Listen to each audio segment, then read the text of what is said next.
All right, guys. The time has come.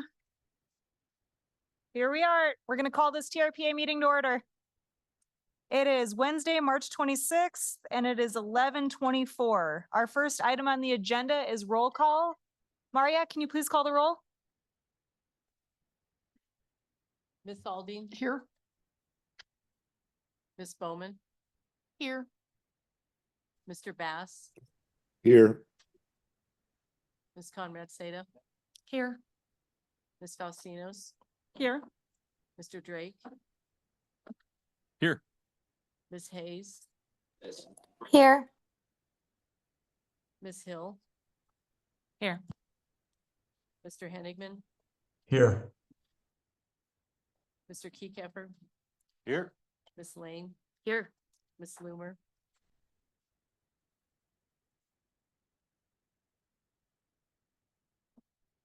Miss Loomer, can you hear us? Circle back for Miss Loomer. Mr. Rice? Mr. Settlemeyer? Here. Miss Williamson? Here. And Miss Loomer.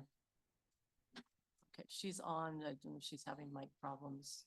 Sorry, Thank I you, was having, Maria. yep, sorry, I'm here. I was having issues muting. Sorry about that. No problem. All right, thank you all. And it sounds like we have a quorum.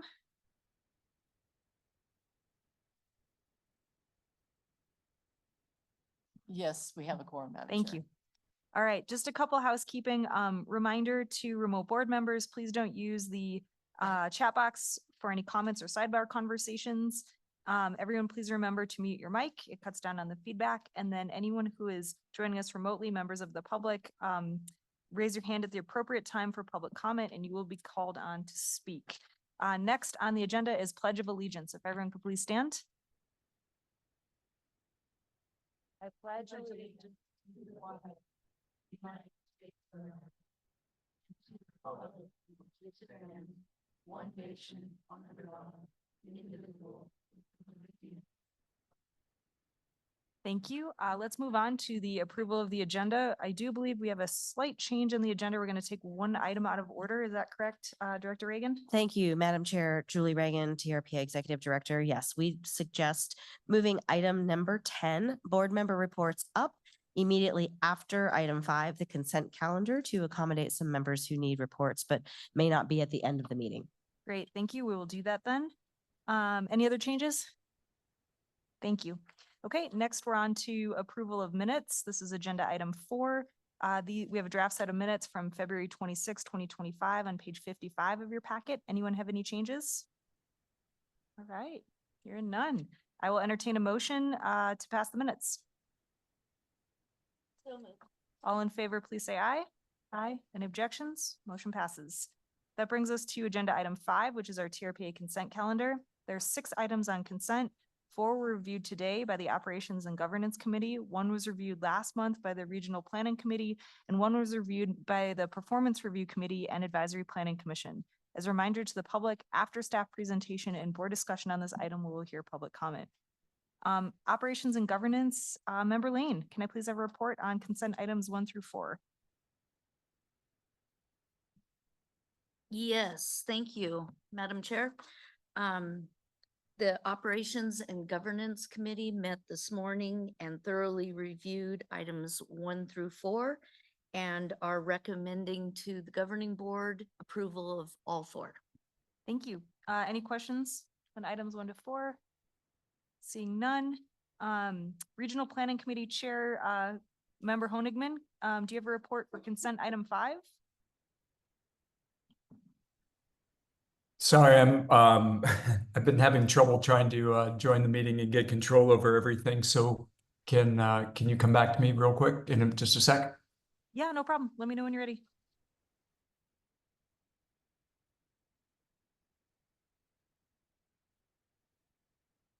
And while we're waiting for Vince, just take your time. I'll do consent item 6, and then we'll circle back to 5. Consent item 6 is the 4-year release, 2-year distribution to local jurisdictions of residential allocations. Information on this item can be found on page 137 of your packets. Do any board members have any questions on item 6? Okay, It's back to you then, Vince, whenever you're ready on 5.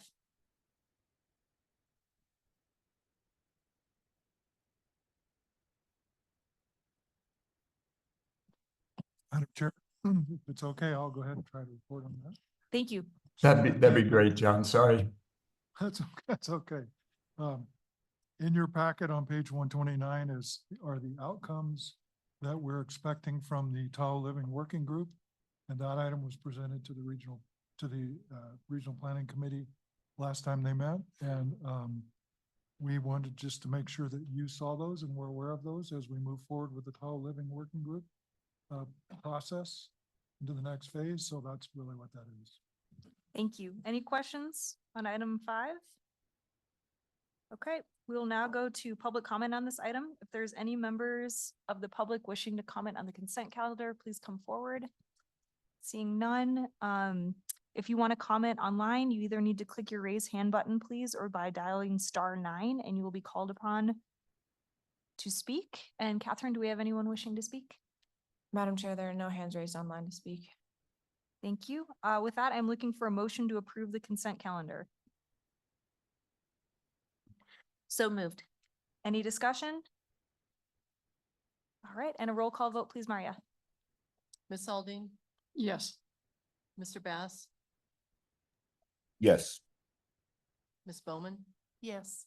Ms. Conrad Seda, Yes. Ms. Hill, Yes. Ms. Faustinos, Yes. Mr. Keycapper, Yes. Mr. Drake, Yes. Mr. Rice, Mr. Henigman, Yes. Yes. Mr. Settlemeyer, Yes. Ms. Lane, Yes. Ms. Loomer, Yes. Ms. Williamson. Yes. Madam Chair, the motion passes. Thank you very much. As mentioned earlier, we're going to take, before we get to the appeals, we're going to take agenda item 10 out of order. This is board member comments. And I believe member Hill has a comment. Please go ahead. Thank you, Madam Chair. And I wanted to commend TRPA, the staff, for really doing a great job of trying to react to some recent articles that I feel like have been misrepresenting the work of this agency and the history of Lake Tahoe. I also want to commend our chairwoman for her op-ed in the RGJ. If folks haven't had a chance to read it, I definitely suggest that you take the time to read about us kind of combating this misinformation in our region and kind of proliferated by quote unquote journalism. And I feel like I have to say something personally about the matter because I have such a personal love for Lake Tahoe and for this work. And so I just wanted to say that we are all paying for poor decisions, environmental decisions at Lake Tahoe that have created a legacy of degradation. These recent articles seem to blame the public funding and redevelopment decisions over the past 25 to 50 years for the continued degradation of the lake's clarity. And this is just wrong. The legacy of early settlement in the Lake Tahoe Basin is ultimately responsible for our current predicaments, primarily clear-cutting the forests in the basin in the 1800s and privatizing land surrounding the lake. These decisions were why the basin was never created or established as a national park. And the establishment of TRPA in 1969 and strengthening its authority in 82, and then all the federal funding that we've seen in the last 25 years, which I would like to thank our Nevada Senator, U.S. Senator Harry Reid for that. And our current redevelopment requirements have been implemented to counteract the devastating legacy of historic decisions in the basin. If all redevelopment was halted with current building usage and impacts, we would experience an even steeper decline in the environment here. The most straightforward answer to save Lake Tahoe would be to eminent domain and eliminate all private land in holdings in the basin and remove legacy infrastructure and disallow motorized motorcraft and restore the natural landscape. This is not a practical solution. Our role now is to figure out how we can move forward from here, knowing that the status quo is not sustainable for this environment. And we are utilizing major public funding, incentivizing redevelopment, that is what we are doing at TRPA. These reduce our impacts, and redesigning infrastructure to enhance the natural environment are the only practical ways forward for the basin to be preserved. So I just wanted those statements to be on the record, and I'm very proud to serve on this board, and I want to thank the team and this board for the great work. Thank you, Member Hill. Did anyone else have anything for agenda item 10 at this point, governing member reports?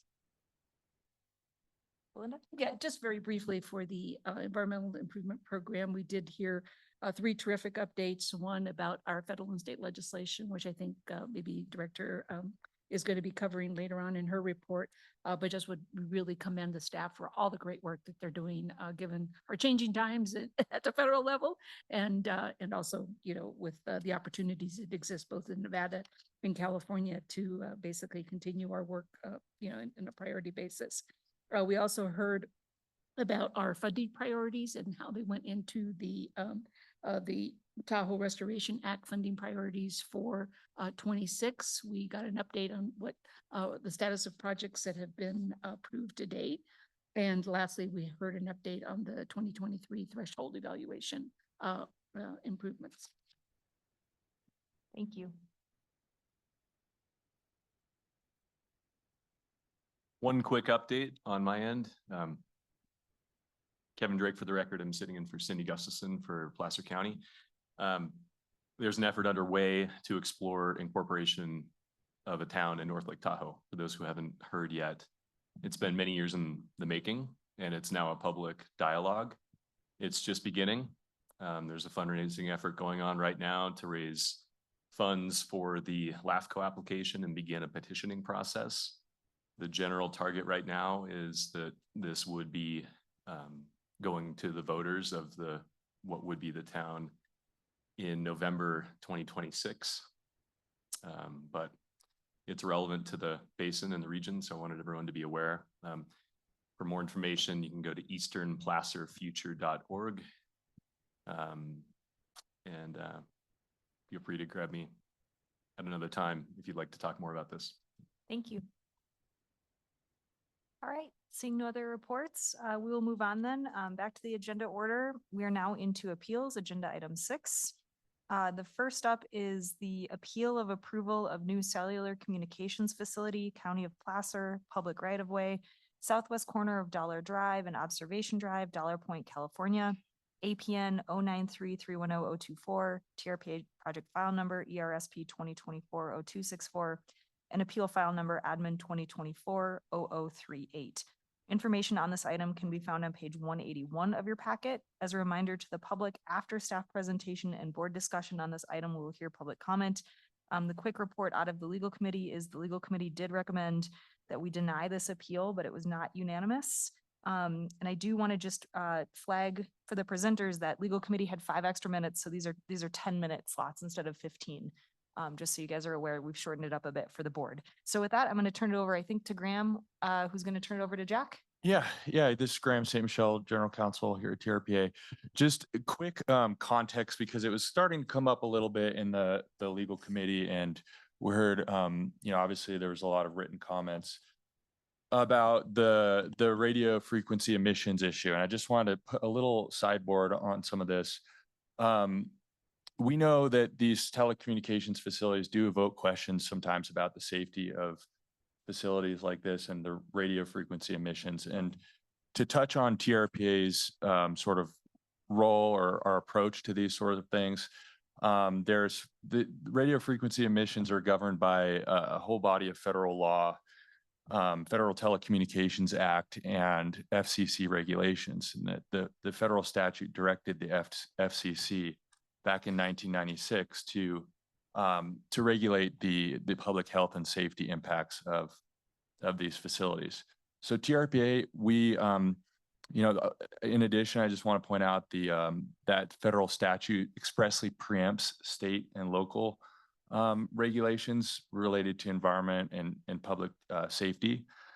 However, TRPA being a bi-state agency, it's not like that. We don't have the same, sort of preemption analysis as states, but historically, and it's been our practice to really defer to the FCC regulations as that body being the expertise to regulate radio frequency emissions, and that, again, those are public health and safety. So we look at the land use, things like, visual impact siting, neighborhood compatibility. These are the types of issues that are present in the appeal today. And I just want to sort of point that out, to give a little context of really the issues we're talking about. So with that, I will turn it over to our Assistant Attorney, Jack Mensick, to present the legal committee outcome and staff's position here. Thank you, Graham. Good morning again, Madam Chair and members of the board. I'm Jack Mensick. I'm an assistant attorney here at TRPA, and I'm here to present staff's recommendation on this matter. Our recommendation is to deny the appeal and affirm the executive director's decision to issue the permit. As Haley mentioned, the legal committee also voted to deny the appeal. Next slide. So the appellants brought up 3 issues, and I should state this appeal pertains to the grant of a construction permit issued by a hearings officer via the executive director's delegated authority following a hearing on September 26, 2024, which authorizes the construction of new pole top cellular equipment in the Dollar Point residential area. The applicant is AT&T, and Epic Wireless is overseeing the project on their behalf. And the appellants are a group of homeowners in the Dollar Point community. And appellants raise 3 issues on appeal. First, they allege that TRPA failed to provide sufficient notice to the surrounding community regarding the project. Second, they argue that Epic and AT&T failed to consider suitable alternative sites for the project. And third, they argue that TRPA's visual representations of the project were inadequate and generally object to the visual impacts of the project. As I'll explain further, we recommended to deny this appeal because none of these arguments establish a violation of the TRPA code or rules of procedure that would justify granting the appeal. So, Catherine, if you could just quickly skim through the slides showing the project location there in Dollar Point. That's a close-up of the location. And then this is what the location currently looks like. There's an AT&T owned utility pole there and some cabinets. This is what the proposed project would look like as it was submitted to the hearings officer in September and approved by the hearings officer in September. You can just skim through these. Keep skimming. And then after the appeal was filed, the appellants and AT&T also discussed additional mitigation measures seen here, which are smaller antennas and the use of these camouflage wraps. The camouflage wraps don't involve any of the fake plastic tree needles that are so controversial. You can go to the next slide. Okay, so the first set of arguments is about the sufficiency of TRPA notice. And next slide. Go back one. So the relevant rule is TRPA Rule of Procedure 14.4, which requires the agency to give notice to all projects coming before a hearings officer to affected property owners. And the rule equates effective property owners essentially as being property owners within 300 feet. That is, those are the property owners to whom our rules require us to send notice no later than 14 calendar days before the hearing. Here, TRPA exceeded that requirement by sending notice to property owners within a quarter mile of the project, as we have done for similar projects in the past. Appellants during legal committee, they took a different reading of Rule 14.4, basically arguing that affected property owners means anyone who is affected in some way by the project. We disagree with that reading because we think that it kind of opens this Pandora's box of, having to figure out, anyone in the world who is possibly affected by a project. Again, the agency reviews a lot of projects, hundreds, possibly thousands. These can be huge projects that are in the news that affect a lot of people. They also could be very small projects, someone just fixing their garage, doing something that requires a TRPA permit. We have to write a rule that we can apply across the board in all situations. And that is the 300-foot rule. So, here we exceeded that because we recognized that there were special considerations being presented by this particular project. But again, the failure to further exceed the 300-foot requirement does not present a basis for granting the appeal. So you can go to the next slide. This shows the notice radius to which notice was sent. You can go to the next slide. And basically, appellants are arguing that notice was insufficient under these circumstances because the project is adjacent to a recreation facility, which members of the Dollar Point community may pay a fee to join to have access to a swimming pool and some tennis courts, and thus notice should have been sent to the entire Dollar Point community. But again, there's nothing in TRPA rules that require when a property owner is an organization or some sort of, has some sort of affiliate group like a school or a church. There's nothing in the rules that require us to go and find out who the members are, who the affiliates are, and provide notice to them. All right, so that was the main argument with respect to notice. Again, I'm trying to move quickly here. So Catherine, why don't you skip ahead to the arguments regarding alternative sites? So appellants argue that there was insufficient consideration of alternative sites, but the record clearly suggests otherwise. TRPA requires applications for transmissions and receiving facilities such as this to provide an alternative site analysis.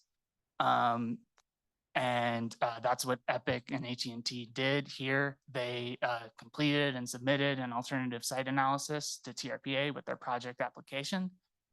Next slide. And their analysis considered 3 different sites, but they determined that each site was not feasible for various reasons. The main one we discussed in legal committee was the Dollar Creek Trailhead alternative, but Placer County was not agreeable to a cell site on that parcel. There's also another potential site that would have potentially impacted TRPA scenic thresholds, and another site that was too far away. This was explained to the hearings officer at the hearing, and the hearings officer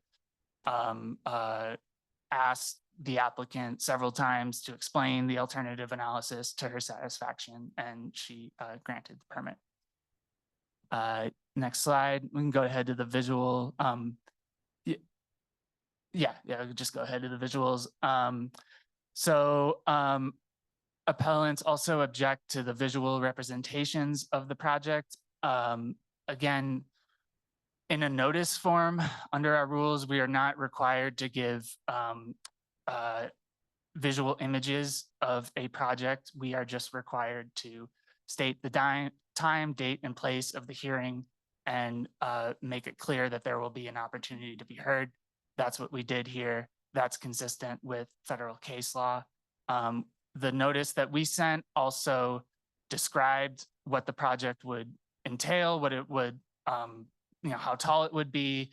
And it also said that more information about the project would be posted in a staff summary 7 days prior to the hearing, which it was. That staff summary included images of the project.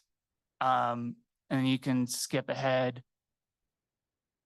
to, let's go to the one with the image of the mitigation measures.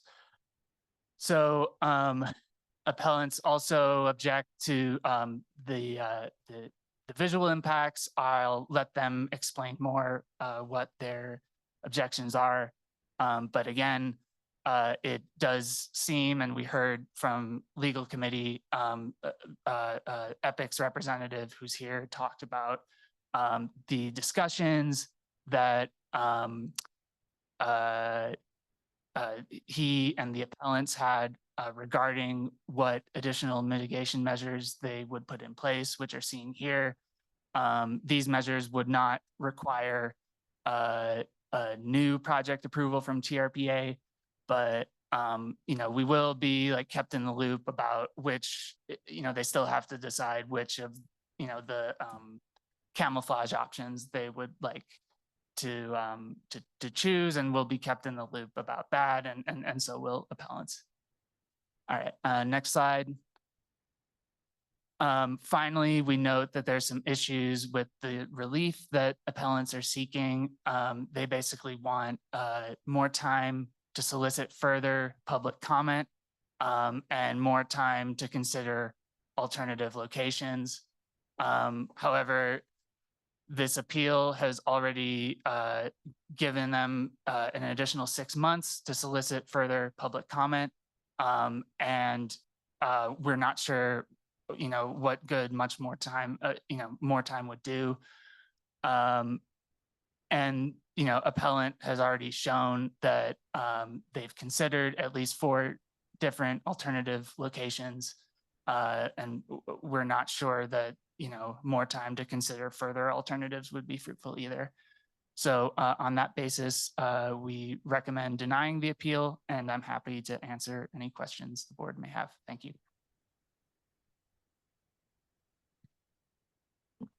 Thank you, Jack. Also, you did an awesome job on your first presentation. Way to go. Now I'd like to turn it over to Lori and John Brook, please, to present for the appellants for 10 minutes, and board, so we'll take questions after we hear the presentations from everyone.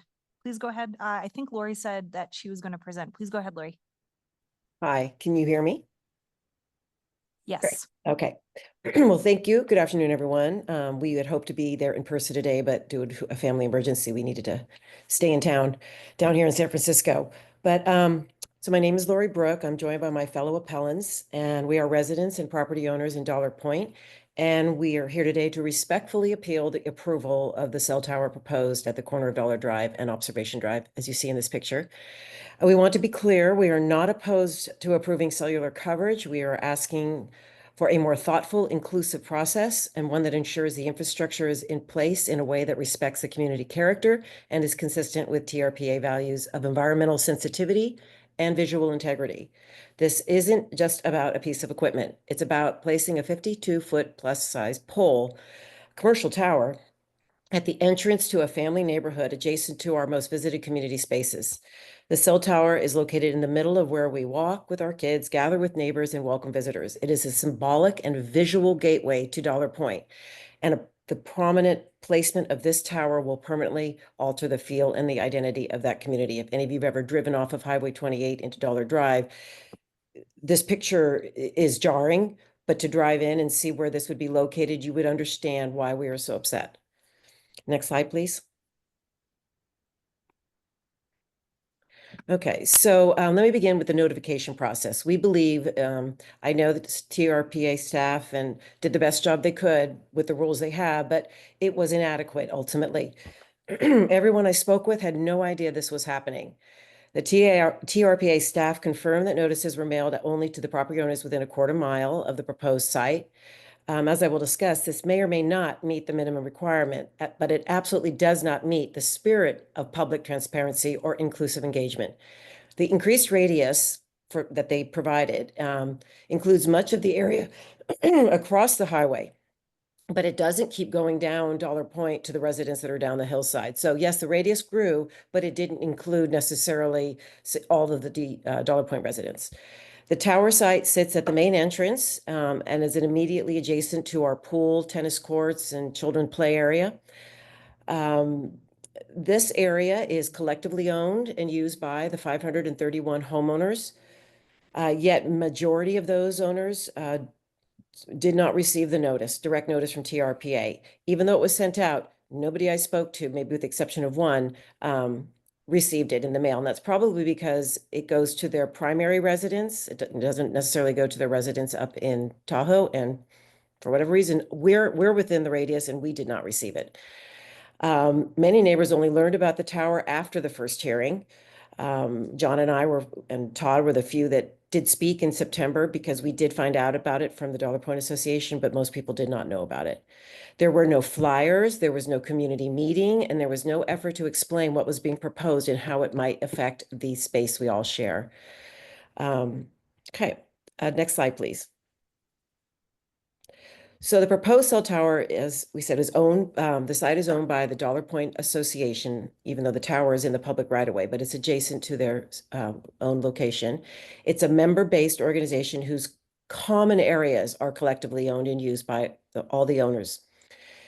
According to TRPA's Code of Ordinance, the details, section 5.13, that you must notice affected property owners. And I think this is where we all disagree here on who is affected. It is defined as, in your words, defined as those owning property within 300 feet of the project boundaries. However, in this case, the property in question is not a private parcel with a single owner. It is community property owned and maintained by the association on behalf of its members. Because all members have a shared ownership interest in the land, they are all affected property owners under both the letter and the spirit of TRPA's notice requirements. Yet the vast majority of those owners were never notified. TRPA relied on the quarter-mile radius rather than acknowledging the shared ownership structure and widespread impact. As a result, the community was denied a fair opportunity to participate in the process, despite being the most directly impacted stakeholders. Okay, next slide, please. All right. We want to address the mischaracterization of community support. The Dollar Point Association, DPA, is not a formal homeowners association, has no authority to represent all the property owners. Yet the project record included a personal letter from the DPA president in support of the tower. That was the only letter at the time of the hearing in September in support of it.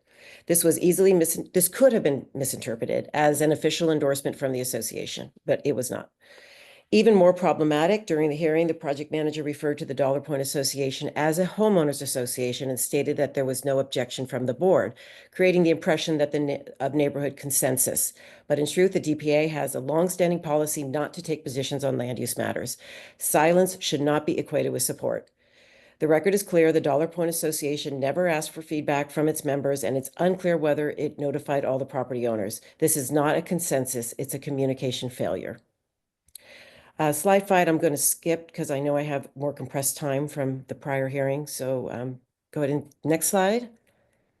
And then down, this is it. Yeah, good. Limited site evaluations. I have to say, I do really appreciate Mark from Epic's willingness to work with us. He's been great. I think he feels stuck too in this situation, but it is not the right solution for the community. And I think that we definitely need to explore other locations. Remember, this is not a policy decision we're making here. This is a permanent structure in our community. Probably never will be taken down. And for all we know, will be added to. During the hearing, only one alternative site was briefly mentioned, but it had already been ruled out in a previous review. There was no presentation of new or creative alternatives and no outreach to the community to brainstorm better locations. We believe the current site was selected because it was the path of least resistance, not because it was the most responsible or appropriate option. Dismissal of alternatives due to corporate reluctance to refile is unacceptable. From what I understand, the problem is time and money that it would take AT&T to relocate this to a better site. We strongly urge TRPA to consider location with the Dollar Creek Crossing development across the street. It's a newer area and it will be having a new development site there with more homes that will need better service. And it's better suited for an infrastructure like this. It offers a viable alternative that would significantly reduce both visual and community disruption. EPIC's last outreach to Placer County, that would be responsible for communications about this site in that area, was a couple years ago. And so we feel that there's still the opportunity to go forth and do it. We were somewhat kind of criticized as residents for not doing that outreach ourselves. I believe it, we're not paid planners. I think this is a conversation that EPIC and the community would be willing to have together with the help of those of you on this governing board that represent Placer County and who maybe hopefully agree with our concerns about this siting. So with that, why don't we go to the next slide? Proximity to common areas. The proposed tower is just 45 feet, probably less, from our community pool and within the sightline of our playground, tennis courts, and family gathering space. This is a shared cherished space used daily during the summer by families, retirees, renters, and guests. It is an essential part of what makes Dollar Point special. And yet the collective owners of that space, 500 plus owners, were not individually notified. This would never be acceptable if the tower were proposed besides any other major public or communal asset. I do not know why it is being allowed here. Placement and size of a cell tower creates a dominating presence. If this site goes up, residents are going to be outraged and ask, who let this happen? Let's avoid a problem rather than start one. We believe this oversight alone justifies reconsideration. Next slide, please. The visual impact of the tower was buried in the TRPA report on page 49 of a 54-page PDF. It took several clicks deep into the TPR website. No visuals were included in the mailed notice, which something like this to most people is completely Greek. It's complicated and they would never have taken notice had they not, if they had had a picture, they might have. The renderings only showed views from the street, not from the pool deck, play area, or any location where people actually gather. The tower's height exceeds its setback. So 45 feet or less to the pool, but the tower is 52 feet. The antennas will overhang the pool area, and in the unlikely event of a collapse, they could fall directly into the pool. This made it difficult for residents to understand what was being proposed, and those who did found the visuals shocking. This is not a low-profile installation. It will be highly visible and in the most socially active and scenic part of our neighborhood. Next slide, please. Since the hearing, we've taken it upon ourselves as residents to do the outreach that never happened. We created a community survey and petition to give neighbors a voice and raise awareness.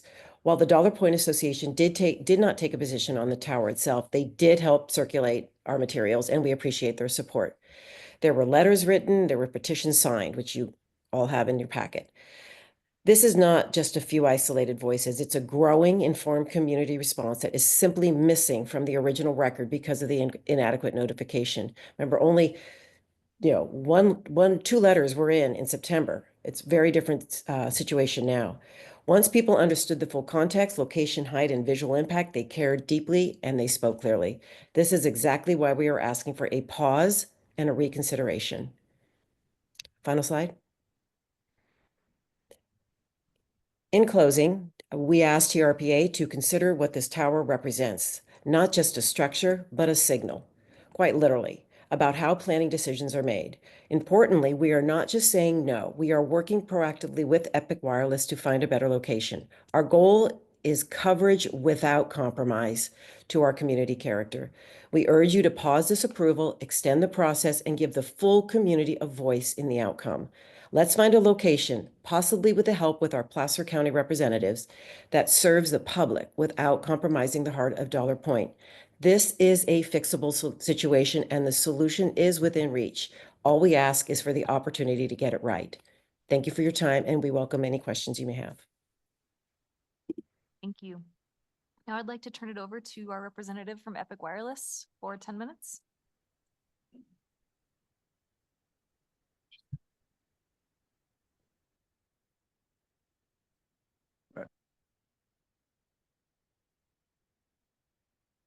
Good morning, staff members, board members. My name is Mark Lobaugh. I'm with Epic Wireless here today representing AT&T on this matter.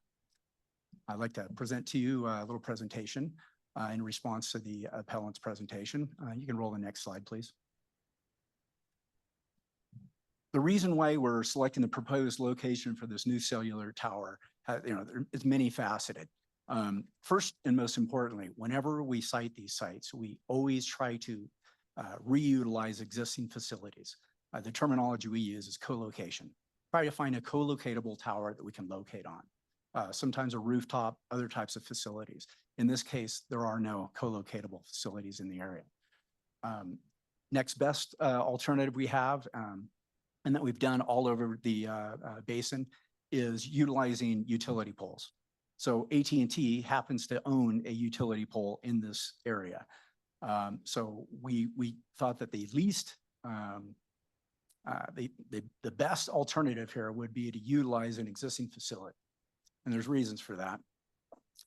This proposed location will correct a significant coverage gap and provide reliable wireless services to hundreds of homes, businesses, and travelers in the area. The area is clearly has a deficit in service. The proposed reuse of existing site provides much less visual impact than constructing a new tower that may impede lake views, be located near public trails, or have other siting conflicts that TRPA sort of frowns upon. The proposed pole is not located directly in front of a resident, but we've chosen specifically to position this pole, or this pole is already located. So we've decided this pole makes more sense to be utilized since it is not in front of a residence, and it is in fact in a publicly used area. The appellant made a comment that cellular facilities are not typically sited next to public facilities, and that's completely inaccurate.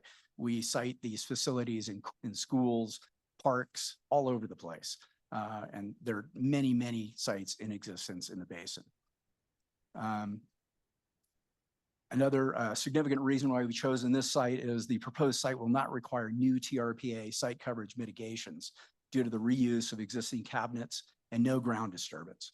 I mean, this never happens. We're very fortunate to have a facility that we can reutilize where we don't need to do any ground disturbance, which is obviously a key TRPA goal. And the reason being is that there are existing cellular or wireline cabinets that AT&T already owns, and they're willing to consolidate all of their equipment into one cabinet, thereby making another cabinet one of the other available cabinets to the cellular users. AT&T has legal standing to place cellular equipment on poles located in the public right-of-way. The proposed area already has an extensive overhead infrastructure, as exhibited in some of these photos. Other macro site alternatives were explored but not selected. And this info is included in the original submittal materials to TRPA. Next slide, please. I met with, once the appeal was filed, I reached out to the appellant and we met on site. We stood at this very location. One of the questions that the appellant had was, how about moving to an alternative location across the street? That alternative location is shown there with the blue arrow, happens to be located in front of a private residence. It happens to be owned by AT&T also. AT&T owns a string of 4 or 5 of the poles along that corridor. The rest are owned by the local utility. Ultimately, we decided the pink arrow site was the best site.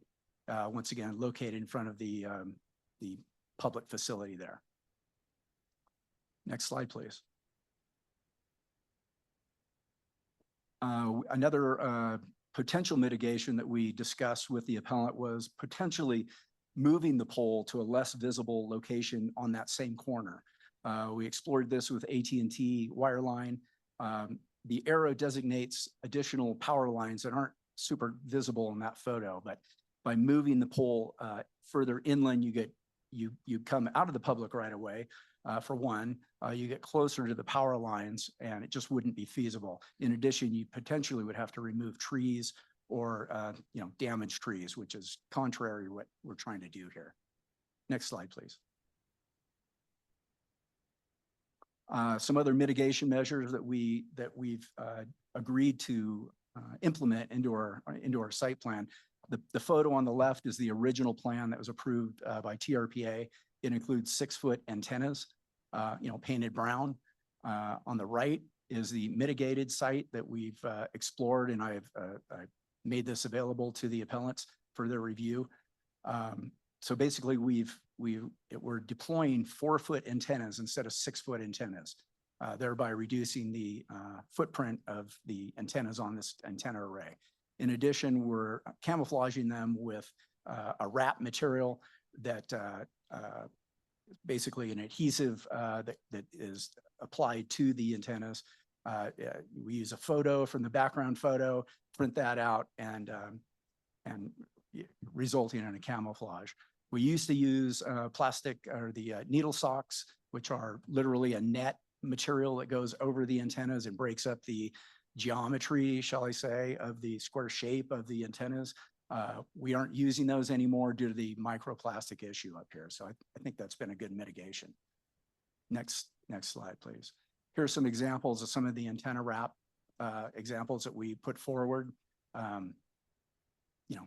Different types of more sky, less sky, different colors. We would explore this further with staff or whoever else wants to input in terms of which type of wrap we utilize. Once again, I've written no plastic content on there. I can provide some additional information on what that actual material is at a later date. Next slide, please. So the project will reutilize these existing cabinets. This is what it currently looks like on site. There are two cabinets, both raised off the ground, no site coverage required. Landline folks will put their, AT&T folks will put their equipment in one cabinet. The cellular will go in the other cabinet. No new site coverage. It's a win-win for everybody. Once again, we just aren't afforded this opportunity to reutilize existing facilities like this. This is really why we want to go on this site. Next slide, please. So some of the benefits of the new cellular installation, it's obviously going to provide enhanced indoor coverage and capacity, particularly during the high-use tourist season when the network is most impacted. It'll improve broadband and cellular service for residents, travelers, and businesses in the area. It'll provide FirstNet coverage for first responders. That's a dedicated band for emergency response, police, fire, ambulance, whatnot. Very big upgrade for the area.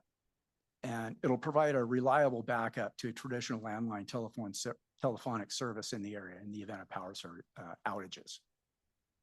So with that, I'm going to leave it up to you to, I'm going to make myself available for you folks' questions. Thank you. And before we take questions, I do want to make sure that Ms. Brooke, Lori, if you have any rebuttal, this is your time for 5 minutes. Yeah, actually, my husband John is going to speak. Go ahead, John, when you're ready. Yeah, first, thank you very much for the time to talk and for this time for rebuttal, and good afternoon, everyone. From Mark's presentation, I just wanted to clarify that when my wife and him met there at Dollar Point, looked at the couple of the different alternatives, they weren't really truly alternatives. They were really just for discussion purposes only. We had not contacted or talked to anyone within Dollar Point about whether these would be acceptable. The site where the panels are, there's a pole there that is also an AT&T pole. It is not, it was deselected because, or not considered because of the power lines. I would say that would be a much better solution and they should be able to move power lines. Moving on from that, I think I want to talk about the official alternatives that were presented by the applicant. Besides the one that's accepted, the next one was Dollar Creek. That was Mark apparently talked to Placer County over 2 years ago and was not really a proposal at that point. It was just a discussion of an idea. It was declined and didn't seem like it was very much leaned into by the applicant. The next one was immediately dismissed because it violated the scenic views from Highway 28, so it was dismissed immediately, not really an alternative. The third one was cited on a existing Verizon site and been looked at before and dismissed. It is 3.5 miles away from Dollar Point, wouldn't even ever be considered a real alternative. So I think they failed to present real alternatives. This is the applicant's responsibility. TRPA's responsibility is only to review these. And I think that was a failure across the board in terms of really, truly looking at alternatives. And bottom line is, when the applicant says best, that means easiest. And that's what happened here. Next, I'd like to talk about Chapter 23, Special Use Findings. Section B, the project to which the use pertains will not be injurious or disturbing to the health, safety, environment of property or general welfare to the property owners. This is exactly what this does. That tower is going to be leaning over the pool where dozens of children swim between Memorial Day and Labor Day, and seniors are out there exercising. It's going to be very, very injurious and disturbing to those people. The site at the entrance to Dollar Point, this is the only direct entrance into Dollar Point. The first thing you'll see is that antenna. Right next to it is the welcome sign from Dollar Point. Welcome to Dollar Point. This is in our front yard, by our front door, and by our welcome mat. This is not acceptable, and it's really, truly hard to believe that this is part of special use findings was not found to be injurious or disturbing. You guys, the TRPA's offices are exactly opposite of where Dollar Point is. You guys, I don't know if many of you have been to Dollar Point, but it is a beloved community, generational, and this is a big mistake to have this cell site positioned there. Oh, I don't know if you guys have a picture of this, the coverage map from AT&T online. If you want to look at the coverage for this, it's flawless. So there's a disconnect between what AT&T is publicly saying on their internet site of coverage and what the applicant is saying about the shortfalls of the coverage, and that it's desperately needed to fulfill that need. Here's the coverage map. The dark blue is 5G plus. The light blue is just 5G. You can see, this is Dollar Point. Thank you very much. Thank you. Now, board members, questions or comments? Okay. Sure. Yeah, I've got a couple questions, Chair. Hey, oh, sorry. Oh, go ahead. Go ahead, Cody. Sorry. Shelley had her hand up, but you go ahead. Oh, first, I and I'll didn't see. call Okay, Shelley. no, I'll let Ms. Aldine go first. No, thanks, Cody. Go ahead. My Okay, bad. cool. So yeah, a couple of things. I'm curious, have we looked into kind of co-location requirements that require AT&T to co-locate with other telecommunication companies such as Verizon or T-Mobile that are in the area? And, is that part of our code to look at that? And yeah, that would be the first part of the question. I can chime in if you'd like or not. I was just going to suggest there simply aren't any co-location opportunities in the area. I would love to go on another existing tower. We'd like nothing more than to do that. There simply aren't any alternatives. This pole is a co-location opportunity in a sense that it's an existing pole. We won't need to add an additional pole, and we can utilize the existing ground equipment. Okay. That answers your question. For Member Bass, this is John Hester, and Paul Nielsen will follow up. We did try a number of years ago to get all of the different cell providers together to give us their information so that we could plot out where all of the coverage areas are and all of their facilities are. And we were trying to figure out how to make that not public information because none of them wanted the other ones to see their information. And ultimately that did not work because they did not agree to do that. And so that was a number of years ago, and Paul can tell you a little bit more about the process and that we use to try to get co-location. Yeah, thanks, John. Paul Nielsen for the record. Unfortunately, that effort, kind of fizzled on the vine because they didn't want to share the proprietary information. They felt that it would give up their competitive edge. And so since then, it's really been a case-by-case basis. But I can tell you that we don't have standards that require co-location, but we do encourage it with every project we see. Because we do want to minimize the footprints. So it is not a standard, but it is something that we encourage and work with the providers to, hopefully accomplish. Okay. And so, I've talked about it before as far as kind of the TRPA as we are the land use authority, and have we not even gone to more of a third party, so it's away from these telecommunication companies, to actually plot out where the best locations to have towers would be in the Tahoe Basin, and making that land use requirement as far as like, this is where towers can be. This has been, analyzed to say that this is the perfect place.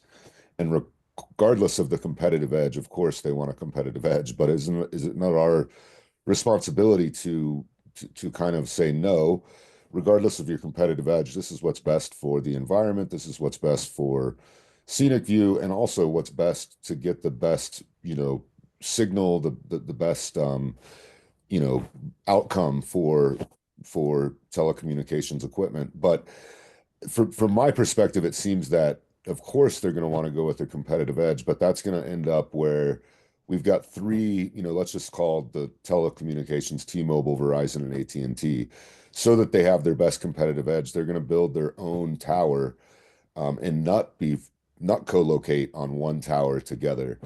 And then we end up with three towers in one area. And so have we not gone down the road of kind of taking that approach to say, we're disregarding your competitive edge, we're doing what's best for Tahoe and for the best outcome for telecommunication signal, I'll call it. Yeah, Paul Nielsen, TRPA, that was the goal of the cell tower initiative, was to do exactly that. What we found during that process is that the Forest Service, who obviously owns the majority of the land in the Tahoe Basin, they have designated sites on public land for these facilities. And so the carriers know up front on public land where they need to go. Tahoe Mountain is an example on the South Shore. There's a very large 130-foot tall tower being constructed out there today that will be a co-location site. On private lands, we have not done that. We don't possess the expertise to identify where to close those coverage gaps. We don't know what those coverage gaps are. And so we rely on the carriers to come forward on a case-by-case basis. And we have not seen to date, three towers being built in the same location. Typically, what I have seen in my experience is that when there's a tower in the area, it's much more economical and efficient for a carrier to co-locate on that tower as opposed to build their own tower. So that's been my experience to date. And again, it's case by case. And just John Hester again, the other complicating factor that we ran into during that initiative was changing technology. They were going from, I guess, 4G to 5G. So we didn't have location standards or criteria. And now they're going from even adding in satellites with Starlink and things like that. So it's pretty much a moving target for us to try to do a plan. Okay. So, and yeah, I mean, you kind of nailed exactly what it seems like is going to continue to happen as technology changes. We're going to continue to see, well, this is what we need because it's more economical. This is what we need because technology changed. And now we're going to start building new towers based on what's best for our economical situation or for the new technology. But that may not be what's best for the overall environment and land use. My next question goes to Hey, Cody, I Yes? do want to give other board members a chance. So can this be your last question until I go around the horn? Sure, but I have quite a few more questions, so just come back to me and I'll go into this second question. The second question is, we have a requirement that it's only 300 feet of notice that is required, but we made an exception for that rule, or expanded it, I would say, to make that a 1/4 mile notice. Is that not accurate? That's correct. Okay, and so, but then the same exception wasn't looked at for the fact that this is right next to a community facility with over 500 members. And for some reason, what was the reasoning of not making an exception to say that we need to give notice to these 500 members? You know, it seems like we're making an exception for one rule, but then when we're looking at, hey, hold on, this is a community facility, and they talked about that it's not an HOA, and so there was no, you know, authority for the property owners to the property owners association, I guess, to give that.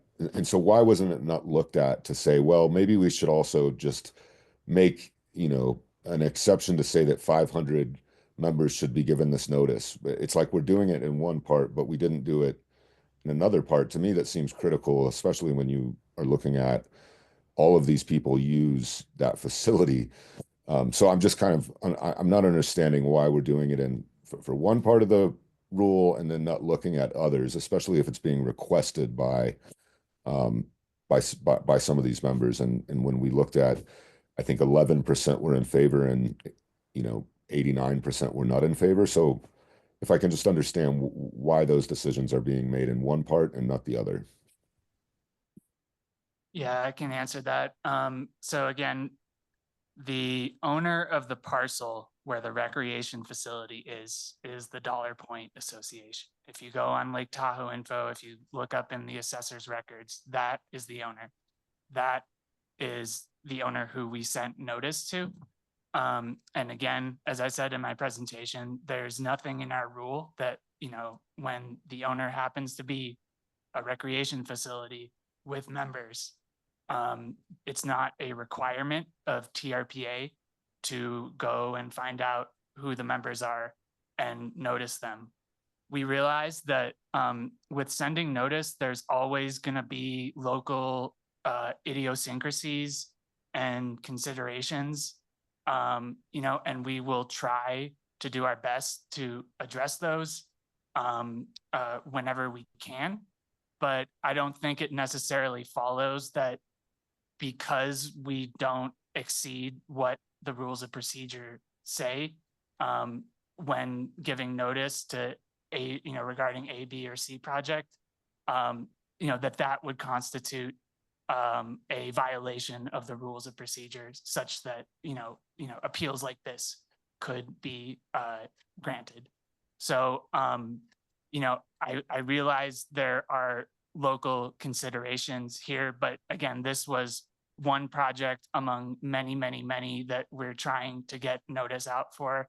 And, you know, for, you know, all of the hundreds and thousands of projects, we can't write a rule that would require ourselves to, you know, get into the weeds and all the details of every, you know, particular project that comes before us. You know, the burden here for providing notice has to fall on the organization. They know who their members are, you know, you know, they have the local knowledge.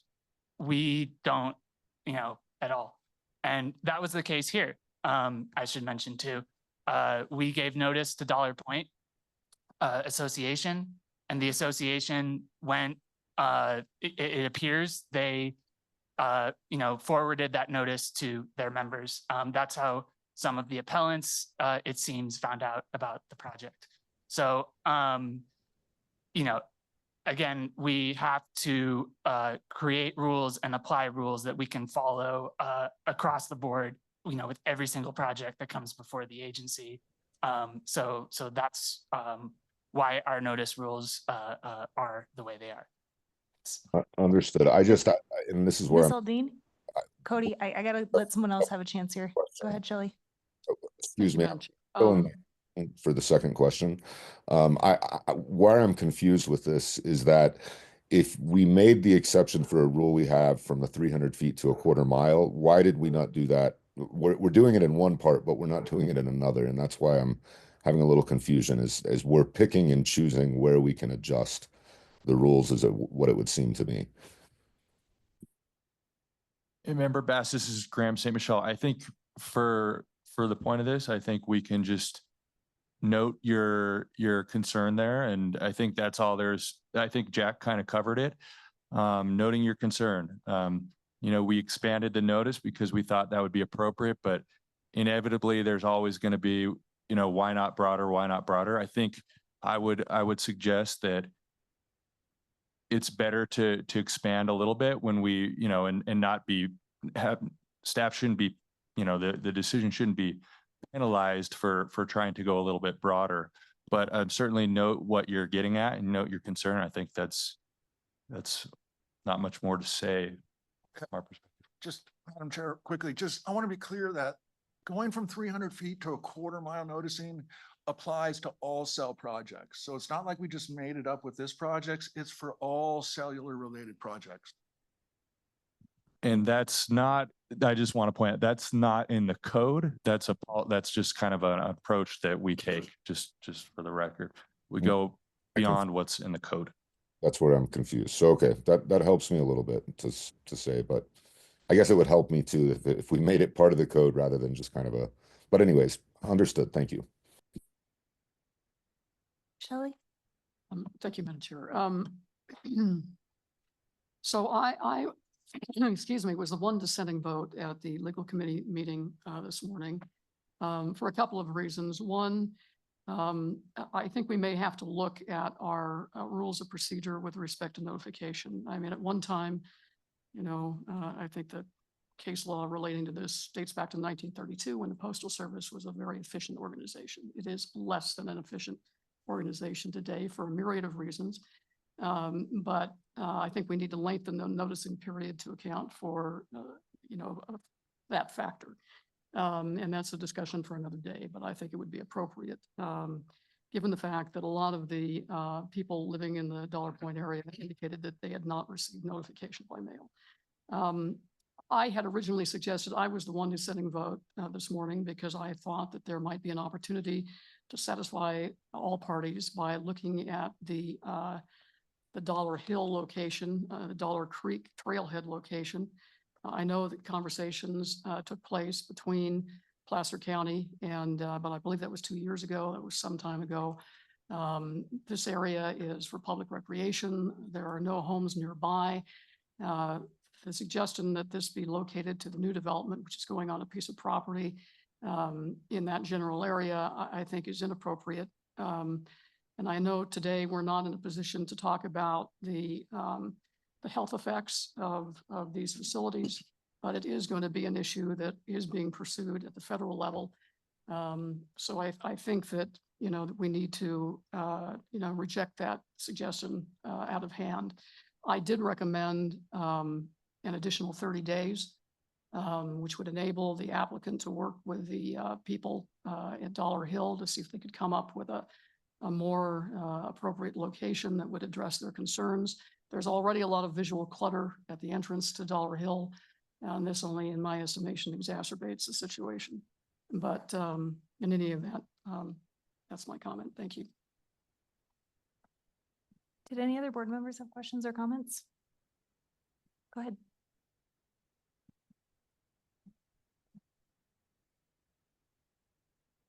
So I live in North Shore and I know this neighborhood. I have friends living in the neighborhood. I played tennis there. I know the spot and I understand the location is not ideal visually. And I can understand the neighbors' concerns. I also understand the efficiency of using existing infrastructure and the benefits of doing so and saving money. At the same time, I think about the many, many, many projects we do here in Tahoe, where it is not driven by lowest cost solution, it's driven by best solution for Tahoe. So my question is, infrastructure wise, and you don't need to get into all the weeds, but you currently don't, AT&T does not own any poles on that side of the highway, on the opposite side of the highway, on the Dollar Hill Crossing side, the north side, correct? In order to even consider a site like that, would you then need to run additional, you'd have to run cable overhead across that highway or underground? what I'm No. getting at is it even really, is it feasible to look at that site? So there's two components to a cell tower site. You've got the ground equipment, and then you've got some structure that holds the antenna that transmits the information. So in this case, the antennas are mounted on a brown pole. We call them a wooden utility pole. If we were to go at some other location, to be determined at a future date, we would put all the ground equipment, everything would go over there. It would be a new tower, new ground equipment. It would be one of these, some sort of a monopine or some structure, assuming that we even had a willing landlord over there, which previously we did not. I'm not aware of any landlords that want to accommodate a cell site over that at this time. So it's not just a cost thing, oh, let's just go on this because it saves a few bucks. That is not the issue here. The issue is reutilizing existing facilities and not adding to visual clutter. So it saves both parties. AT&T likes to reutilize existing facilities. I suppose it probably does save some money, but it also has the advantage of attaining TRPA goals, which are not increasing visual impact. That's really the elephant in the room here is, we're trying to limit visual impact. And this site does that by not constructing a larger facility across the street. If it was even possible, which I do not even know if it would be. Does that answer your question? Or? It does, but I think to put a finer point on it, TRPA's scenic thresholds have to do with visual impacts from the lake. Is that correct? Is that It's both impacts as viewed from the lake, but also from our scenic roadways and highways, Pioneer Trail, all the highways around the lake. And in this case, Highway 28 is also a Caltrans scenic byway. So you've got the dual scenic sort of considerations there at both the state and the regional level.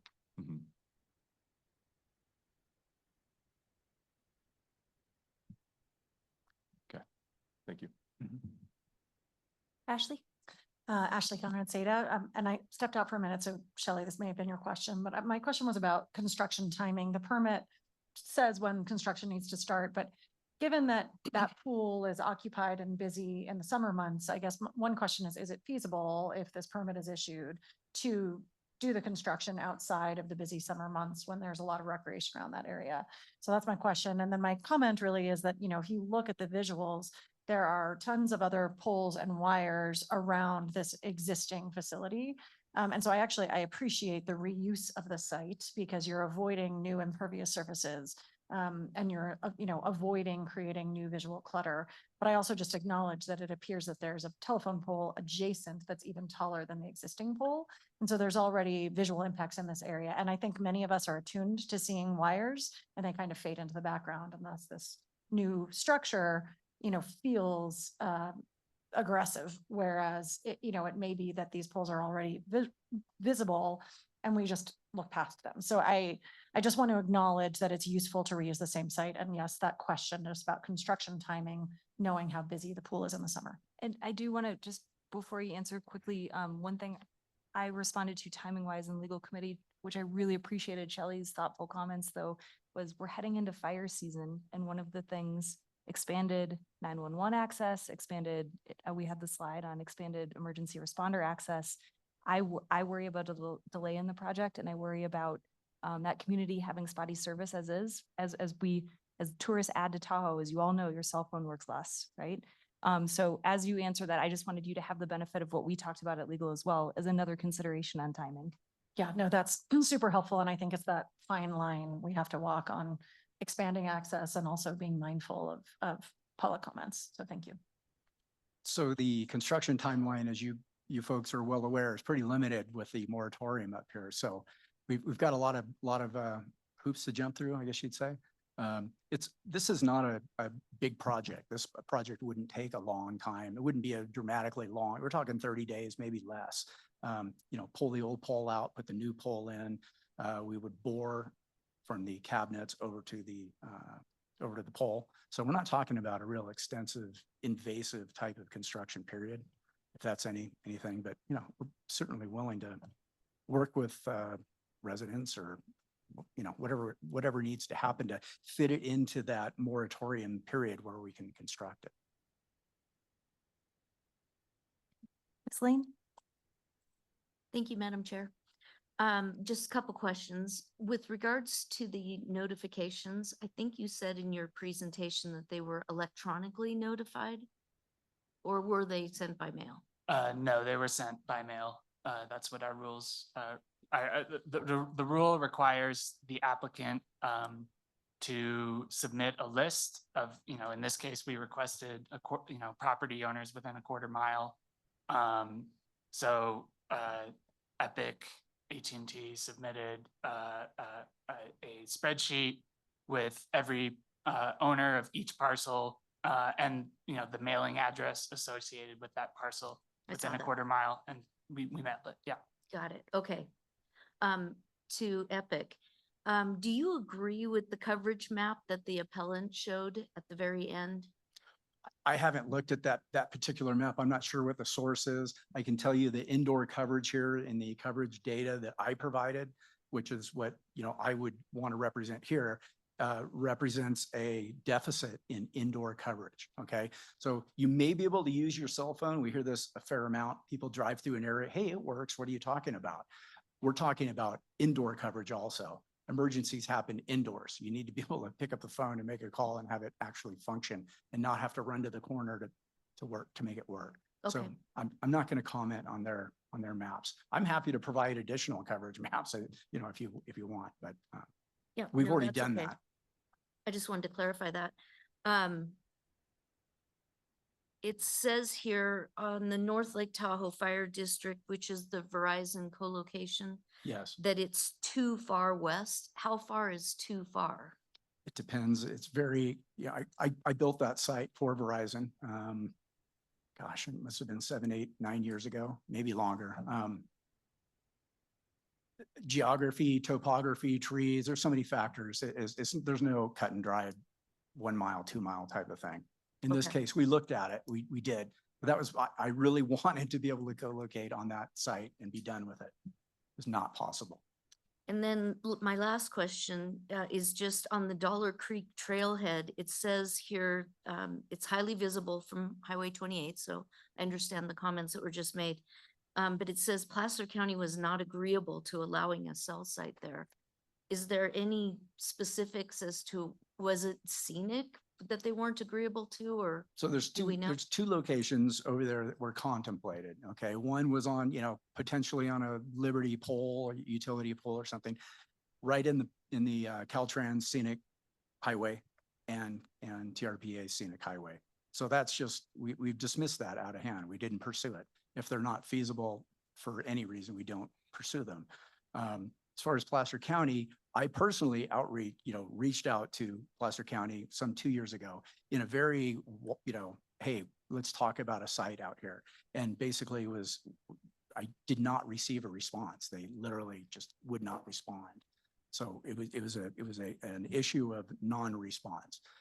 Who knows what that tower would have looked like, where exactly it would have sat,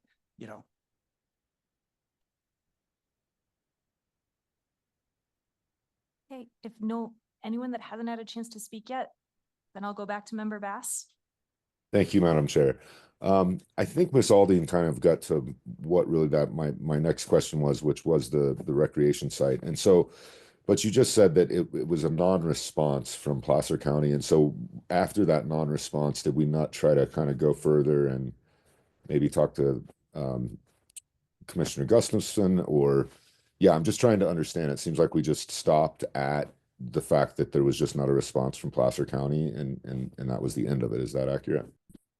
Yeah, when we determined that we had a viable site on an existing infrastructure that would be less intrusive than building a whole new tower, we went with this site. That decision was made. Okay. And then real quickly for just, we've talked about that when we get, to a certain level of capacity in the basin that the cell phones, even though we have a signal on the phone, won't place a call. And from my understanding, that really comes down to the connection to the tower, the data that's coming in. Have we improved the capacity of bandwidth for these towers so that they do have the ability to hold more capacity when we get to a larger population in the basin. So have we updated what I'll call the trunk or the connection going to that tower to a better fiber connection than currently exists, or are we going to still have the same exact problem when this tower is constructed based on the bandwidth availability that's feeding the tower? It's a pretty far-reaching issue. Most of the cell towers have fiber backhaul. In other words, they don't rely on a microwave shot, most of them. This site would have fiber backhaul. We would pull fiber to the site. In terms of, has the capacity gotten better? Yes, the equipment is ever evolving, ever increasing its ability. In this case, I'm going with even smaller antennas than what we would normally. It's going to perform even, less favorably than what it was previously designed to. Long story short, there's a lot of factors that affect bandwidth and coverage, and it's ever evolving. Understood. But just to back to my question, is that going to be improved? I hear that the technology is improving, but you're basically saying that kind of no, because we don't have a microwave connection, that once let's just call it 1,000 people is the max. Are we moving past 1,000 people on a tower to where we're going to lose that coverage, or are we still in that? And I know it's probably not 1,000. I'm just kind of using that as a ballpark. Yeah, is it that it's kind of a yes or no? Are we moving past that? The equipment's evolving, technology's evolving, ever expanding, ever improving. Are we past a point where we have infinity, capability? We're not there yet. I don't know, maybe someday when we have satellite systems, and maybe that will be the magic bullet, but we still have capacity issues, and that's why we're adding facilities. That's just the reality of it. And actually, the amount of data that each person is demanding is really critical. The demands are increasing exponentially. People are streaming, they're using their phones for any number of different purposes, all of which require more data. So the technology's got to try to keep up with that. Understood. Yeah, it seems that there is the capability, that's done in more dense areas, let's just say in Reno, where you have so many people that seem to be able to work off of one tower, but we're not doing that same upgrade in Tahoe for whatever reason. And I don't want to get into the weeds on that, but that's been somewhat of my issues of just build more towers, but don't fix the backhaul that feeds the tower to make sure that capacity is being driven. So, but I think you answered my question. I think for now, that's all I have. Thank you. Let's go to public comment on this item. If any member of the public wishes to speak to the board on this item, please come up to the podium now, or if you're in Zoom, click the raise hand button or dial *9 on your phone to be called upon by TRPA. Just come on up. And if you could please state your name for the record. Hello, my name is Laura Koski. I've been appointed by President Trump to represent the 4th District, which is here in Tahoe. I've been to numerous meetings talking about these hazards of the 5G towers. First, I'd like to talk about the Caldor fire that Newsom signed the MOU, Memorandum of Understanding, to intentionally burn us out. They want to widen Highway 50, and they're not allowing everyone to build so they can implement this smart city that the TRPA is your master plan, which is 15-minute cities. And this is like a totalitarian state. This is very dangerous. They put the lithium batteries in our smart meters so they would explode. They firebombed Palisades, they firebombed Paradise, and we're on to them. And everybody that has their involvement in this, the Forest Service, it's unfortunate that so many individuals have to sue on their own because the attorneys are standing down and not helping them. And there's plenty of evidence to show that they had huge stash piles all along Highway 50 to ladder that fire all the way above those trees so that it would burn out all the way to where they wanted it to burn out. I'd like to talk about the smart city basically being the master plan and how dangerous this really is, and that you Google it, because all across this country where they burn you out, the next move is to bring in a smart city. And that's what they're doing with Palisades and the Caldor fire and the Paradise fire and numerous other fires that I've documented. Now, Deborah Taveras has done some phenomenal work detailing this, and I hope that you will investigate her. Just Google her, Rumble, YouTube, and as Can you well tie as her this back, documentation. please? This is the time for public comment on this particular cell tower. Can you tie it Okay, back, please? and that's what the cell towers are. It's just a lot of our kids are having seizures in our town. Now, Cash lives on Ski Run. He has tumors. His dogs have tumors. There's been many case laws, situations where people have been screaming about how this is affecting their kids are having nosebleeds. Even here at Barton, they mentioned the kids were having seizures. Okay, now you have a tremendous amount of money, and this is all about money, the amount of data that these cell tower individuals get. Now, Tahoe, you already have 300 billion in the TRPA budget. You had 400 million from Kevin Kiley out of Rockland that I work with. Okay, 90 million from the legislators in Nevada. And then grant money, another 40 million. Yet no wildlife bridges. And then 41 bears in the month of July get killed. The coyotes, there's too many people coming here, 30 million. It's the third polluted lake, okay? You fired the Davis scientists that knew how to use the shrimp to clarify the lake, to make it more clear. And then you do this little click and you go around our community. Our community around the lake have had several people die from the vaccination and the 5G towers. I want to emphasize, they activate the poison in the vax. The 5G towers activate the poison in the vax. Now do some research. We're at 3 minutes. Okay, Thank you now for your Robert comments. Kennedy has already sounded the alarm, so you need to start listening to him. And I'm going to do the best I can now to abolish boards and members on these boards. And I'm going to write President Trump. And then I'm going to get the community at the fire meeting coming up in April. And I'm going to tell them all. And then we're going to start moving a little bit quicker with your little shenanigans of Operation Ignore Everybody. Done. Anybody else in the room wishing to make a comment?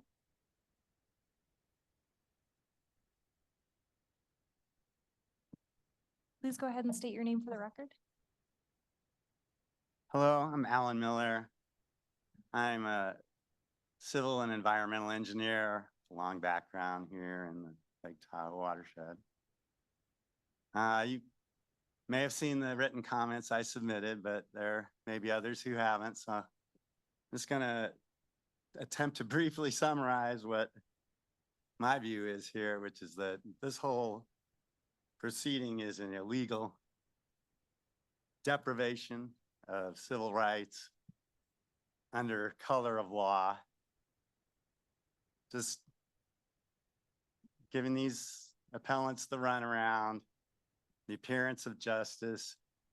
I covered all this in extensive detail in my comments, which came out of my experience with my lawsuit, Miller versus TRPA. And, you know, if I could summarize, what we've got is failure to follow the compact, and most particularly in this instance, failure to develop an EIS for this project or any other cellular project that's ever been approved in this basin by this board. So you're under requirements to do an EIS, but you refuse to do it. And in doing so, you violate the compact. So you've run a fraudulent environmental review program for 35 years or more, and you've done it all under fraudulent auspices as well, because none of you ascribe to protect the Constitution. You don't subscribe to oaths. That's proof. There's evidence in the record, no question about it. So, you know, I don't know what kind of a scam you're running here, and it's got to come to an end. I pointed out a number of things that you could do to improve the situation, but I think in the meantime, you have no choice but to follow the compact or otherwise violate the law. And you're not at liberty to violate the law. And your regulations, I exposed that major chunks of them violate the compact. So your staff sit up here and you make your findings and recommendations about how everything meets the compact specs and all that. Yeah, no, it doesn't. And you don't do environmental reviews, so you don't gather public input, you cut the public out of the deal, and then they wonder like, why didn't we know about this project? Well, TRPA can't advertise a project. That might draw criticism. So, I already told the applicants that they're gonna get rolled here, and that, if they're not working with an attorney, then they're not in the game. So, it's my hope that they'll use some of the information I provided and think seriously about having this whole damn thing set aside. Litigation. I wish there was another way, and yet there doesn't seem to be, because that is the TRPA position. And I also don't agree with Mr. St. Michael's comments we're that at 3 they're minutes, Mr. complying Miller. with the FCC. Great. Well, you've abandoned the public trust, my friend. Anyone else in the room wishing to make comment? Okay, let's go online then. Madam Chair, there are 5 hands raised online. First hand up is Tim Delaney. Tim, please unmute to make your comment. Oh, thank you very much for allowing me to speak again. So, yeah, FCC, don't make me chuckle. Serious. You have essentially kooks in the White House. That's what you have. So, that's sketch right there. And a few comments regarding, and it all involves the utility issue and everything that you're talking about here, but aimed a little bit at Member Hill. Serious, if you're worried about legacy of Tahoe and environmentalism and everything, well, why continue with the junk? North and West Tahoe and Incline Village is not about garish, ugly buildings. Serious. Folks, you got to stop rolling over here. And the thing is you have the Trump administration and Elon Musk and everything. They don't care a shred of a bit about environment. All right. So as far as I'm concerned, the Tahoe Basin is completely toast. And in regards to public comment here, it's appalling. It's just laughable. You have to come up with something different. Folks need to shut up after a while and let the public come in. I mean, the first public comment here, I didn't agree with that individual at all. All right. In regards to all this sort of wacky stuff they're talking about and Trump and everything else. It's yeah, sure, whatever. Okay. But they should be allowed to speak. And I see so little public comment.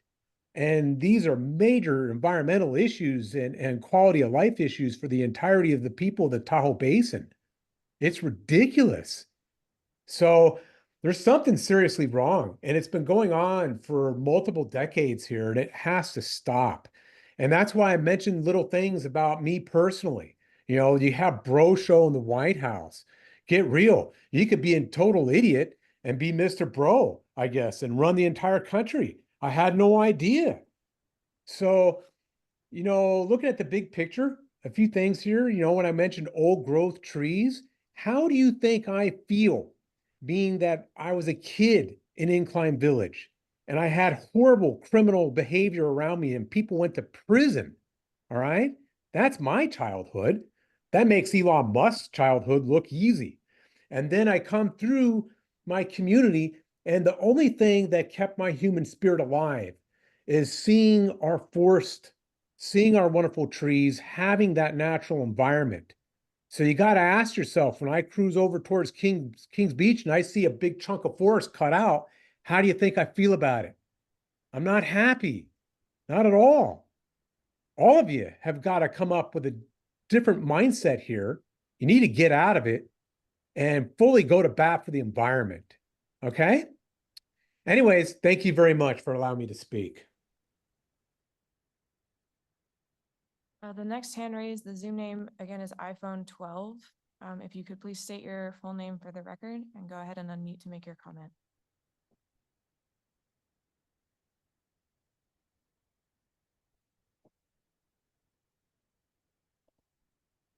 I can see that you're unmuted, but I'm not picking up any audio. Please double check your microphone.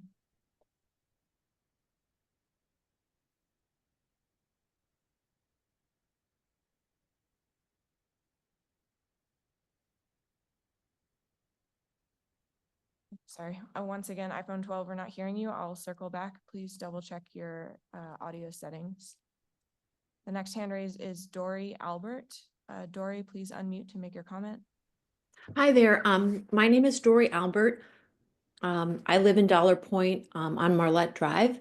I did not receive any communication about this cell tower going up in my neighborhood until a neighbor alerted me to it.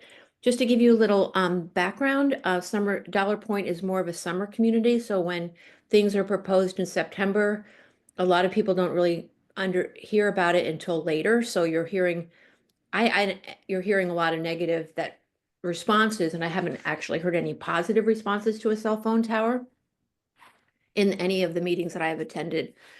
So I'm just wondering, who are the people who want the cell towers? And people who do want them can actually put up a booster antenna on their house to get the coverage they need. Most importantly, the safety issue. The pole is 45 feet from the pool. It's a 52-foot pole. In Contra Costa County, the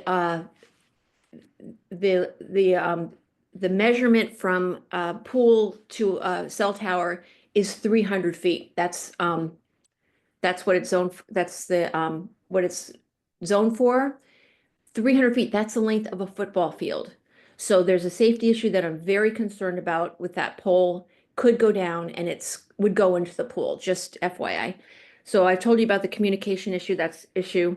So the VRTA has talked about health of trees and how they're very concerned, and they've talked about this pole being around a canopy of trees.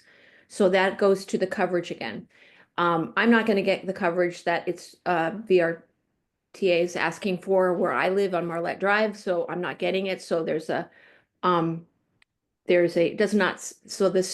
new pole that's being proposed does not satisfy the coverage. Aesthetically, that's something I asked about before with the scenic threshold. So TRPA looks at highway and lake. Maybe let's have this opportunity to look at neighborhoods. The first thing you see is I'm going to see this huge tower entering the neighborhood aesthetically. It does not go along with it.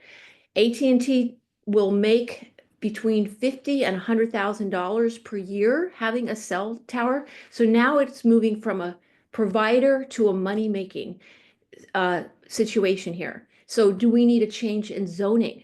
That's important. So Placer County, we need to revisit that. I don't have any information. I haven't heard anything about it. It was like a non-event. So I would like for us to revisit Placer County. And yes, I think we need more time to look at this. I think a lot of neighbors, when they come back to their summer homes and find out about this, are going to be very, very upset. Thank you very much. I think I've covered. Oh, and it is definitely a visual degradation having this in our neighborhood. Thank you. The next hand raise is Christy Carlson. Christy, please unmute to make your comment. Hi, I'm Christy Carlson. My husband and I own 96 Toyabe in Dollar Point, which is within the radius of notification, the expanded, I think it was 300 feet. Even though we are within that radius, we did not receive any letter that I am aware of. I understand that it must have gone to our PO box in Kentfield and probably got tossed as trash. So a couple things that I want to say. First of all, I appreciate the TRPA's job, and I am really just grateful for you giving us the opportunity to comment on this. You all on the committee have very tough jobs, and I'm empathetic to what you deal with every day. I think one of the things that is concerning for my husband and I is that we don't feel that maybe the communication from Mark with Epic to TRPA and then from TRPA to the homeowners was really as effective as it could have been. I believe from the comments, TRPA might think, looking at who owns the area of the pool, that since it's a community-owned pool, that you know, the DPA would have responsibility then for communicating with the homeowners, the 500 homeowners who use that pool. And in fact, the DPA has told us that they don't have any responsibility at all because they are not an HOA. So I think there was a breakdown potentially in communication there, where the assumption was made by TRPA that the DPA would be responsible for actively and, you know, aggressively communicating with all 500 homeowners and letting them know about this. They did send out a very brief email that I found later, which again there weren't any pictures. There was a link to the hearing. I didn't see it come through, again, my personal email. But they really have taken the stance that it's not their responsibility to communicate with the 500 homeowners. So I think potentially the TRPA assumption that the DPA would be involved is incorrect. And I think if the DPA had been more aggressive and had let the homeowners know with pictures and kind of schedule a community event to talk about it, I think you would have gotten more feedback. I also think that that Epic Wireless, you know, really didn't do a good enough job of trying to get a different location set up. You know, Mark made a comment that he talked to the county, but I haven't seen any written record of that, and I don't think it was very formal.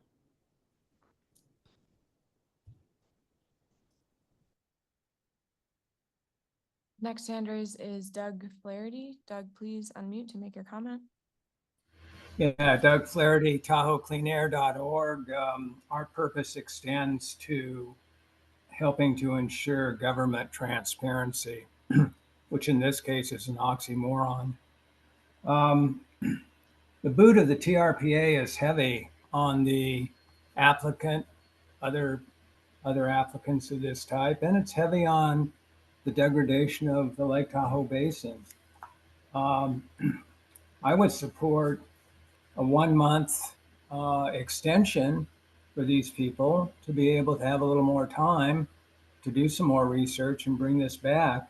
I find it incredibly interesting, the disparity between the power players in Lake Tahoe and folks like these applicants, because TRPA was just revealed that they allowed the Tahoe Blue Event Center and the Visitors Authority over there to completely sidestep all of the permit conditions, pretty much all of the permit conditions after operations for 16 and a half months. Gosh, if you can give the event center 16 and a half months to do nothing and then not hold them accountable, how can you not give these applicants 30 days? It's outrageous. This is the type of maneuvers that people are fed up with, and it will eventually end. It may not end tomorrow, but the way you run things will be changed. Also, a 30-day extension will give the applicant time to recontact Placer. I'm so sorry that the representative isn't here to defend Placer. Of course, she got reelected. If you voted for her, then, you know, this is what you get. So also from a cumulative impact, an EIS is not regulating the cell tower industry. It's simply a document that performs an impact statement or assessment. But yet you guys use the excuse that we can't regulate the cell tower industry. Doing an EIS or a proper environmental review is not regulating the industry, but it certainly informs the community of the hazards. And lastly, cumulatively, you're going to have to eventually look into wildfire ignition impacts from communications facilities. This is required under the first California appellate court decision, Bonta versus the County of Lake. And by doing so, you're not regulating the industry. You're just looking into the facts of, in that case, CEQA. So I'd like you to do your job. You have discretionary decision making. Gosh, what's 1 month as opposed to, 16 and a half months for the event center? We're at 3 minutes, Doug. The last hand raised, I'm going to circle back to the iPhone 12 user. Please unmute to make your comment.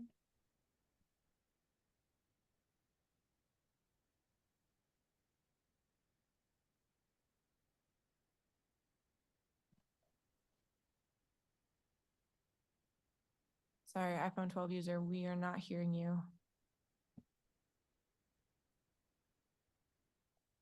Okay, thank you, Catherine. Staff, is there anything that you wanted to respond to at this time? And then we'll go to further board comment and then motion.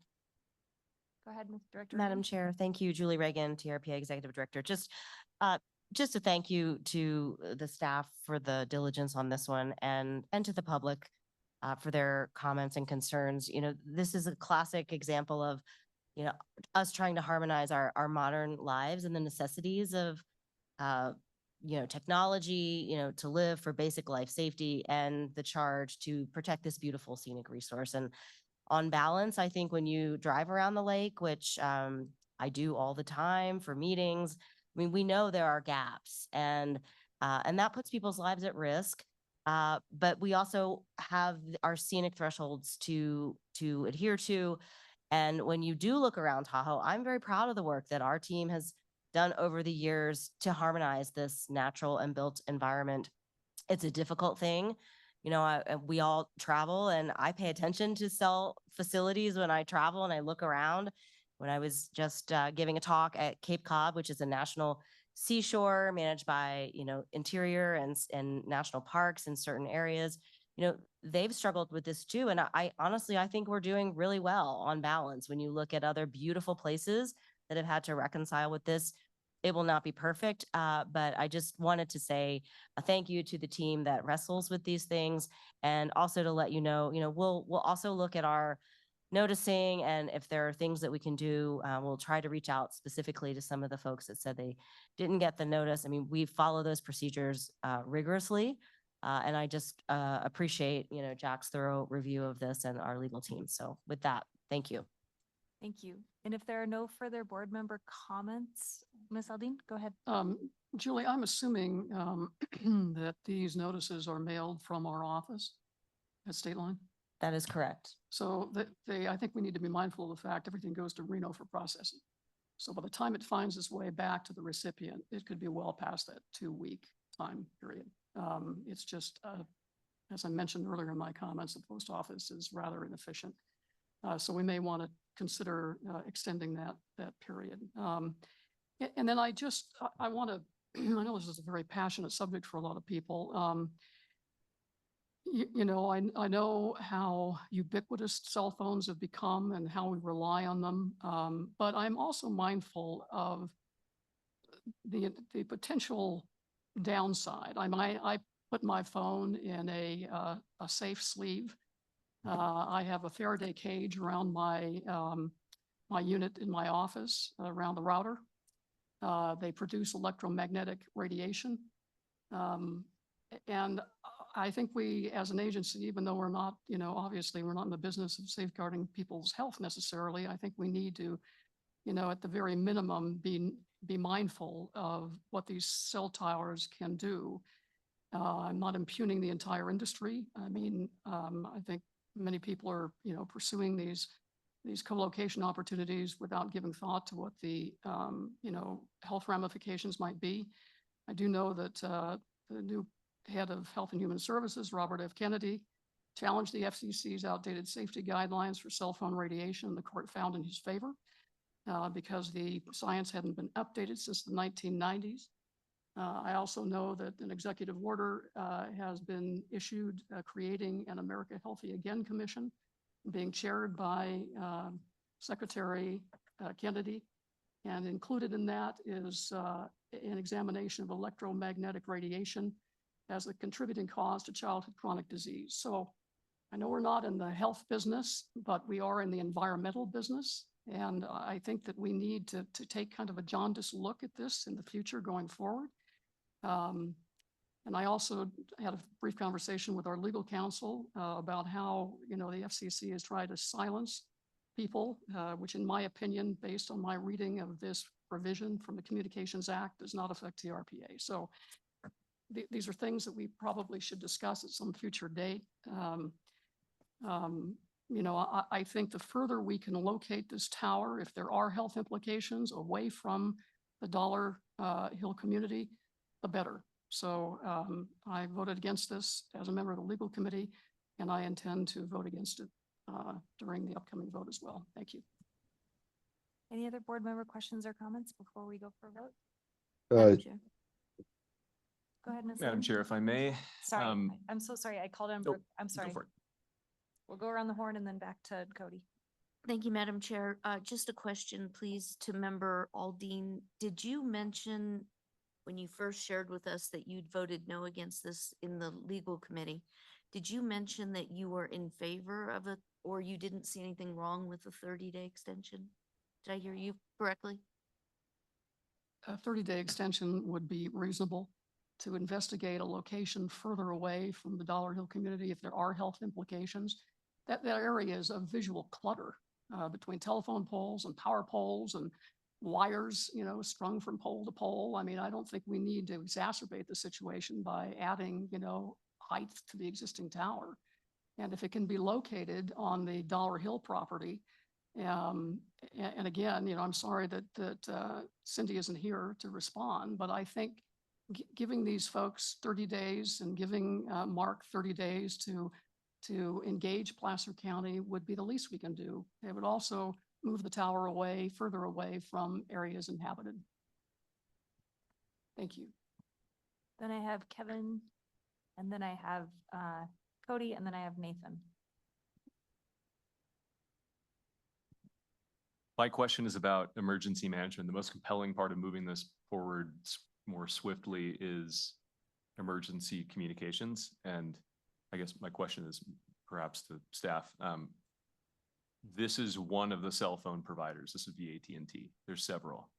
How critical is this linkage? Are there safety concerns right now with the gap or the poor cell coverage in this area? Or are we talking about ultimately needing all three major carriers to address this zone over time, in which case maybe it's worth looking at alternatives a little bit more deeply before moving this forward? Yeah, Paul Nielsen, I'm not aware of the coverage gaps for the other providers. So we sort of jump on this. We'll take what we can get to plug those gaps, particularly related to public health and safety and fire, getting the word of evacuations out. So it is a case by case. That's why we recommended approval of this. I will say that also if this moves forward, it will result in a 3-year valid permit. And so there's time for the county and the applicants and the public to work together to maybe find a new site. But again, this permit is valid for 3 years.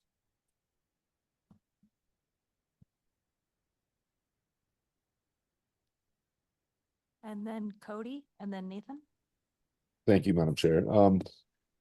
So, well, I guess the previous comment just brought up a good point. So we haven't looked at whether or not this is going to fill the gap, and we're saying that the permit is valid for 3 years, but would that not be only at this location?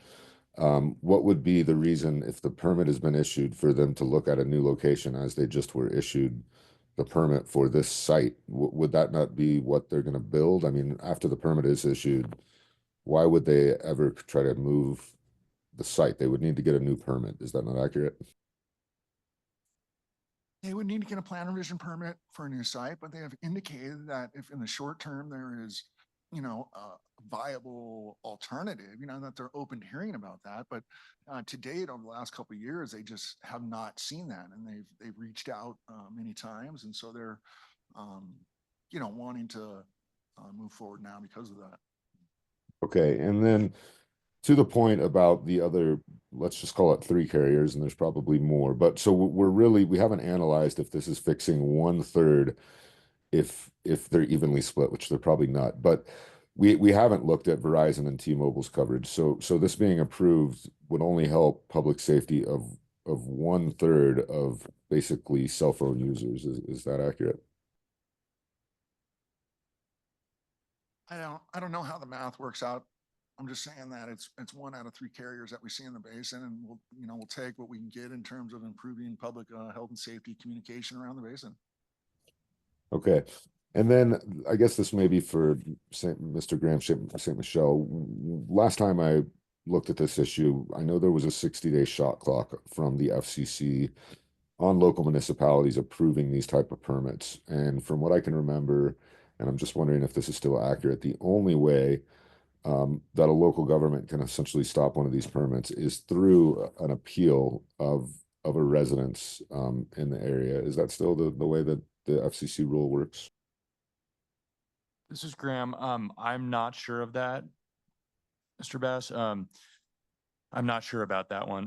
I do know that the FCC, the Federal Telecommunications Act, has very stringent prohibitions basically on local jurisdiction, cities, counties from denying projects like this on the basis of environmental and safety concerns. So they've preempted the field of regulating these radio frequency emissions. Their safety regulations legally govern and preclude local regulation. Now, as I mentioned earlier, and as Shelley pointed out, TRPA is not a local jurisdiction like a city. So it's a little bit different, but we, coming back to a point I wanted to just pop in and make is this project is being reviewed under TRPA's existing standards. We don't have regulations like FCC's. TRPA does not currently regulate health and safety. So even if we're not preempted, we don't have those types of standards. This goes to, we reviewed this project, staff reviewed this project under the current standards. So things like coverage, a requirement that the applicant show that there's a need for coverage. That's not part of our current requirement. It's also not a current requirement for something like this that is an IEC project. It's deemed not to have, comes in on a checklist.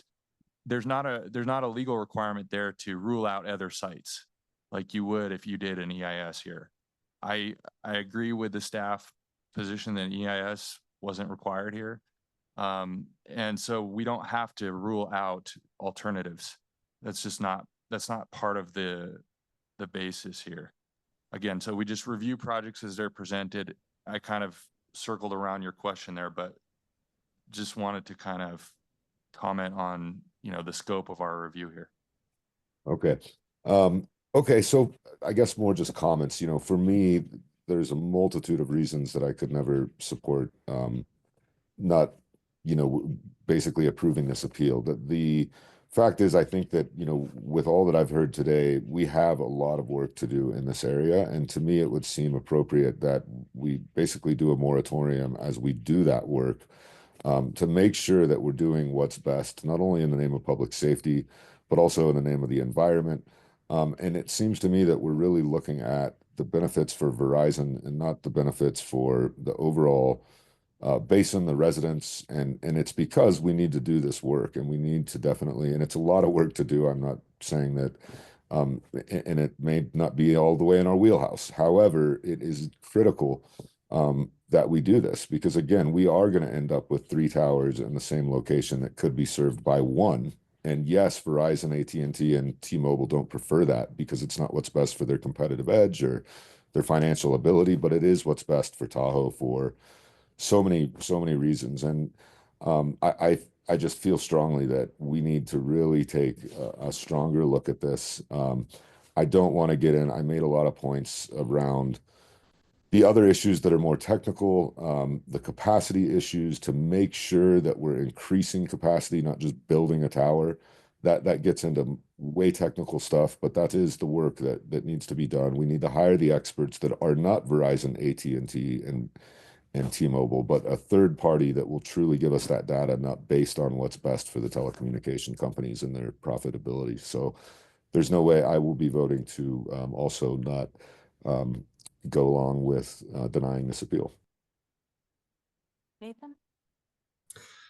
Yeah, it was brought up, and I apologize, I entered this meeting late, but the shot clock was brought up, and when does that shot clock actually expire? Because I would be in favor of postponing this so that, we could verify that all the noticing was actually done and everything is, on above board, given this is such a volatile issue. And I guess the second question of that is the TRPA subject to that same shot clock? So if we extend it, to a 30 days or 60 days from now, is that going to expire the shot clock and all of this is moot? Hi, again, this is Graham St. Michelle. So just on the timing, I just want to try to respond to that. Again, the shot clock is I will venture to say that that is not something that TRPA is subject to. Again, we apply our rules here. I think I'd feel comfortable saying that our rules are noticing rules and our the timing by which we get applications and process, and that's what governs. I have reviewed the record, as Jack Mensick, our attorney. I can go on record and say our noticing complied with our requirements. As your legal counsel, I can verify that. And I just, on the 30-day noticing piece, or 30-day extension, I just want to point out, as I mentioned in legal committee as well, this appeal has been pending for, I think, over 6 months. I don't have the exact date, but what's that? Okay, Mr. Keycaffer points out 6 months to the day. So this has been, there has been, the TRPA appeal process is a pause. It holds the hearings officer decision and gets this time. We could have put the appeal earlier, but we were we understood that the appellant here, as well as the permittee, were working together to try to think about alternatives that would have made this appeal not necessary, and those weren't fruitful. So the idea of a 30-day pause or additionals, I just want to point out, it's been going on for a while, and nothing has transpired there.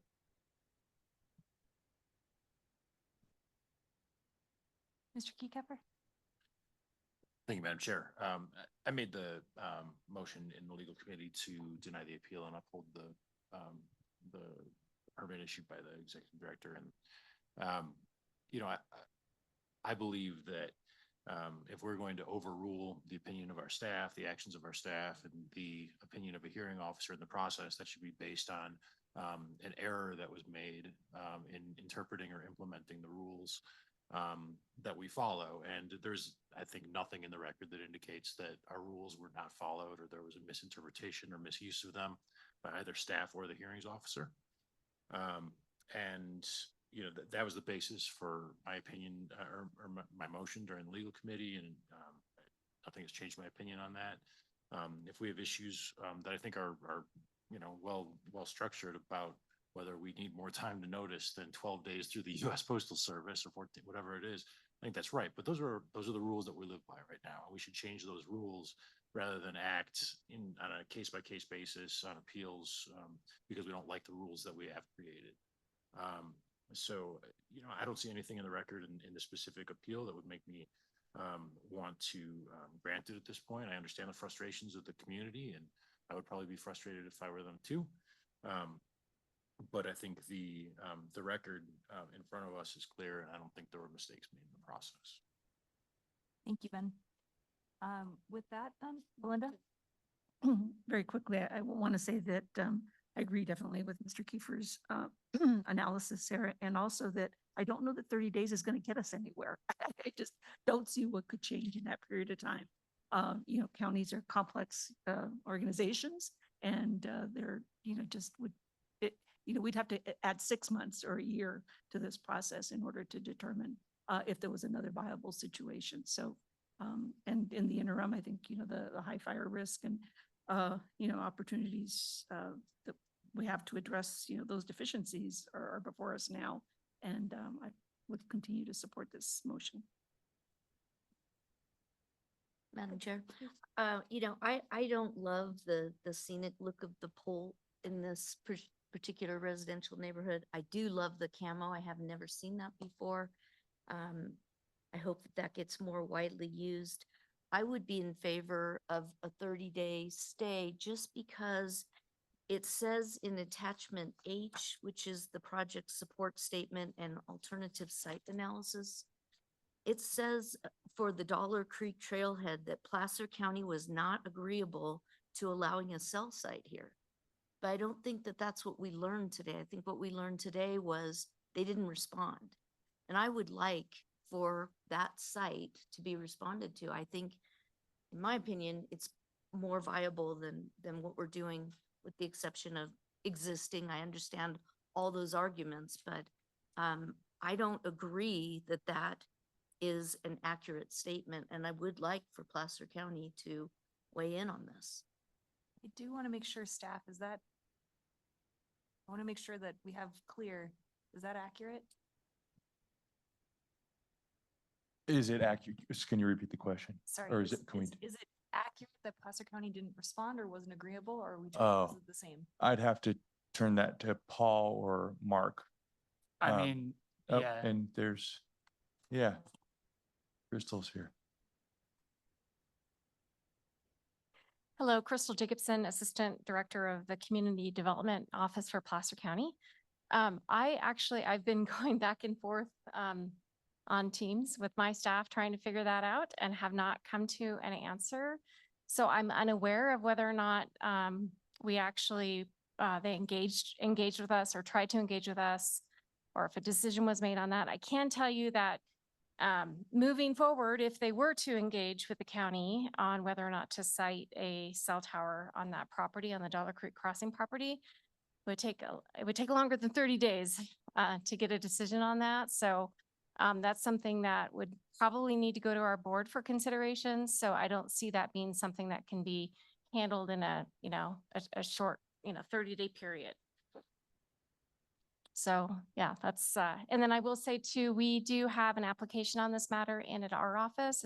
It's been deemed incomplete at this time, but our staff will be processing a minor use permit for this item. But obviously we're looking to, what your board does on the matter. Happy to answer any other questions if you have them. Do you have any others? I don't think so, but I do recall clearly that the testimony by the gentleman representing Epic, he said they never responded. So I just see a conflict there, and I don't know, I'm looking for brighter people to figure out how to proceed. Madam I can tell Chair, you that, good Paul Nielsen, a couple. I can tell you that site also has visibility from Highway 28. And so we were not excited about that site because it's a visibility, because of the public recreation aspect, and because of the feasibility and the ability for this site to move forward more quickly, improve those communication goals that we're looking for, and not result in impacts to the threshold. Paul, is it safe to say that if a proposal were to move forward for a cell tower or multiple cell towers on the property, the Dollar Creek Crossing property, that would be a non-starter because of the scenic protections in place, or would it I still would be have able to to see have the specific consideration? proposal. Yeah, but I can tell you that we had concerns about that property.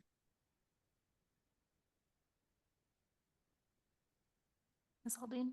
I guess the question, Paul, for me is, does public health trump environmental, environmental issues when it comes to scenic? Because I think that's what we're talking about. And maybe that's an unfair question, but I think that's the crux of the matter. It's the thresholds. Our mission is focused on the thresholds. No, I understand that. But I think public health and safety is also an overriding concern, at least in my estimation. I just want to react to that because I think that that's sort of an individual, when we're sitting on the board, something we have to weigh. And, it might be that one day scenic is the overriding concern, one day public health is, one day environmental. And I don't know that that's, to be honest, part of this discussion, that we can shift it based on what we don't necessarily know about the public health impacts of this. We don't have enough information to say that that decision would override, or that knowledge would override other decisions we have to make. I think we have to balance all of the concerns that come out. go on, belabor this indefinitely, and I apologize, but the site that was identified on the Dollar Creek trailhead area, why was that site chosen? Was it chosen because of clarity of signal? It's a big piece of property, and it's undeveloped, largely undeveloped. Sure, I mean, even if it had to extend above the canopy slightly, I think it would be a superior location. So when the search ring was issued some 2 years ago, we start looking, literally you sit at your desk and you look at a Google map and you just start looking at the map and seeing what areas could potentially accommodate a facility like this. A big open piece of land is certainly a consideration. Back 2 years ago, I started that process, reaching out to Placer County. I honestly cannot tell you who I spoke to at that moment, but we made the outreach. It just didn't go anywhere. Simultaneously, you're looking at different sites. We come up with a site that's on an AT&T pole that can be reutilized, not add to scenic impact, around the lake. It's been a site, it's been a situation or a type of project that has been approved by TRPA before, and we went with it. We chose our site and we went with it.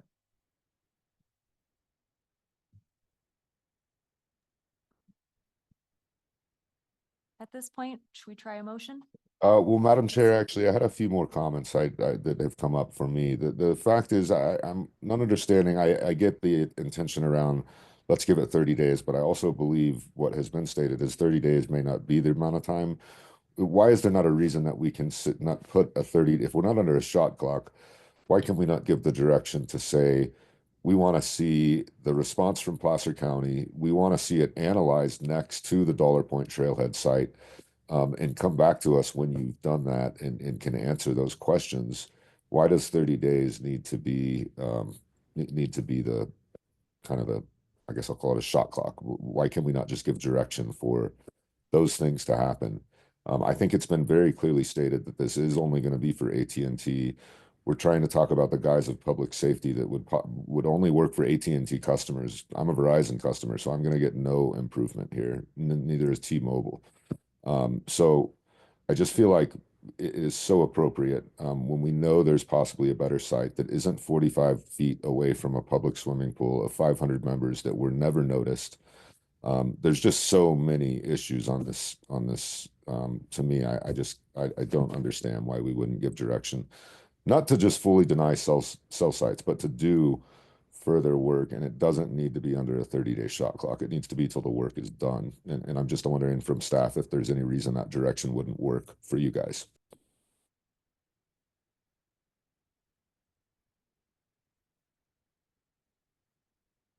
I mean, this is Graham, St. Michelle. I think it's kind of going to be up to the board to decide how you all want to handle that. You could vote to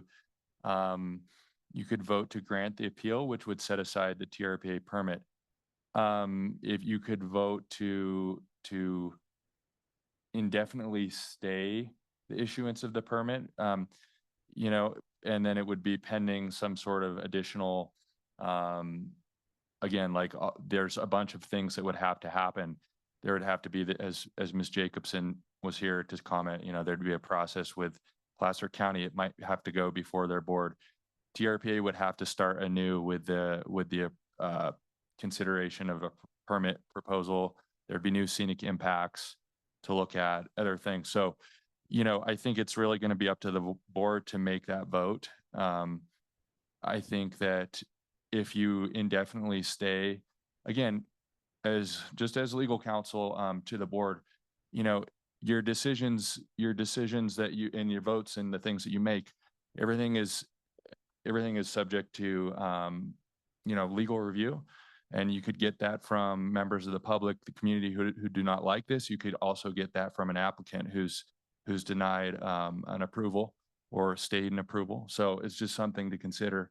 I think staff here and legal, we've kind of given you the information, and that's for you all to make your decision.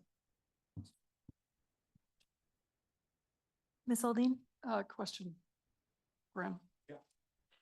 and maybe this is a question for the applicant as well. And this is probably never, something that's never been done before, but if we were to allow the temporary improvement of the existing facility at that location, I'm assuming that pole with the associated equipment could be relocated at some point to a different location, or is it location specific?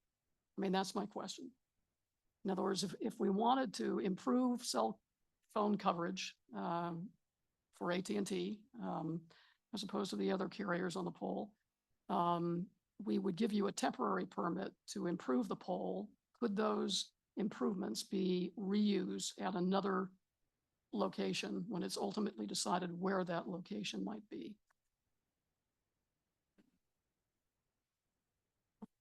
Sites can be relocated. That's kind of the simple answer. Okay, so equipment can be relocated. Sure. Okay. Okay, thank you. I've never had that experience. We've never done that before. I don't know how that would, there's probably things that I'm not even anticipating that would come up. A network, they build a network planned, around different sites. And if you move those sites around, it changes the network. So it's not a simple thing to do. I understand that. Okay. I understand that, but it would accomplish your desire to increase connectivity, but it would also open the door to a possible relocation when an appropriate site is identified that's closer, that's further away from the Dollar Point subdivision. Okay. Yes. I want to add one thing is that the specific point about AT&T is they're the only carrier that has FirstNet. FirstNet is a dedicated emergency band. So it's not really apples with apples. If you deny an AT&T site in this case, you're denying a FirstNet capability. So which Verizon does not have FirstNet band antennas. They're not licensed to have that. So I just want to make that one point. No, I understand that, but we're not talking about a denial. We're talking about a temporary location while a permanent location is identified that might satisfy some of the concerns expressed here today by the board. So it turns off by itself. Oh, I'm sorry. Some of the other commissioners had brought up that point, so anyway. Okay, thank you. Appreciate that. Madam Chair, I'm happy to try. I'd like to take a stab at the traditional motion, and if it doesn't pass, then the board can try to do something different, but is That sounds good. And appropriate? I think the traditional motion is for a 3-year permit, right? Yes. It's already just for 3 years, I think. Just this. Correct? It's to deny I thought it was Appeal, to but deny the appeal. it is, sorry, but what that would do is grant a permit for 3 years. But the problem is the permit is not subject to revocation at the end of that permit period, right? I believe the rule is you have 3 years to break ground To begin to construction. initiate construction. Got it. Yeah. My apologies on the confusion there. Go ahead, Member Hill, if you want to try a motion. Okay, so I'd like, that's not the motion I want to make. Yep. You go have ahead. to make that Is motion. there a motion that It is, staff? sorry, it is the motion you want to make because it has to do the reverse, so it would have to fail. right? Okay. This is the one where So you would then I make that motion, then folks say no to it. if they correct? agree with you, they say no. Okay, And may I clarify, if I might recommend that somebody who wants to grant the appeal make the motion okay. to give, and unless you want to grant the appeal. I Sure. move to grant the appeal.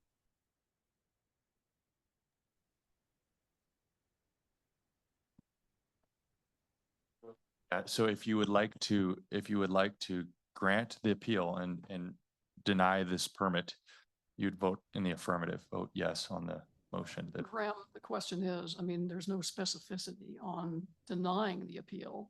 Granting the appeal. In other words, for how long? Do we need to be more specific about if this motion to grant the appeal should succeed?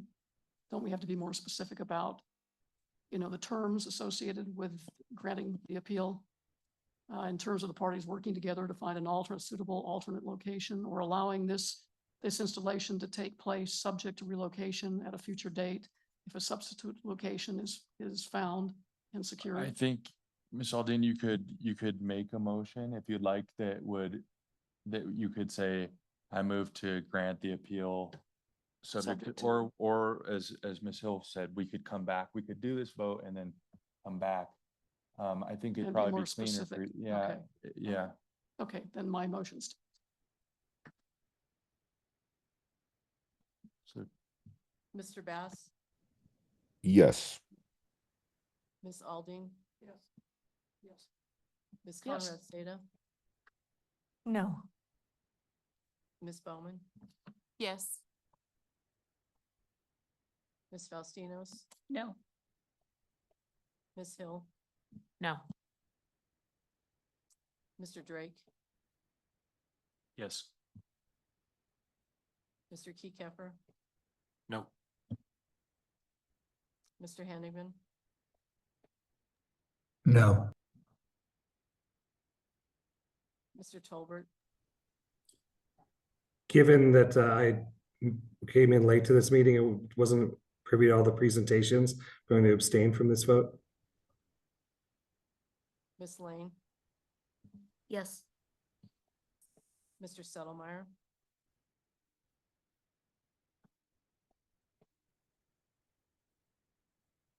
Ms. Loomer, No. Ms. Williamson. No.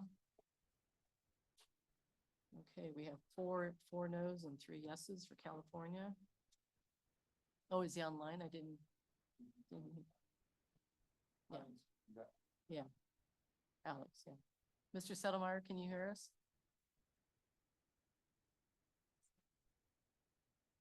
No. Director Settlemeyer, you should be able to unmute now. No. I can hear you and I'm a no. We've only got 4 California votes.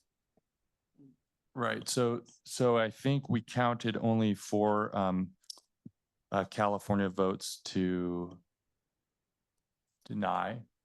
So this basically, in this case, you needed to have 5 California affirmative votes. I'm sorry, yeah, as long as there were 5, sorry, I've just tied myself in a knot here. I got to start over.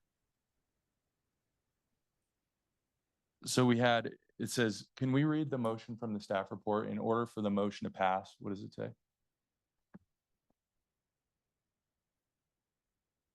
In order for a motion to grant the appeal will fail unless it receives 5 affirmative votes from the board.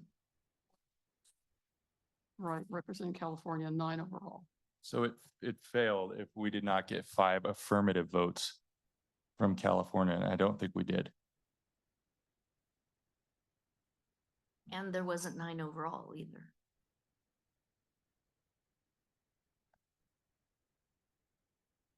All right, I'm sorry that I'm confused here. We might have to, honestly, we might have to count this again. And so that we can just have a clear record because of the backwards nature of this. So I apologize for that, but I'm just gonna take my time here and I'm gonna look up the motion. If somebody wants to sort of jump in because they're tracking a little closer than me, you're welcome to. I'm happy to jump in, Graham, while you take a minute, Madam Chair. I think, and I want to give a big thank you to Kevin Drake, who is his first meeting as an alternate on the board to have this very intricate vote. And also Nathan Tolbert, who's sitting in for Wes Rice. So I really do appreciate it. This is a very peculiar way of voting in the appeals because we typically phrase the motion in the opposite. So I think that is what is going on. So if we could just take a quick minute, Madam Chair, that would be good. My understanding of the vote count is that the motion stands as you laid it out, Madam Aldine. I'm sorry. The motion appeal- failed, so the appeal is not granted. The appeal is not granted. That's correct. Pardon me. Yeah. That's Yeah, correct. the appeal is not granted. You the did not permit- have enough votes to grant the appeal. And the permit is not, No, the permit issues. the permit stands. Yeah. Yeah, the permit stands. It's already been Permit stands. issued. Point of order, Madam Chair, just for the record, if you could really be clear about Yeah, that. I want to try, That'd be I want to try to do this. Yeah.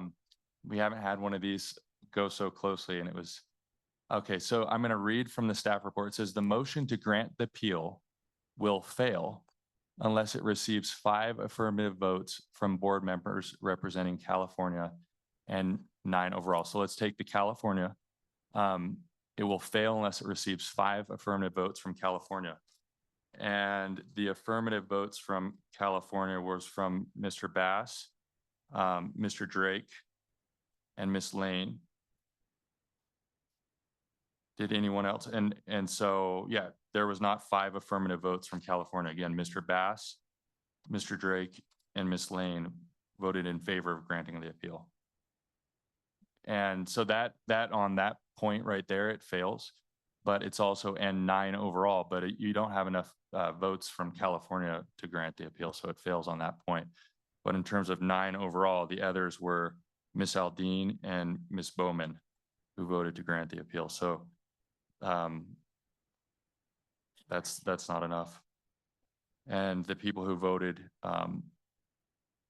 against denying the or against granting the appeal was Ms. Hill, Mr. Kiekeffer, Mr. Settlemeyer, Ms. Williamson, Ms. Conrad Seda, Ms. Fastinos, Mr. Henigman, and Ms. Loomer. And then Mr. Tolbert abstained. So if anyone, if I recited that and somebody thinks I got their vote wrong, let me know. Thank you. Okay. Were we gonna take a lunch break before we move into our next appeal? Let's get our food, then everyone will go off the record for 5 minutes in a minute and come back. We have a public hearing after this. So let's go grab lunch and let's come back at 2 p.m. with our lunches.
All right, you guys, I'm sorry to make everyone eat and talk, but thank you.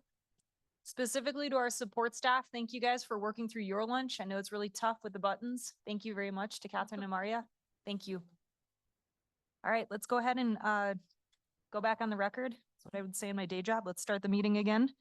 We're now on to agenda item 7, which is amendments to Douglas County South Shore Area Plan, including an adjustment to the Kingsbury Town Center boundary, changeable sign standards, i.e. frequency by which signs can change their display, an energy conservation strategy, and implementation of the Phase 2 housing amendments, which provide more flexible development standards for deed-restricted, affordable, and workforce housing in town centers and areas zoned for multifamily.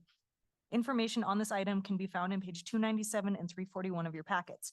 As a reminder to the public, after staff presentation and board discussion on this item, we'll hear public comment. I'm going to turn this over to Jacob and Alyssa, I believe, for staff presentation, and I'm sorry, you guys, to make you eat and talk, but thank you.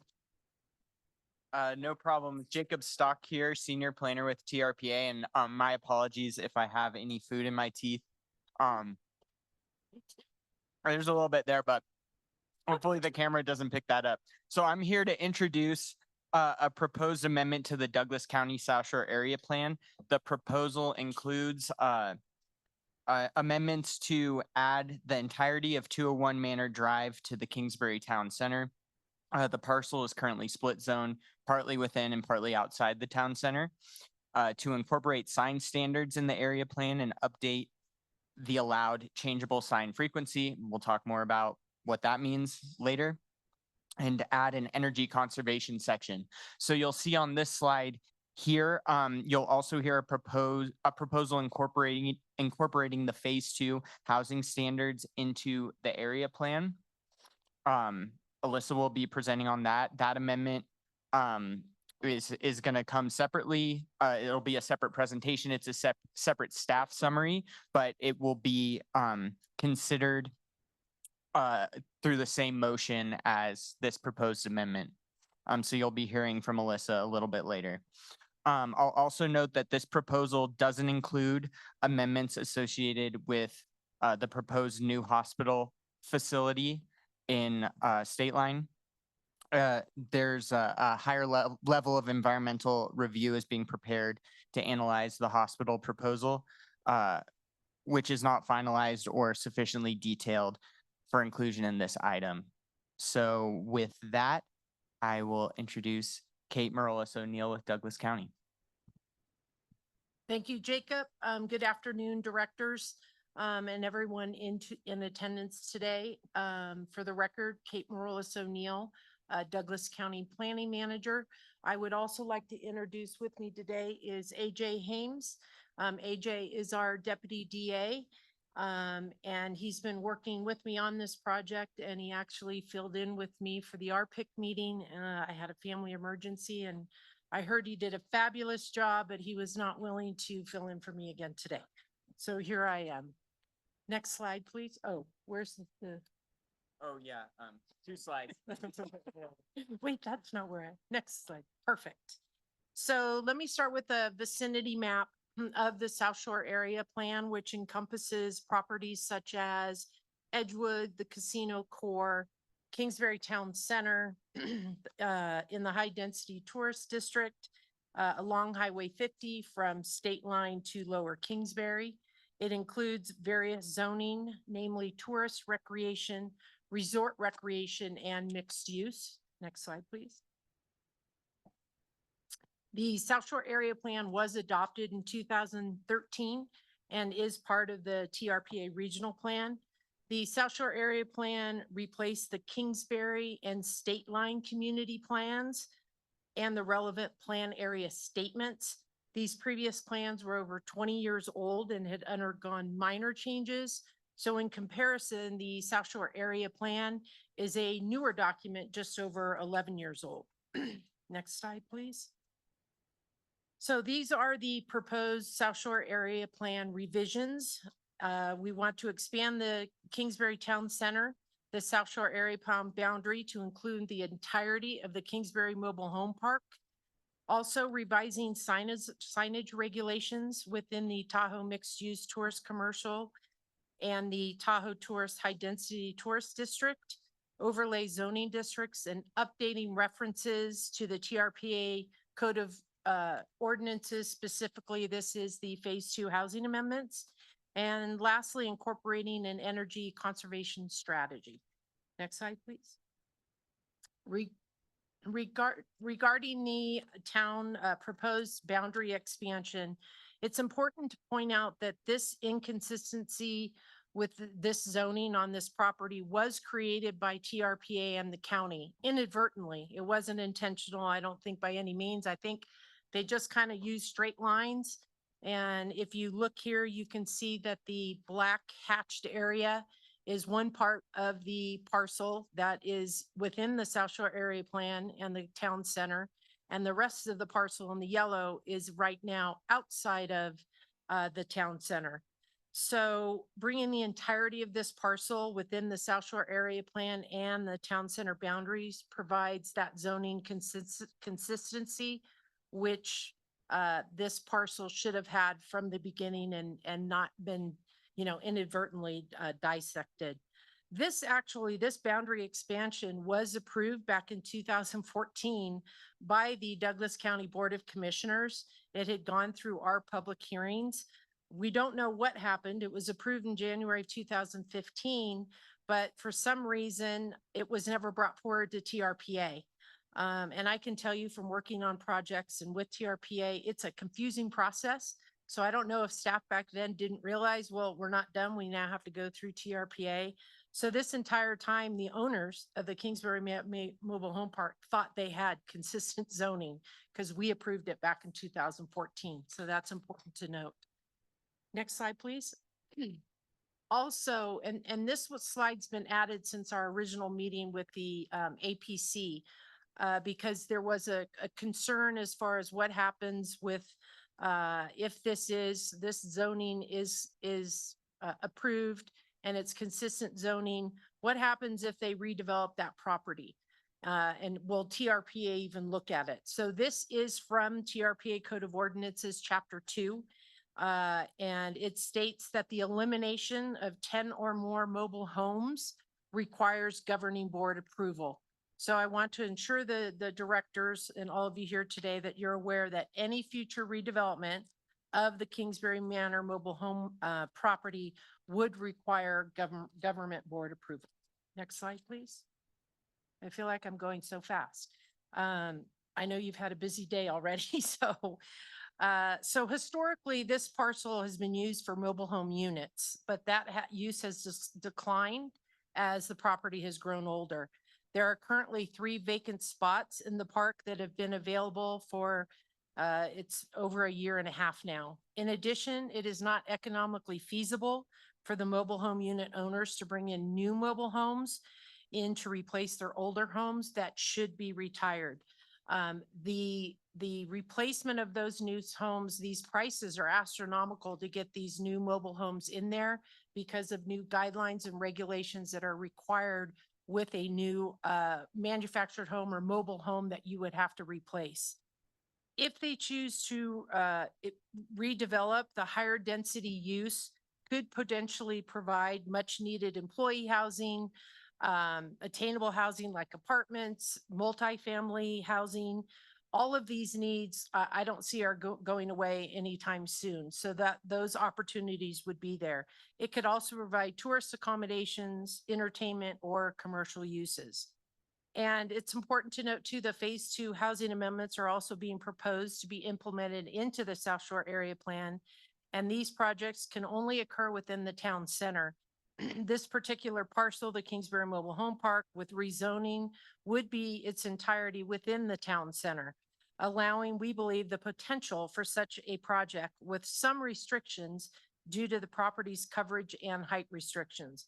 One of the things 14 years ago or 11 years ago now, the owners agreed to limit the building height for any redevelopment on the property at 35 feet. And they when they found out they didn't have that zoning and we were bringing it back again, they still agreed to the 35 feet on that property for any redevelopment.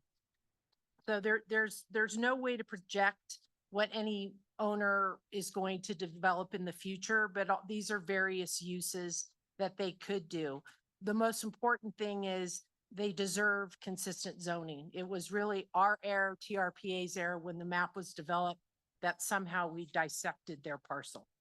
Next slide, please. As mentioned previously, when the South Shore Area Plan was adopted in 2014 or 13, it absorbed the Kingsbury and State Line community plans. These plans were previously followed the standards in this document. Do you have my document? No, it's right here under here. So this is the document. So these were the old design standards and guidelines. I did not add this document to your packet because it's, I think, 230 pages long. So I didn't want to do that. So these plans, the South Shore design standards and guidelines that were replaced this document.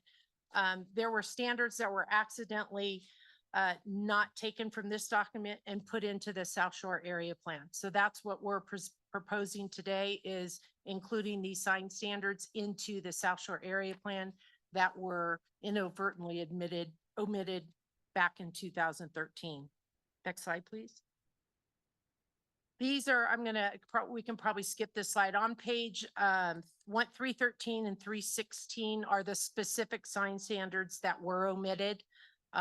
In addition to these sign standards that were omitted, we are the county, we are also suggesting the changeable signs in the casino core district, that the changeable sign right now is every 15 minutes. And we are proposing to change every 5 minutes. We've been asked, well, where did this come from? And it really came more from when the event center was built and being able to disseminate information more frequently. And it's not just for vehicles. I'm just going to say vehicles. Let's just go there. Vehicles, but it's also for pedestrian traffic. So if you're walking from Heavenly Village, let's say to the event center, you would never seen a sign change. So you wouldn't be able to get in, what's happening at the event center. You probably have to circle back and look behind you to see if anything's changed. And I know Jacob's going to touch on this too, but it's there. The other concern was they're going to be blinking. They're going to be, if we approve this, it could, what happens if it goes to 1 minute? That's not what we're proposing. We're not proposing the blinking signs. We're proposing every 5 minutes versus 15 minutes. So that's what the county is proposing.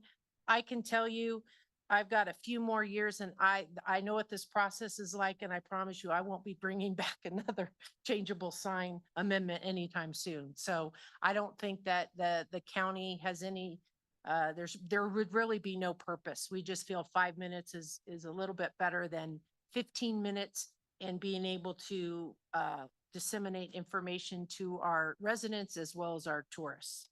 Next slide, please.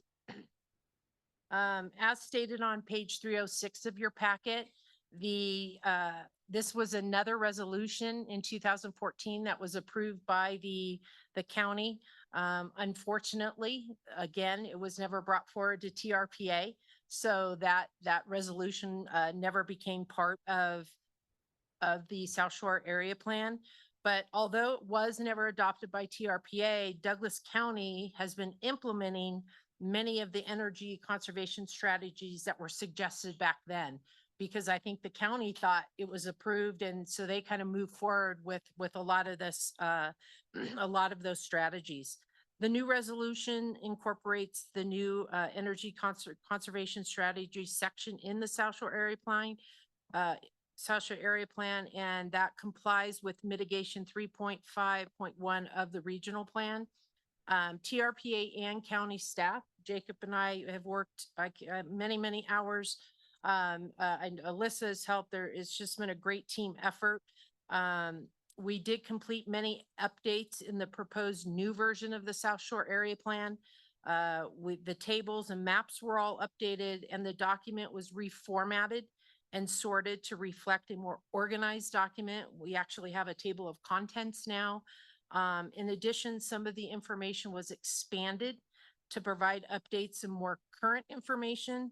I'll give you a couple examples. So the new version of the South Shore Area Plan, the soil conservation was expanded with an entire section to provide more content and understanding versus the old version, which literally only has 2 sentences that address soil conservation. Another example is an update for the use of wood stoves. The change out program is now in effect and has been added to the new version of the South Shore Area Plan. And look at that. I'm on the last slide.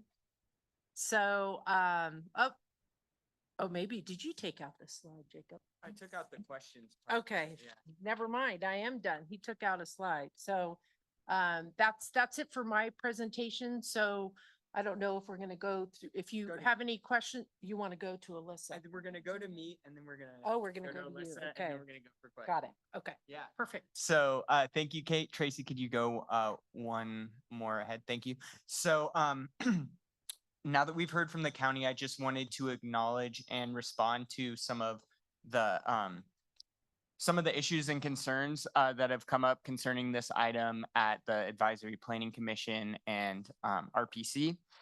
So first, just to summarize, APC recommended this item for approval with 8 votes in the affirmative and 5 opposed. So there was a bit of a split there.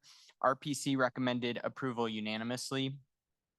Some APC members expressed concern that future redevelopment at 201 Manor Drive could result in the loss of affordable housing units. Kate addressed this a little bit earlier. There's currently no proposal to redevelop that site. Should a proposal come forward, it would go to the governing board for discretionary review, and that would include an initial environmental checklist that would be subject to mitigation under the housing section of that checklist.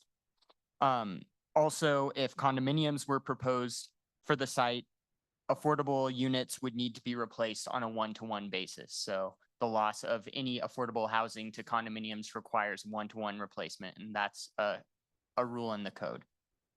RPC members suggested exploring further safeguards for existing workforce housing through the Cultivating Community Conserving the Basin project, our Tahoe Living initiative that you guys heard from Karen on earlier. And staff plans to do just that. So we'll be looking at additional safeguards through that process. Next slide, please. Some members of ABC also felt that the IEC did not sufficiently analyze the impacts of more intensive development at 201 Manor Drive. Staff disagree on this point. We believe that the IEC sufficiently analyzes the plan level impacts of the amendment. We can't speculate in our environmental documents, so that's not the role of an IEC. So when a project is proposed at the site, it will require specific environmental analysis, and as I mentioned before, a discretionary review of the governing board. Next slide. So finally, some APC members question whether the proposed changeable sign frequency would cause driver distraction or scenic impacts.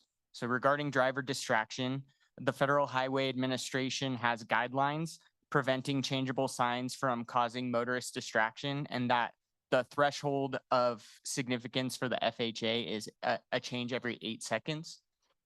The county is proposing a change every 5 minutes. Regarding scenic impact, you know, Kate talked about this a little bit. It takes about 6 minutes to walk the length of the Casino Core District from the state line to the event center. And a change every 5 minutes is unlikely to cause a noticeable scenic impact for pedestrians. So an RPC member was also concerned about the cumulative impact of more frequent sign changes if additional changeable signs were added to the district. So if other businesses wanted to put up new signs or more signs. So as with 201 Manor Drive, the checklist can't speculate the impact of future actions. There are no new signs proposed that we know of. If someone does propose a new sign, then we'll analyze the scenic impact through the same process. And the county has specific design standards for changeable signs. And And so with that, yeah, I'll hand it off to Alyssa. Thanks, Jacob. We can go to the next slide. And the next slide, actually. Perfect. I'm Alyssa Bettinger with TRPA, and I just have a couple of slides regarding the Phase 2 affordable and workforce housing amendments that this board passed back in December of 2023.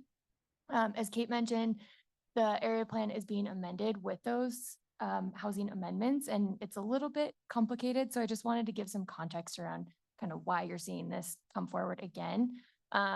And for a little bit more context of the Phase 2 amendments, I know some of you were part of those very long discussions in 2023, but some of you weren't. The Phase 2 housing amendments are part of our Tahoe Living Strategic Priority, in which we have 3 phases. The first phase of that we completed back in 2021. It focused on accessory dwelling units and encouraging property owners to convert old motels to long-term housing. The Phase 2 housing amendments focused on making it more financially feasible for developers to build deed-restricted, affordable, moderate, and achievable housing for our local workers and our lower-income folks. And then the third phase of the housing initiative is really focused on our long-standing systems that we have in place, and making them, more equitable and, based around community need. I am not going to go in depth into Phase 2 today, but the amendments they provide flexible development standards for deed-restricted housing. So that includes density, height, coverage, and parking. Next slide, please. And when the board approved the Phase 2 amendments, we knew that we needed to make changes to the local jurisdiction's area plans, because those area plans also list height and density as well as parking standards. And so that is why we're coming back to you today, a little over a year later, with amendments to implement, again, those Phase 2 housing amendments into the area plans. There's a similar item with Placer County's area plan as your next agenda item. But we did give the local jurisdictions a few different options for doing this. The first was just to opt in and adopt the standards as our board approved them. The second option was for them to opt out, and they could propose alternative standards. The county has chosen to essentially opt in this case. And so that is, again, why these changes are being amended into the area plan today. Next slide. And with that, I will turn it over to the chair for questions. Thank you, guys. Questions or comments from the board? Ashley, Ms. Conrad Seda. Ashley Conrad Seda. I just have a question to make sure I'm understanding this. So first of all, thank you so much for clarifying what would happen if that area were to be redeveloped, the 201 Manor, all the mobile homes. So in the past, we have seen developers come in and mitigate new market rate housing by offering up deed restricted lots, but then the housing doesn't actually follow. There's not money to build on those deed restricted lots. And this is what I'm confused about. So if, for example, what you're saying is that if condominiums came in, then there's a requirement for a one-to-one replacement with an affordable unit.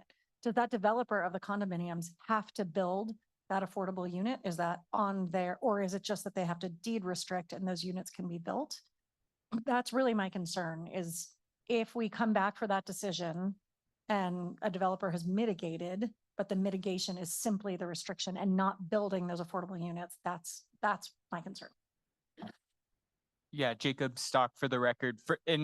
For that particular item in the code, that is a condition of the subdivision of the land into condominiums, and that requires replacement units. So units that can be occupied, and those units can be on site or they can be off site. And I don't recall off the top of my head the location requirements. I know they have to be in the basin. Within 50 miles, I thought. I don't recall off the top of my head, but I can grab a code and pull it up. Okay, but that only applies to conversion to condominiums. That's correct. Okay. Other questions? Alexis? Thank you, Madam Chair. And I hate to put our attorney on the spot again, but for state law, I thought that there were Nevada state law. There was requirements on RV parks and if you displace folks with RV parks. And so I just was, because I think that's the reason that we had deed restricted housing in Incline, honestly, is because of RV parks that had been displaced. But I didn't know for sure, but I was just curious if you could opine on that. Yeah, thank you. I don't know off the top of my head about the specifics of the Nevada state law that you're referring to, but I do believe just, I think that's correct, but I don't have that. Yeah, I know, yeah. Kate Morales O'Neill for the record.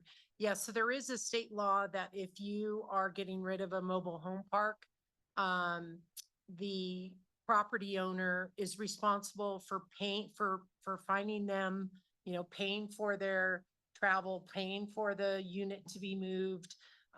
If it's up to 100 miles, it is I believe this is what the state law stipulates. So they're responsible for, and we do have a representative from the property. Brandon Hill or Hall Trust is the owner. Brendan is here today if there's any specific questions you might have for him. But yeah, so the property owner would have to be responsible. They have to move them up to 100 miles and move those, they're responsible for those costs.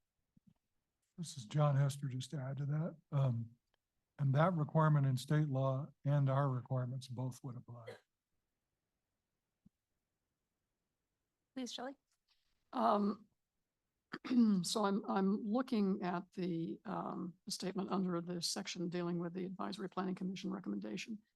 So there are two places in code that address this. One has to do with if the mobile home park were redeveloped as condominiums. I mean, they specifically call it condominiums as opposed to single family units.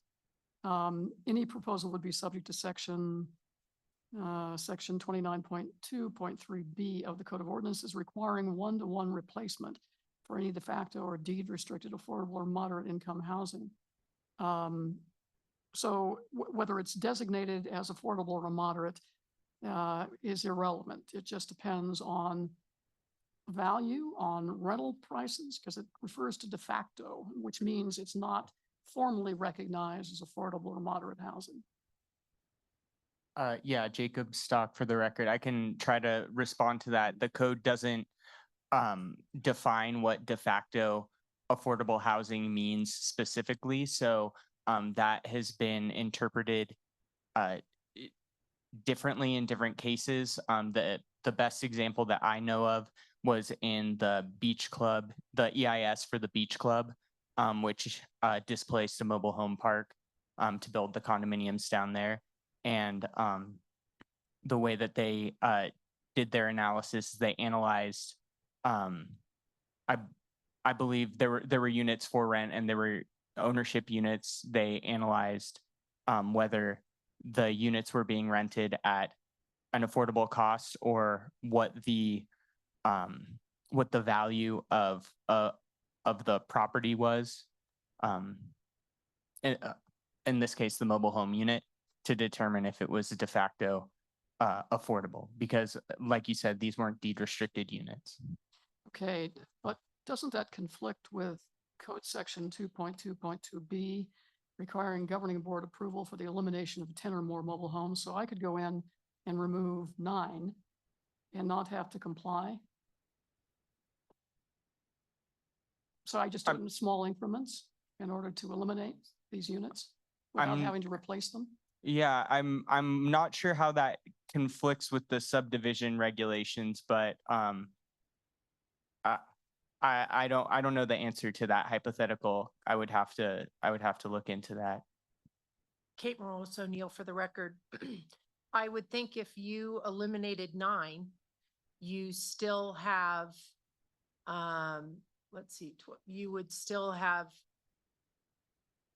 20 some odd mobile units there. So you you haven't changed anything, you can still only bring in, you know, if the zoning is passed, what you could do with that, that calculation wouldn't work. So that wouldn't really make sense for the property owner, because now you still have a mobile home park. And if you get Right, rid but of, if you get rid of 9 units, So what if you do it in, you know, 9-unit increments? I mean, how does that square I with this mean, provision in the code?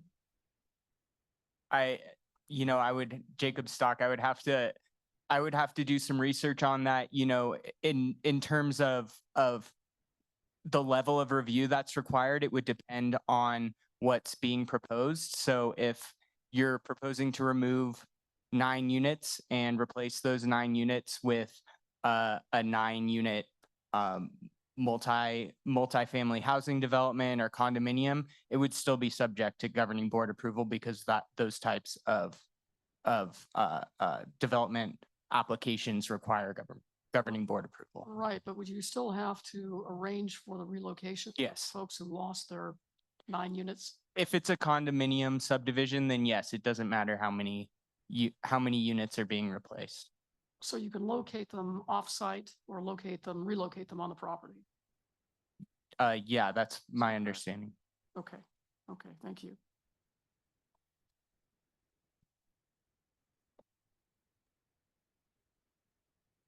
Shelley, are you pausing for more questions? Yeah, I guess it's just kind of a hypothetical. Are you okay if I see if anyone else Sure, has one quick? absolutely, Okay. please do. Anyone else? Yeah, Madam Chair, this is Cody Bassa. I'm curious, so going into the 100-mile kind of replacement, or I guess that's the radius, is that up to the developer or the person that's living in the mobile home, as far as where in that 100 miles? Like, so can the developer just buy them a lot in Smith Valley and that's where they get relocated to, or is that choice up to the person living in the RV park? Kate Morose O'Neill, for the record, thank you again for the question. I'm referencing when I was reviewing this, I remember looking up what the state law was, because I knew if you displace a mobile home park, the owner has responsibilities. And what I recall is that that the owner is responsible for the expenses up to 100 miles. So if I live in the mobile home park and I decide I want to move to Texas, that's the property owner is not responsible, because it's beyond that 100 miles where you want to move to. Is my understanding of how the state law reads. Okay, yeah, that kind of answers it. I guess what I'm wondering is, like, if does the homeowner or the tenant of that RV park get to, if they were to, for instance, and I know it probably is not possible to move an RV, but if they want to locate still into State Line or into South Lake Tahoe, but is that choice up to the homeowner, or is that choice made by the owner of the property that's relocating them, as far as where they're going to go? And I know they can't go outside of the 100 miles, but if they want to stay in Tahoe, but it's obviously going to cost more than moving them to Smith Valley, who gets to make that choice, the owner of the property or the tenant, or homeowner, I should say? Good question. So Kate Morris O'Neill, for the record, thankfully, my sidekick wingman, AJ Hames, our deputy district attorney, can answer that, obviously, the legal term. Yeah, Madam Chair, if I may, AJ Hames from the Douglas County District Attorney's Office. One quick correction, it's 150 miles. So you actually get a slightly larger radius. And that is a provision that kicks in when a landlord elects to close a mobile home park. So the landlord can't just go one by one getting rid of tenants' homes. Those belong to the tenants. So that's not actually possible. But if a landlord closes a park and therefore all of the tenants are forced to move, they can choose a location within 150 miles, and the landlord is obligated to pay the expenses of moving that unit, those 150 miles, which includes any inspection fees. If, for example, they go to a different state with different standards, it includes paying for hookups to utilities, and installation and like leveling and all that goes into putting a new unit in a place. Alternatively, if somebody wants to just get rid of their unit and try something else, they are entitled to the fair market value of their mobile home unit. Madam Chair. I'm sorry, before you leave the podium, there are some instances in which the mobile homes are so old they cannot be relocated. So what is the law? How does the law address that?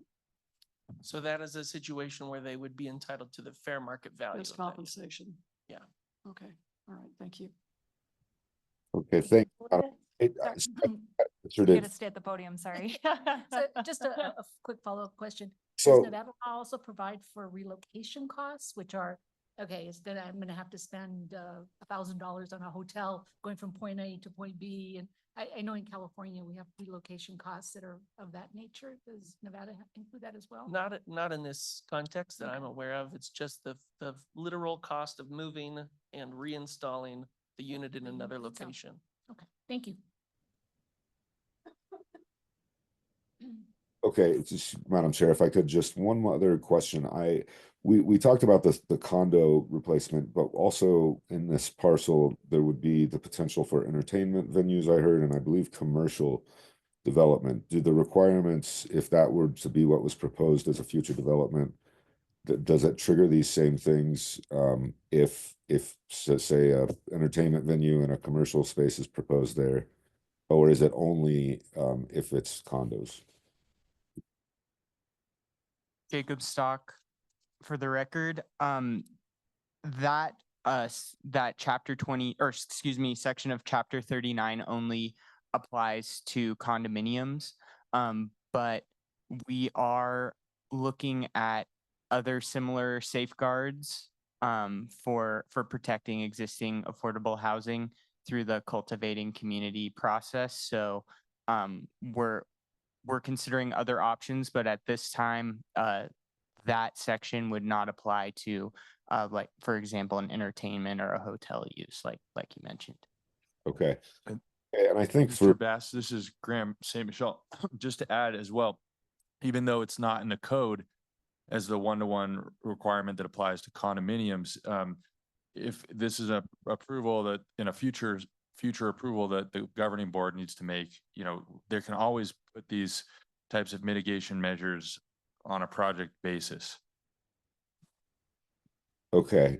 Okay, I think, yeah, that answered it. I guess it brings up one last question. So can the TRPA, and I think I know that we can go further, but I guess my concern relies on, some of this is our workforce and we don't want to lose them out of the basin necessarily. Can we make it where the relocation would need to stay in the basin? Or does it have to stick to this 150-mile radius? I think, yeah, so I think this is Graham again. I think, like I was just saying, I think that's something that the board could do as a mitigation measure for future approval, and is not necessarily limited by the floor, if you will, of the Nevada requirement. Okay, great. Thank you. That's all for now. Any other board questions or comments? Brooke. Thank you, Madam Chair. I feel like the old person on TRPA all of a sudden, because I'm thinking back about things that have happened over 50 years that have nothing to do in particular with any one person sitting around here, staff, members of the public, but to put it in a very positive way, the city of South Lake Tahoe in particular has done an amazing job of building affordable housing for decades, for 50 years.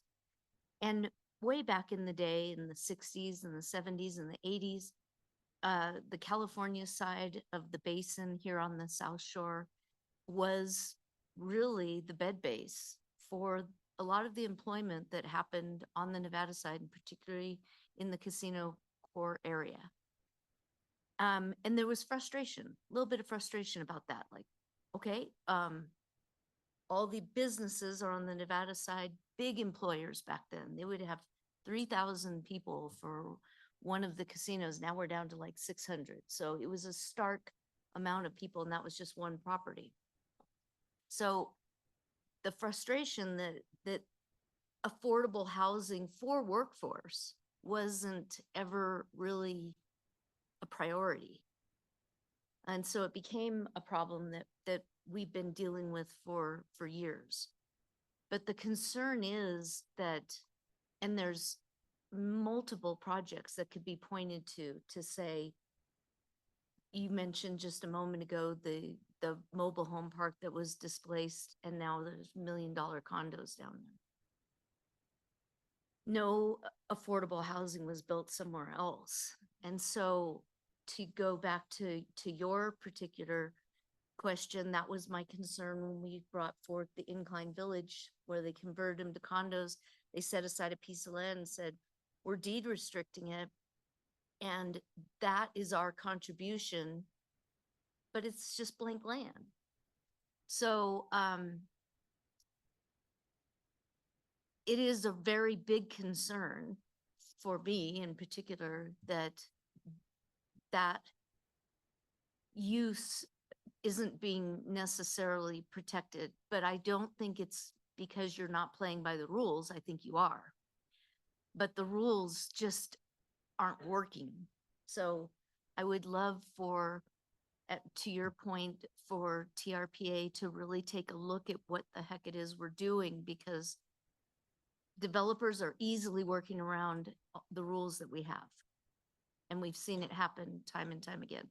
And then to keep my old person hat on, I just want to mention, I had a great conversation with you, Ms. Morales O'Neill. O'Neill. Oh, thank you. You picked the good one. Okay, thank you. Had a great conversation with you, and I appreciate you taking the time to talk with me about it. But the casino core area in particular, this is now switching with regards to signage, the electronic signboards. You know, we didn't want lit up signs in the corridor. And again, I'm going back to 50 years ago, and I know time has changed.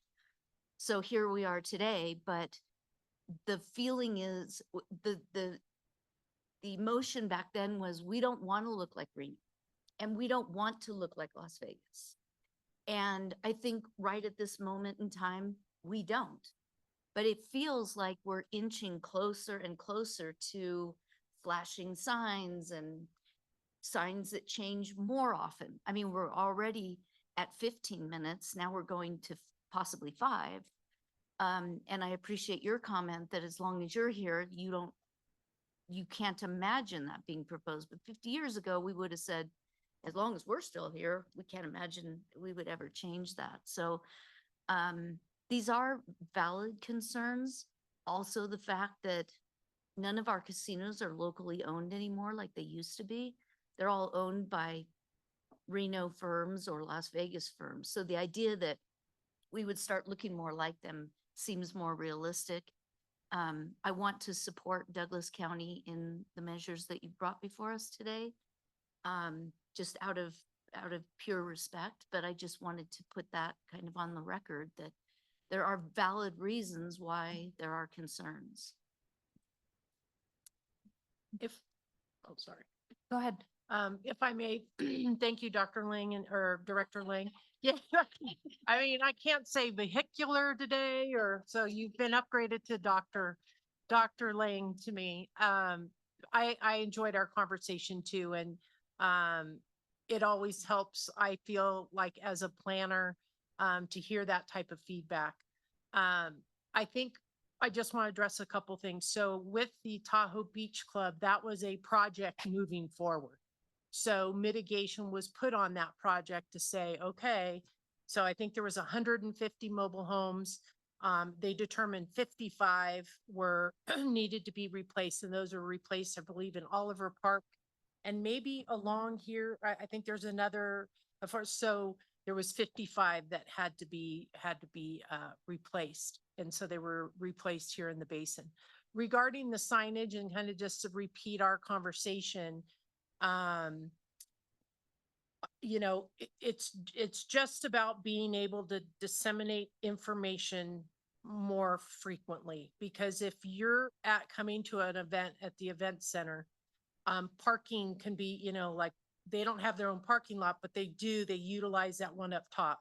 When you're coming for the golf tournament, or just, what concert's coming up. It's just about every 15 minutes. I mean, you could drive from one and never see a change. And I empathize. I see what you're saying. I just want to be careful that we're not looking at this as what if might happen, because this is all we're bringing forward today.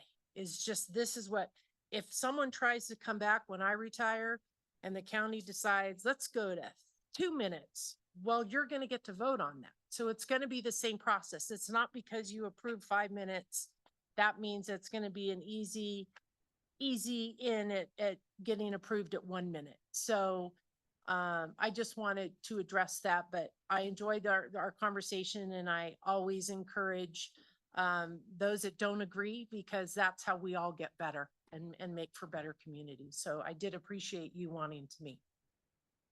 Alexis. Thank you. And I just want to correct the record, because now I'm the historian, but when when that area plan amendment came for Incline Village, that we were not displacing units. I'm not saying there are enough units in Incline Village. There certainly are not, and we need to do better, but that is just, I just want to make sure that that's corrected. We are not displacing folks as in like the same scenario, because I just don't want that in the minutes and then a historical record to be created. So that's where, thank you. Madam Dang it, Chair. I was trying to change history. To No, make I know. sense. I just, But I do wanted want to to make sure. mention though, the workaround there was, correct me if I'm wrong, it was supposed to be an affordable housing project and it turned into a condominium No, project. that is not true either. What? But we probably shouldn't just litigate the Okay, past. yeah, Let's yeah. talk about it offline. Okay, strike but- that from the record until we get it straight. Yes, yes. But thank you. Thank you. I just lost my doctor diploma. It was short-lived. Anyone else? Otherwise, I would like to go to public comment. So let's start with public comment in the room. If anyone wants to make a comment on this item, please come forward and state your name for the record, please, and then start your 3 minutes. Before you start my 3 minutes, I want to go to the staff report and point out that you have a typo number 1 to recommend adoption of the area plan amendments. RPIC should be governing board. And I came today with 2 separate comments because it says motions, and I'm asking for a little extra time so I can address them separately because of the intent of how the agenda was posted as motions and not combined as one. And Ms. Waller, I always want to be respectful of your time, and I know you do of ours. This is how we frequently post it. I can't go over 3 because I've given people 3 and like 5 Okay. seconds of change. I completely understand. I can turn in comments. Thank you. It won't be as clear. Okay. Let's see which ones. If there's anybody else, I'm going to adjust.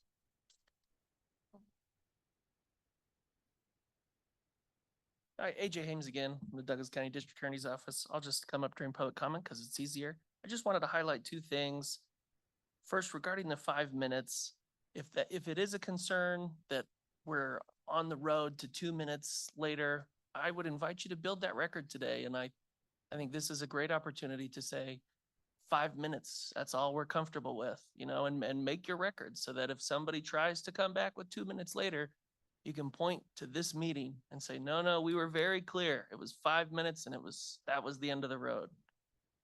Second, as far as workforce housing goes, one of the objectives of this area plan amendment is actually to allow for more workforce housing. So we have the phase 2 housing amendment, but coupled with that is the zoning change for what is currently zoned single family residential. That's the 201 Manor Drive. If that mobile home park were to close today, then it would be replaced with probably just a single residence, one single family home. And so by expanding the uses allowed in that for that property, by bringing it into the town center, you're actually allowing for more types of development than you'd be able to permit currently, including the multifamily housing, the workforce housing, the deed restricted affordable housing, all of those. So there are a number of uses, but among those are those specific residential uses. And then to incentivize those, the phase two housing allows for some discrepancy or some increases in height and coverage and things like that. So we like to think of those as sort of a package deal. We're trying to promote a future if that parcel ever is developed. And again, there's no current application to develop that parcel, but if it does have to be developed as something other than a mobile home park, this is allowing for greater opportunities than just a single home. Thank you. Thank you.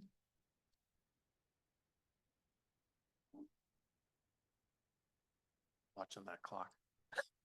It'll restart. My name is Brendan Hall. I'm the trustee for the Hall Trust. I own the mobile home park that's in question. And I just want to say thank you for Kate and AJ and everybody that's been working on this. Like I said, many years ago, or like Kate was saying, many years ago, we thought that the zoning change had gone through. So we weren't aware of that. We just wanted to say thank you. You guys did a phenomenal job bringing it forward. As far as the future of the park, I mentioned this, I think at one of the prior meetings. So that park is kind of unique. It's the nucleus of what forms the irrevocable family trust. And so one of the conditions was that park was to stay in the family, and the trust expires 25 years after my natural demise. So are we going to, there are loopholes that caveats that we could sell the park or redevelop it. But the trust agreement says, to maintain it for what it is. And on top of that, my father and my mother are the ones that built the park. I was born in the park. I am not necessarily fond of being a trailer park baby, but I don't know if any of you guys have actually walked back in there. It's actually we try keeping it a beautiful park. We had some damage from a couple years ago. We're replacing all the fences, but we try keeping it a nice, appealing park. I've looked at the other ones in California side, and they're not even apples and oranges compared to what we have. And so we're proud of what we have. And we own some land behind, I used to call it the bowling alley, which is now a storage unit. We own the vacant land behind that, and there's a little cabin on there that it was the first vacation rental cabin in the Kingsbury area that my grandfather built.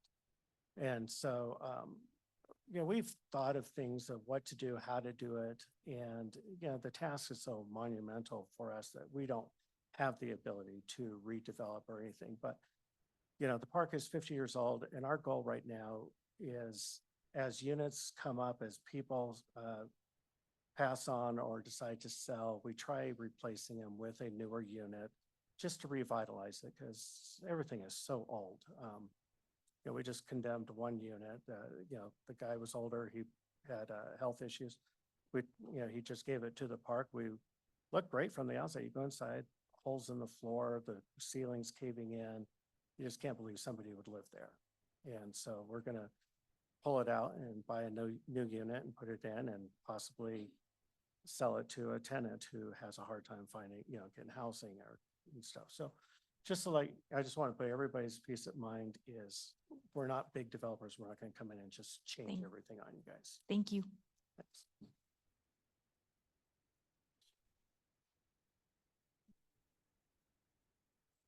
Okay, thank you very much. Good afternoon, Ellie Waller. I'm asking that you make slight modifications on the event center paragraph that is before you today. 60 million in economic impact, 386 new jobs, increased property values, 3 million in annual tax revenues. None of this is quantifiable and is misleading. I think it's a minor ask to take it out. Keep the sign 4 cycles per hour, not 12 cycles. There is no proof or analysis for the purpose. As mentioned, there isn't any real requirement for this. The casinos have never asked for it in the past. I think it's unnecessary to set a precedent for the future.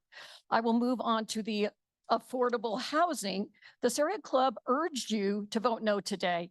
And I have some issues with it as well. These flexible development standards go too far beyond how phase two was initially advertised to the public and proposed in December of 2023, in my opinion. Suspiciously, these changes appeared just after the settlement with Mountain Area Preservation in 2024.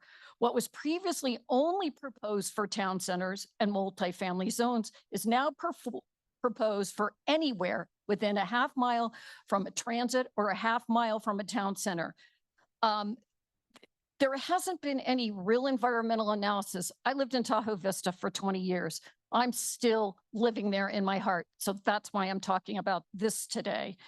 The stormwater treatment is relying on issues that lack specificity and enforceable requirements. Where is the specificity and analysis that is much needed to determine environmental improvement projects, development projects, vehicle miles traveled, carrying capacity have not been impacted because there has not been a cumulative analysis done in this basin since the regional plan.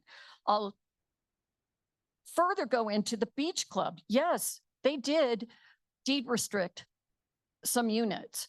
I personally know people that could not afford those new units. So there is some other unintended consequences of people having to move out of the basin. We go full circle to wanting people to be able to get to a transit set, but doesn't have a car and now has to live in Carson City, so loses their job. These are the kinds of things we can do better, and we're not. Okay, latitude 39 did not have to have an affordable component. I'm hoping we can come back with the new development team that comes and purchases it, because these are the kinds of things, again, that need to be looked at when we're analyzing as a board, and the public shouldn't have to be pointing these things out. Thank you. Thank you. And Ellie, I just want to say a personal thank you for staying in the time limit, staying on topic, and always being respectful. Thank you. Anyone else in the room? Okay, let's go online then. Thank you, Madam Chair. We have 7 hands raised online. First hand up is Tim Delaney. Tim, please unmute to make your comment. Cool. Thank you very much again for allowing me to speak. So I'm thinking here, interesting. The mobile home park baby, he's cool. I like him. I don't like big developers. All right. And this whole thing, affordable housing and cheaper and everything, it just seems to me that folks have got to come to a realization that the Tahoe Basin can only fit so many people. So some thoughts are coming to mind here. I'm thinking, well, can't beat them, join them. I have some great recommendations. Perhaps you should hook up with some really fine Texas energy people. Vistra Energy, Monterey Power, and good old PG&E. And what do you think? You can have a gigantic, colossal battery plant in South Shore, and a huge one at Spooner, and even double a side over in Homewood, a giant battery plant. And just think about this. It could be affordable and cheaper, and you can build more units. So many more people can be in Tahoe, and you'll have all that cheaper energy. And then you'll pull out all the wood stoves and, uh-oh, what's this? Oh no, there's a huge battery plant fire. Oh my God, it's in winter. Oh, what do we do with all this water? And there's cobalt and nickel raining down all over Tahoe and all over those ski resorts and all over your forests. Or what's worse, is it winter or is it summer? And it goes off, and then the entire Tahoe Basin catches fire. But don't worry, somebody can call you on your cell phone, but you're stuck in traffic. What's worse, being roasted in a fire in your car as all those Ponderosas and Jeffreys go off and you're stuck in all that traffic? Or maybe Tim Delaney is correct. A feet and head and being bitten by a white shark on North and South, off of North and South Beach by Drake's Bay Lighthouse is actually a better way to go than being slow roasted in your car while you're sitting in all that traffic. And I got to tell you, Elbow to elbow on the ski hills is not fun. You know me. Of course, I want the ski hill to myself. And too many people on the mountain, it's just not very fun. You can't make a turn, and I don't swivel hip and I don't straight line. I make a 65-mile-an-hour super G turn, and it's a big arc. So you got to figure it out, folks. Seriously, I really don't want the Tahoe Basin to be poisoned. And Alexis, you can think when you buy those vegetables from the grocery store now. Cobalt and nickel in your vegetables is highly uncool. You know it is. Anyways, you have a fine day.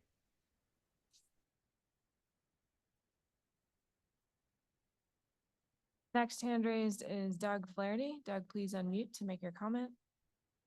Thank you, Doug Flaherty, TahoeCleanAir.org. TRPA approval of the South Shore Area Plan, which includes increases in height, density, and coverage, will 1, make it harder for Tahoe Douglas residents and visitors to escape deadly wildfire, 2, jeopardize their public safety, and 3, infringe on the right of Nevadans themselves to pursue safety under the state constitution of Nevada, which states, Article 1, Section 1, inalienable rights. All men are by nature free and equal and have certain inalienable rights, among which are those of enjoying and defending life and liberty, acquiring, possessing, and protecting property, and pursuing and obtaining, I underscore the word safety, and happiness. Further, the adoption of the proposed South Shore Area Plan amendments will run counter to TRPA Regional Plan Goal LU 3.2, which states no person or persons shall develop property so as to endanger the public health, safety, and welfare. Finally, the South Shore Area Plan environmental analysis fails to provide substantial evidence to make the less than significant effect findings in connection with weather impacts, which are individually limited but cumulatively considerable, and fails to provide substantial evidence to make a no finding as to whether the project may have environmental impacts which will cause substantial adverse effects on human beings, either directly or indirectly. Therefore, due to substantial new evidence regarding the frequency and size of wildfires, including Tahoe roadway wildfire evacuation capacity timing, and lake degradation since 2012, TRPA must prepare a comprehensive cumulative EIS before approving these amendments, which discusses the direct and indirect effects of past, present, and future major projects, including international destination transportation projects and code amendments since the 2012 regional plan. Finally, again, by approving these amendments, TRPA continues to shirk its regional responsibility under the Bi-State Compact and jeopardize the safety of Nevadans who live, work, and play in or visit the region. Gee, I finished early. Thank you very much. Next hand raised is Steve Teixeira. Steve, please unmute to make your comment. Thank you. Good afternoon, Madam Chair and members of the Governing Board. This is Steve Teixeira speaking on behalf of the Tahoe Chamber of Commerce. I'm in a unique position to have a lot of history in this particular area. I was the second and final chair of the community plan team for State Line, Kingsbury, and Round Hill, and have been working in this area for all these years since then. So I can assure you that what is before you today is legitimate and true and accurate. I appreciate Ms. Morales O'Neill's presentation, which was also extremely accurate.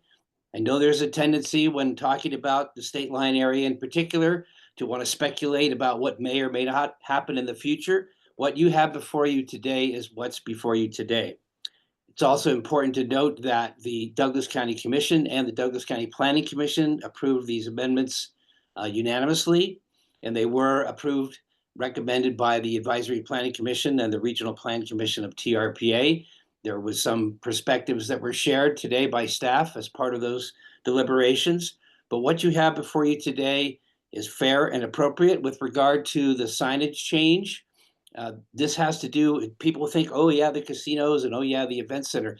This is about disseminating information to people coming into the area who are not necessarily familiar with the area. It has to do with parking availability, maybe what's going on in the area, but also having to do with the construction activities that take place from time to time, particularly on US 50. NDOT has a big project coming up this summer. And so it's important to be able to give people information when they're in the core, and that's why the 5-minute limit is proposed today. So I encourage you on behalf of the chamber to approve the packages that are before you today and approve them so that they can go forward. Thank you. The next hand raise is Rob Olson. Rob, please unmute to make your comment. Hello, I'm Rob Olson. I live in Alpine Meadows, just outside the TRPA boundary, but I own businesses and property in the basin. Regardless of me being from the North Shore, this is one lake, and we need to have aligned global solutions that are implemented by local hands. I don't have a position on the parcel change and the sign standard change, but the housing updates make workforce housing more possible to build. And these amendments are smart for a number of reasons, and one is that they give folks the option not to have a car for some of their life in Tahoe, which in mass can be a game changer for the community with traffic, and as an individual, it can be financially helpful. A car-burdened household refers to a household where vehicle-related expenses like car payments, insurance, gas, and maintenance consume a significant portion of their income, potentially impacting their ability to afford necessities or save for the future. Car-burdened households spend a disproportionate amount, high percentage of their income on transportation, often exceeding 10 to 20%. These expenses constrain household budgets, making it difficult to cover essential needs like housing, food, and healthcare. The high cost of car ownership can hinder a household's ability to save for retirement or invest in other areas. The consistent worry about car expenses can lead to financial stress and negatively impact mental health. Please approve these amendments and give true locals an option to live where they work and enjoy. And yes, maybe even share a little bit of the ski hill with Tim and some other great people. Thank you. Next hand raise is Pamela Sigdinos. Pamela, please unmute to make your comment. Hi, this is Pamela Sigdinis. I'm a resident of Washoe, Tahoe, full-time. I'd like to commend board members Bass and Lane for some really important questions and considerations. I'd like to also note that on January 17th, 2023, much as Ms. Lane was concerned, the Washoe County Board of Commissioners changed the conversion of a previously zoned approved 40-unit multifamily rental project in Special Area 1 into owner-occupied luxury condominiums, which became 947 Tahoe Boulevard. And then on March 22nd, 2023, the TRPA Regional Plan Implementation Committee recommended an amendment to Washoe County's Tahoe Area Plan to allow single-family condominium uses in Special Area 1, which had been originally designated for workforce and affordable housing. So there is precedent here for workarounds, and I just want to make clear that we need to understand when these decisions are made at a high level, they have long-term effects. And it's very important that we prioritize workforce and affordable housing. Thank you very much. And again, I'd like to commend the board for considering these issues so seriously. The next hand raised is once again user iPhone 12. Please unmute yourself and then state your name for the record. Hello. We can hear you, but it's pretty muffled. Hello, can you hear me? We can barely hear you.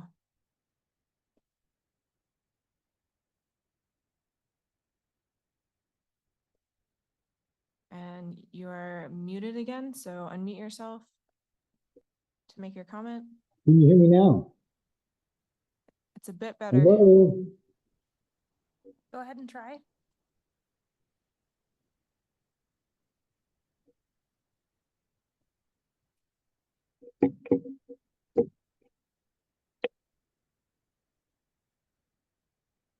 Go ahead, iPhone 12, and make your comment.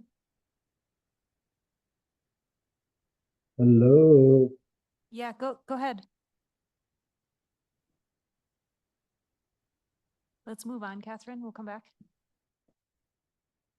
All right, the next hand up is Toby Tyler. Toby, please unmute to make your comment.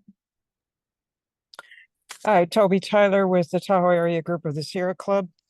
I provided written comments on Placer County's TBAP yesterday. I hereby make the same comments that were made for Placer County for Douglas County's South Shore Area Plan relative to the Phase 2 housing amendments. In brief, the Tahoe Area Group of the Sierra Club urges you to vote no on Douglas South Shore Area Plan with regard to the Phase 2 amendment. These flexible, quote unquote, flexible development standards go too far and beyond the Phase 2 changes that were adopted in December of 2023. With these housing amendment changes, you are trying to squeeze everything you can out of Phase 2 housing amendments, which lack any real environmental analysis except an utterly inadequate initial checklist. This is just wrong. 65 feet tall buildings with maximum density throughout Tahoe is not what Tahoe needs or wants. This is being proposed purely to attract developers.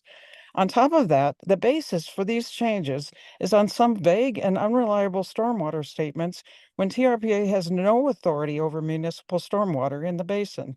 The only regulators of NPDES municipal stormwater program are Lahontan Water Board in California and NDEP in Nevada, both of which are asleep at the wheel with over 12-year-old stormwater management plans when they're supposed to be updated every 5 years.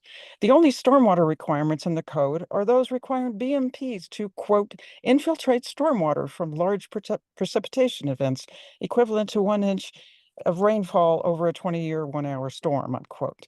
TRPA has no regulatory authority over area-wide stormwater systems, yet this is exactly what they are relying on to allow 100% density and 65-foot tall buildings throughout Douglas County and Placer County. Unbelievable, but true. I hope you understand the implications and consequences of this plan. I also hope you have carefully read the 2-part article in Cal Matters before this meeting.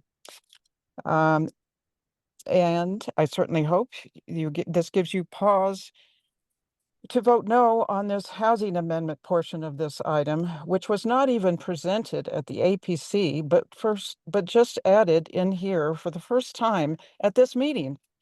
Additionally, the displaced residents at the affordable housing units removed for the Tahoe Beach Club were not adequately compensated. This past example should be fully investigated and reported on before this change is approved. Thank you. Next hand raised is Ann Nichols. Ann, please unmute to make your comment. Yeah, hi, Ann Nichols, North Tahoe Preservation Alliance. As far as this not going any farther than South Shore, at the meeting where the event center was approved to have 250,000 visitors per year, our representative, Cindy Gustafson, supervisor, said she'd like to see that on North Shore too, but not as big. So it's going to go everywhere, and revolving signs. I mean, it's just so out of context. It's just one size fits all, but thanks so much.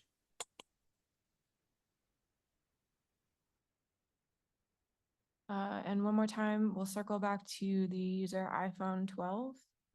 Please unmute yourself to make your comment. Can you hear me now? Yes. Okay, sorry about my lack of understanding. I've had some problems with my phone. First and foremost, I'm sorry I wasn't able to get through earlier. I believe it's a bait and switch. Again, I worked there at Tahoe Beach Club. It was a bait and switch. All low-income housing. Most of it went to $1 million condos. Some of them up to 6 million plus. All the new condos there along the state line area, it's just developed. So I think, as Cody was saying it, we are definitely, selling out Tahoe, is being sold out for the competitive edge and what's best for Tahoe. It seems the competitive edge. The cell towers, I'm really happy that at least the one lady from Nevada jumped on ship with Brooke Lane and Cody Bass on the cell tower issue. The other members of the Nevada side, I hope you catch up. I thought you guys were ahead of California, but the cell towers, I've been in a lawsuit. You can look, it's TRPA. I appreciate Miss Eldine talking about a federal lawsuit. Isaac Stecken versus the TRPA. Verizon and the city of South Lake Tahoe. There is a death in this. So these cell towers have killed people. We have proof of it. A doctor out of San Francisco that's a cancer specialist showed that the gentleman's blood cancer was getting accelerated from the local tower. I would like to hear from the AT&T gentleman. How do you own 5 of our power poles? I would like that to be investigated. And you do not have standing to poison us. I think everything is a shell game here. All of the new suits and dresses, all the young kids here talking like they've got top-notch understanding, look like none of them had the answers to any of it. It's very, very sad. This is a large federal action. That cell tower is going to damage the people that's around there. So I hope that Douglas they would County, please? rethink. Thank you. Yeah, it is Douglas County. This is all about Douglas County. And the TRPA letting this stuff happen.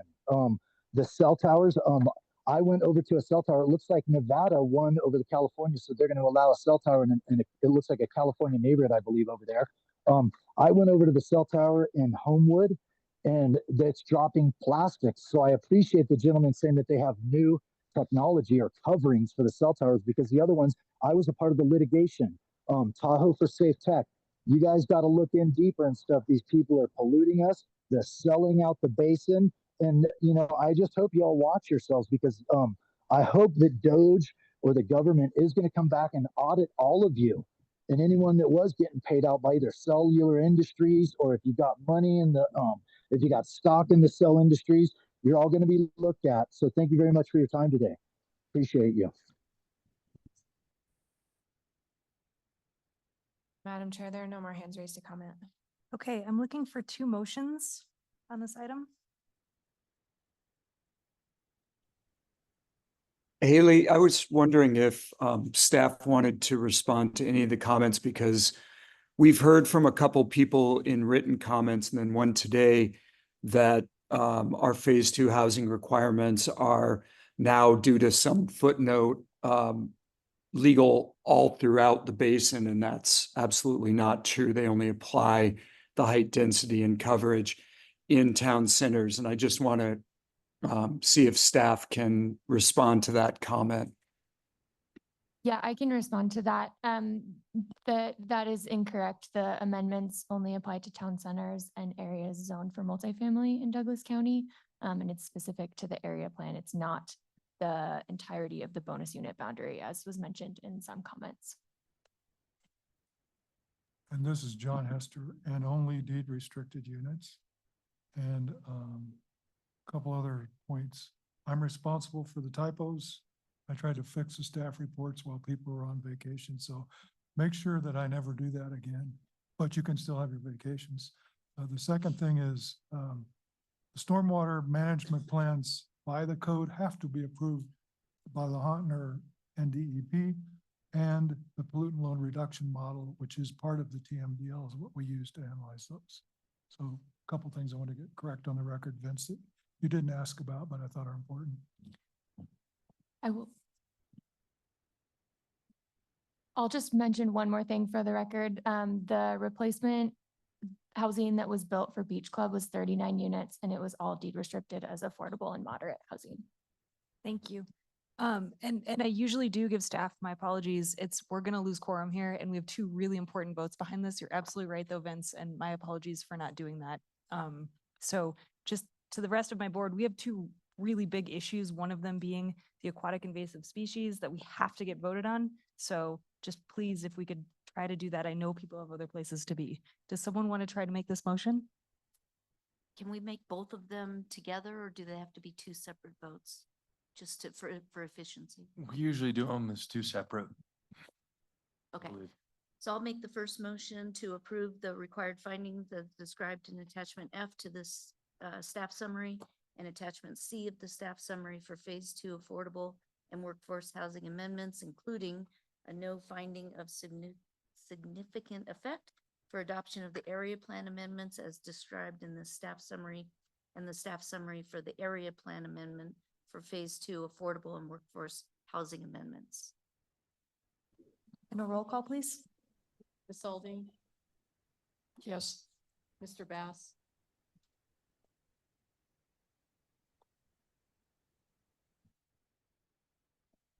Mr. Bass, can you hear us? Let me circle back. Ms. Bowman? Yes. Ms. Conrad Seda? Yes. Ms. Hill? Yes. Ms. Faustinos? Yes. Mr. Keycapper? Yes. Mr. Drake? Yes. Mr. Tolbert? Yes. Mr. Henigman? Yes. Mr. Settlemeyer?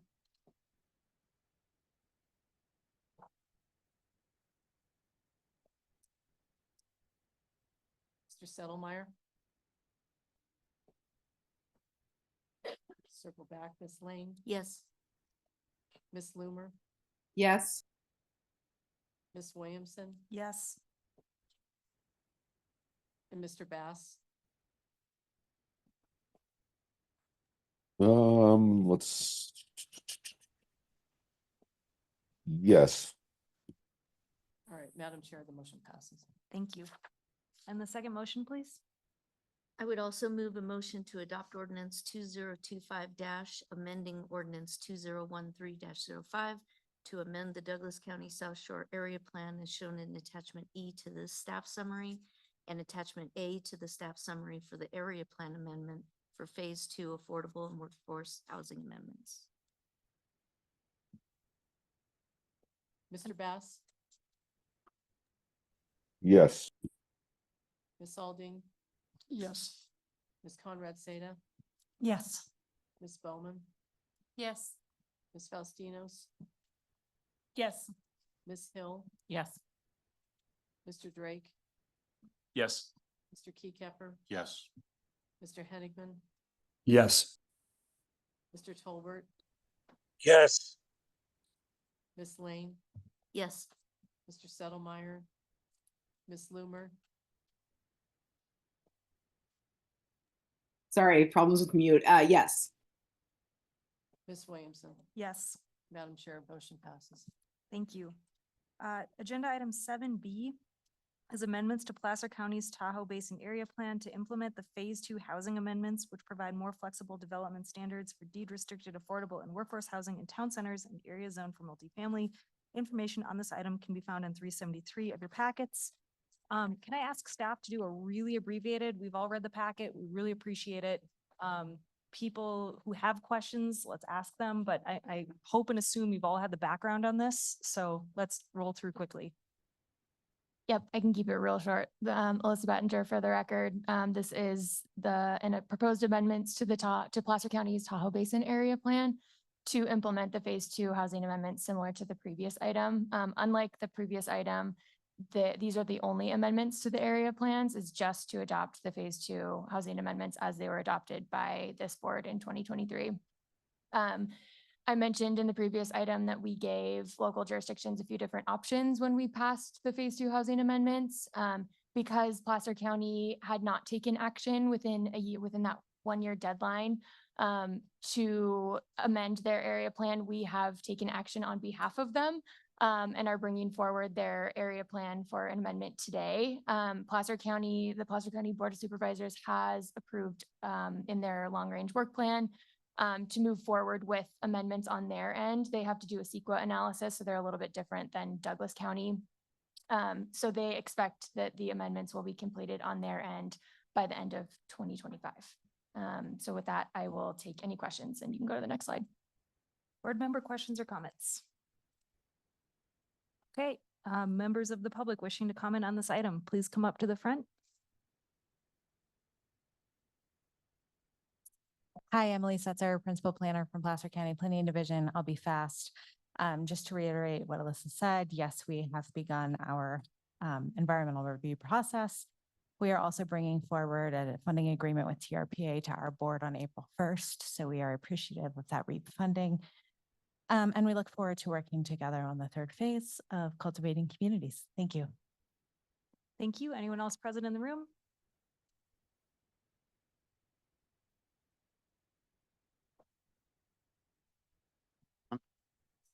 Hello, this is Alan Miller, senior civil and environmental engineer, South Lake Tahoe. And I did submit written comments for the record. And again, this whole proceeding has been carried on under the auspices of a environmental checklist and finding of no significant effect, prepared only by your staff and really not circulated through the EIS process, which requires evaluation of alternatives and a number of other things. You just pushing it forward based on your own staff agendas, your own limited reviews. And I really hope you'll get sued over it because it's all totally improper. You've developed all these regulations in your code of ordinances and your rules of procedure that are against the compact. And so I'm just here to, again, invite you to fulfill your requirements under the compact as you've never done. And this would be a good place to start. It would be to, reevaluate this project. But in the meantime, again, I'm thinking that, everything that you've done is basically a fraud because you don't subscribe to oaths of office and you just pretend that you're supporting the Constitution while you deprive the public of its rights to public participation. And, it's really just a lame-brained way to run an agency as far as I'm concerned. And, I frankly hope until you get with it and get with the program and are just going to be sued until your actions are set aside and you get the program, that you can't do what you've been doing for all these years as shills for a corporate entity acting like a government that gives a shit about this basin. We know what you're doing. We see what you're doing. You're poisoning the lake with toxic microplastics. And back to Placer County. You're poisoning the lake with toxic microplastics in Placer County, as we saw this morning. And as far as Placer County goes, again, you're just taking their environmental impact assessment and saying that's good enough. We don't have to do any EIS. We just do whatever we do at our staff level. Where is my rubber stamp? This board just rubber stamps everything. And so, again, I hope that everything you've done ever will be set aside. Thank you. Anyone else in the room? Okay, let's go to online then, please, Catherine.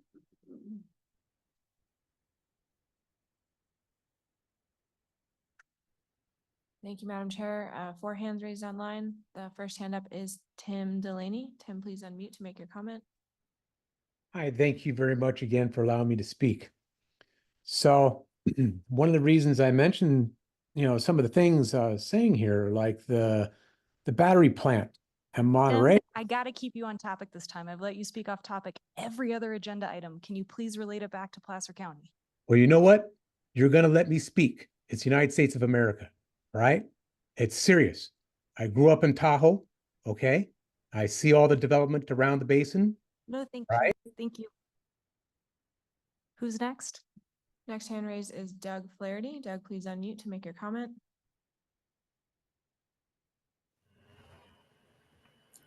Thank you, Doug Flaherty, TahoeCleanAir.org. My first comment will be on behalf of TahoeCleanAir.org. You have my extensive written comments. You have a new letter from our attorney, Don Mooney, in relationship to the Placer amendments. TRPA has failed to ensure harmony and equilibrium between the region's natural endowment and its man-made environment. The only way TRPA can ensure regional harmony and equilibrium per its regional responsibility under the compact is to provide a cumulatively comprehensive EIS of all relevant factors since the adoption of the 2012 regional plan, including comprehensive analysis of cumulative impacts of all area plans projects and destination projects, transportation projects since 2012.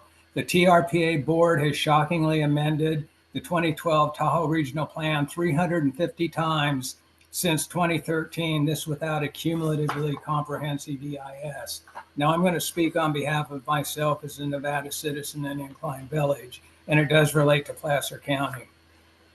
Please vote no on this agenda item and direct the TRPA staff to conduct a comprehensive cumulative environmental impact statement as required by the Bi-State Compact. This is essential to thoroughly evaluate, based on substantial evidence, the potential wildfire impacts to my safety as a Washoe Tahoe, Nevada resident, as well as wildfire impacts to my fellow Nevada residents and visitors.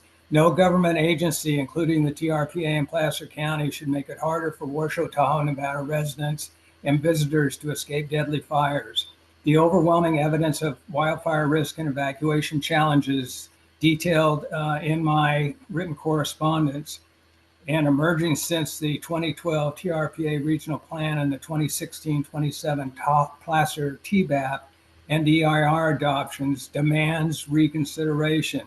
Adoption of this measure by the TRPA Governing Board, supported by the Nevada TRPA Governing Board members, jeopardizes my safety and the safety of other Washoe Tahoe, Nevada residents and visitors.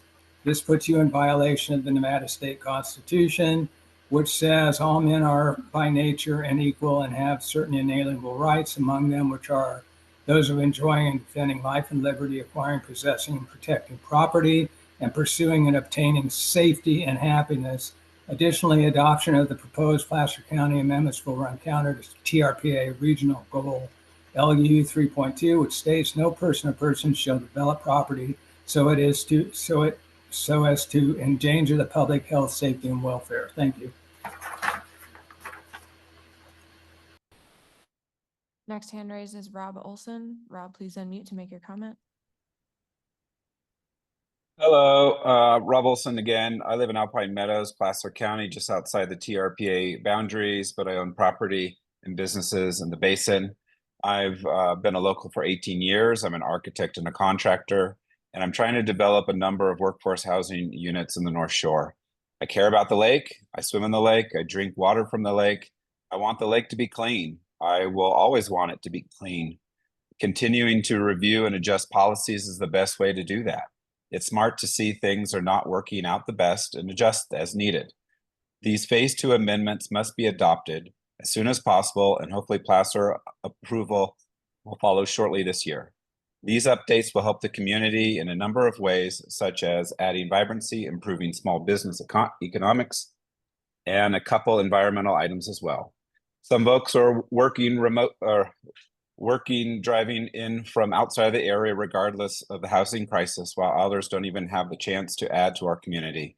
The Reno area is building some housing that could accommodate it, but that is not the proper solution for us. The EPA states the average passenger vehicle emits about 400 grams of CO2 per mile. A commuter from Reno drives about 100 miles round trip each day when working in the North Tahoe Basin. That's about 40,000 grams of CO2 a day. That's about 200,000 grams of CO2 a week. That's about 10 million grams of CO2 a year. Following this math, with the 30 housing units, our project in Tahoe City that plans to have at least 60 people living locally, taking public transportation or ideally walking or riding bikes to work. So our mid-sized 300-unit housing project, which would be made possible by the amendments, hopes to reduce 600 million grams or 600 tons of CO2 output per year from our region. 600 tons of CO2 is a significant amount of pollution that can contribute to climate change and potentially have other environmental and health impacts. As noted earlier in the Douglas County item, car burn in households are real, and the name says it all. Folks need to stop projecting their over-reliance on personal cars and allow others housing options in the basin. It's super simple. Approve these amendments, keep working on more impactful updates, and let's collectively step into a better tomorrow. Big thanks for considering approval of this item. Next hand raised is Ann Nichols. Ann, please unmute to make your comment. Yeah, Ann Nichols, North Tahoe Preservation Alliance. For the record, this packet is embarrassingly vague, this work product, and full of holes. What Vince was saying, it says right there, the footer, it says right there, if you're a half mile within the residential bonus unit area and you're a half mile from transit, you have the ability to do this. So I don't know what you're talking about. I sent you the map. It shows it goes on Placer County the whole way around north to west shore. So anyway, the problem, what is transit? There's no definition. Is it TART Connect? Is it TART? Is it, if transit expands, will the ability to build these tall 100% coverage, unlimited density stuff, will that expand? If you add a transit stop and you're a project developer, does that give you the benefits? It said so in one of your, and I sent this in my comments, it says so in your own work product. So very vague, lots of loopholes. We need to get this tied down now. I wish that Shelley, who usually cleans this stuff up, could do it, but it's really too much to do right now. And I wonder if this rush on this approval is because you really can't stand behind the packet that was provided to you. The findings can't be made. If a deed restricted project is across the street, as in 39 degrees, does that get to do this too? If it's part of a larger project, but it's across the street? Why don't we get these things tied down now instead of having to continually amend everything? Governor Lombardo has just come out with an attainable definition for housing, which is 150% of the average minimum wage, 120 to 150%. Sounds very reasonable to me and would really be helping the people that want to be helped. Anyway, just not ready for prime time, sloppy. I just, I know you guys you have too much to do. Thank you. Next hand raised is Tony Karwowski. Tony, please unmute to make your comment. Thank you, Madam Chair, board members. Tony Karwowski, President and CEO of the North Tahoe Community Alliance, the destination management organization for North Lake Tahoe, for the record. The amendments in front of you today incorporate important changes and updates to codes and policy, helping promote workforce housing opportunities needed to provide a thriving future for our community. We desperately need to streamline the process for workforce housing development as proposed in the amendments, especially in our downtown cores and multifamily zones. In the last 10 years, North Lake Tahoe has lost an incredible amount of hotel rooms, including but not limited to the Cal Neva, Tahoe Biltmore, Tahoe Inn, Falcon Lodge as well. Combined, a staggering loss of about 450 hotel rooms, providing the opportunity for 165,000 annual room nights. This has caused additional pressure on short-term rentals, leaving local housing stock as the only backfill for visitor lodging options. This has combined with macroeconomic influences, creating more upward pressure on home values, furthering the affordability gap in rent and ownership for our local workforce. Our business community is suffering the brunt of this. Many businesses still have ongoing staffing challenges related to availability of workforce housing in our region. Our issues locally are all interwoven. Housing is tied to workforce, which is tied to a healthy and strong business climate, which is in turn provides funding back to the community to make improvements and support solutions to our most complex issues, including but not limited to workforce housing, transportation, and tourism impact mitigation. We need to strategically allow for streamlining of much needed workforce housing and redevelopment in our downtown cores so we can secure a future with a stable economy, a vibrant community, and a healthy environment.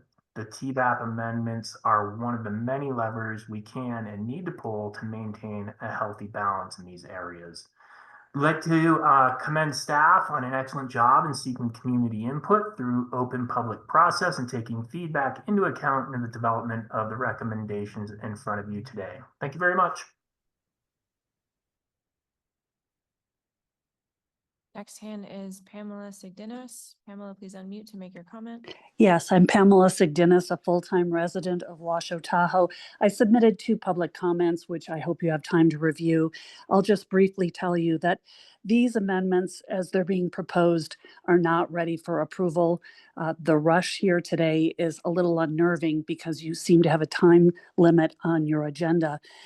I think we really need to look closely at this. These amendments will jeopardize the safety of the residents of Crystal Bay and Incline Village and others at Sand Harbor by reducing Highway 28 westbound wildfire evacuation times across state lines and county lines into Kings Beach. The proposed amendments, if approved, will by design, create greater density, population, and overall congestion. This is just not in the interest of public safety. I please request that you vote no until you have a better understanding of the evacuation times. Thank you. Next hand raised is Erin Casey. Erin, please unmute to make your comment. Hi, good afternoon. My name is Erin Casey, and I am the CEO for the Tahoe Housing Hub. I'd like to focus this conversation constructively on the critical services that our community relies upon, services that are directly linked to housing. The Hub recently highlighted a story of a homeowner who actually owns property and a home in the Tahoe Basin. Her son actually works for North Tahoe Fire, and he is unable to live locally because he can't afford housing. His mother wanted to build an accessory dwelling unit on her property to house him, but some of the code changes that are proposed today and may be contemplated in the future are going to be necessary for her to do that. That's just one example. So for the time being, he has to commute in, which at times of need can be compromising. We've also highlighted a story recently of a teacher at Kings Beach Elementary. My daughter went there. Amy has been teaching 3rd grade there for a number of years. She currently lives in a 1-bedroom unit. Her young son sleeps in the bedroom while Amy sleeps in the kitchen. There are many people that we're hearing from more and more that provide essential services that everyone needs that are unable to either live here or are underhoused and are in conditions that are not meeting their needs. Furthermore, other workers in our healthcare sector, our utility workers, and other public service providers face similar challenges. So honestly, often when we discuss new housing and new housing policy or code changes, the conversation turns to concerns about increased fire danger due to population growth, traffic, etc. But in many cases, the opposite can be true. If we cannot house our people who work for the fire department, who provide essential and critical services in a time of need, that is also a significant problem and threatening to the community, putting us at risk. Housing is not just about individuals. It's not just about abstract numbers. It's about ensuring the continuity and quality of vital community services. If we fail to create housing solutions, we risk losing the very workforce that keeps us safe, healthy, and thriving. So I'm here to support approval of these changes. We think by supporting sensible housing solutions like ADUs, for example, we invest directly in the health, safety, and well-being of our entire community. So let's ensure our firefighters, our teachers, our healthcare providers, utility workers, emergency personnel, and other essential workers can live here, close to the communities they serve, in order to be able to provide that service, particularly in a critical need, which is something that many people have commented today, have mentioned several times. Thank you very much. 2 more hands. The next one is Scott's iPad. Scott, if you can unmute and state your full name for the record and make your comment.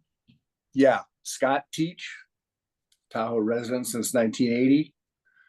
I have been aware of, defending, and even promoting the TRPA since the mid-80s. Back then, the agency had multiple scientists as working to keep development in check. Then there was a shift from scientists to attorneys in more control. Now the agency has what? A scientist, and is headed up by a public relations person. All PR, all the time. Just read yesterday's Cal Matters transcript. 350 code changes since 2013. That's a code change every couple of board meetings. Why? Because when an applicant comes with a proposal that requires a code change, TRPA sees dollar signs. You massage the code in pursuit of application and mitigation funds for self-preservation. The board consistently approves what staff advises. The board asks a few questions and then approves the item. Preservation of this earthly jewel is an afterthought. Vote no. Speaking of these large-scale applicants, why are South State Line, Crystal Bay, Kings Beach, Tahoe City, and so forth projects not happening? Simple. The people with hundreds of millions of dollars required to finance these ideas understand they are not fiscally viable. They're too big, too much risk. I believe if you encouraged more right-sized project without code amendments, funding would actually come through, the projects and their BMPs would actually get completed. It shouldn't be the TRPA's obligation to rescue applicants from sloppy due diligence. I urge you to vote no. The communities conducted multi-year forums informing you and the counties how they wanted their sub-district shaped, and you just override them. 65 feet in height and 100% coverage is an obvious slap in the face. Vote no. Many, if not all of you, have attended the past summits. Did you walk them all? There are organizations stopping invasives, saving trees, housing issues, transportation, recreation, you name it. Aside from holding the purse strings, and I hear some of those strings may be given to the self-anointed Tahoe Fund, what checks does TRP actually bring to the table if almost everything is approved with enough mitigation monies? I don't agree with much that's going on in Washington, D.C. right now, but I believe the TRP is ripe for Doge's chainsaw. Maybe if you vote to actually stop this runaway development, Doge may agree you're bringing something of value. I'd like to be an advocate for you again, but I'm not holding my breath. Thank you. And last hand raised is Toby Tyler. Toby, please unmute to make your comment. Yeah, Toby Tyler with the Sierra Club. Please see my written comments regarding this item as previously summarized in the previous item. Regarding Alexis Hill's comments relative to Cal Matters article, shame on you, Alexis, for taking right-wing talking points and calling a thoroughly investigative reporting as misinformed. Microplastics higher than the ocean gyres cannot be blamed on 100-year-old activities in the basin. Shame on you. Do you want to bring this back to Placer County comments? I'm done. Thank you. Madam Chair, there are no more hands raised to comment. Thank you. I'm looking for two motions. Madam Chair, I would move to approve the required findings as described in attachment C, including the finding of no significant effect for adoption of the area plan amendment as described in the staff summary. Maria, can you call the roll, please? Ms. Alding, Yes. Mr. Bass,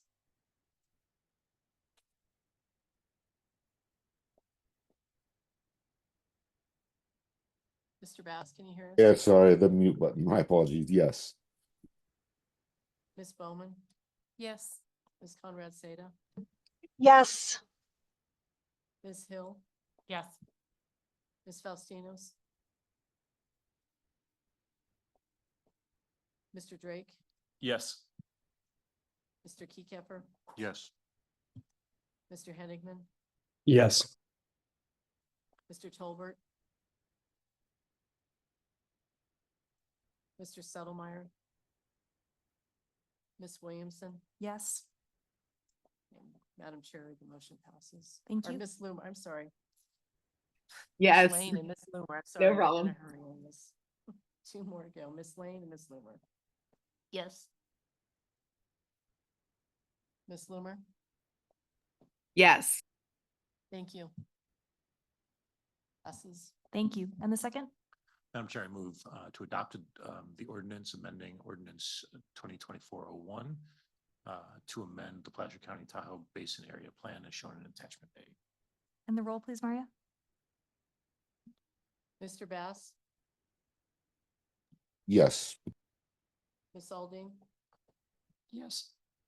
Ms. Conrad Seda, Yes. Ms. Bowman, Yes. Ms. Faustinos? Ms. Hill? Yes. Mr. Drake? Yes. Mr. Keycapper? Yes. Mr. Hennigan? Yes. Mr. Tolbert?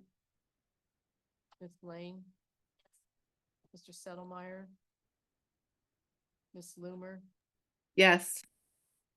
Ms. Williamson? Yes. Madam Chair, the motion passes. Thank you. We're gonna roll in agenda items 8A and 8B. 8A was for information only, so some of that information will be folded into 8B, which is our voting item. This is the aquatic invasive species watercraft inspection fee schedule, including adjustments to cover expanded decontamination. Information is on page 405 of your packets. Staff, if we could do just a really quick presentation on this, and again, I know the board has read this and had staff available to answer questions on this. So a quick overview so we can move through this item. Thank you.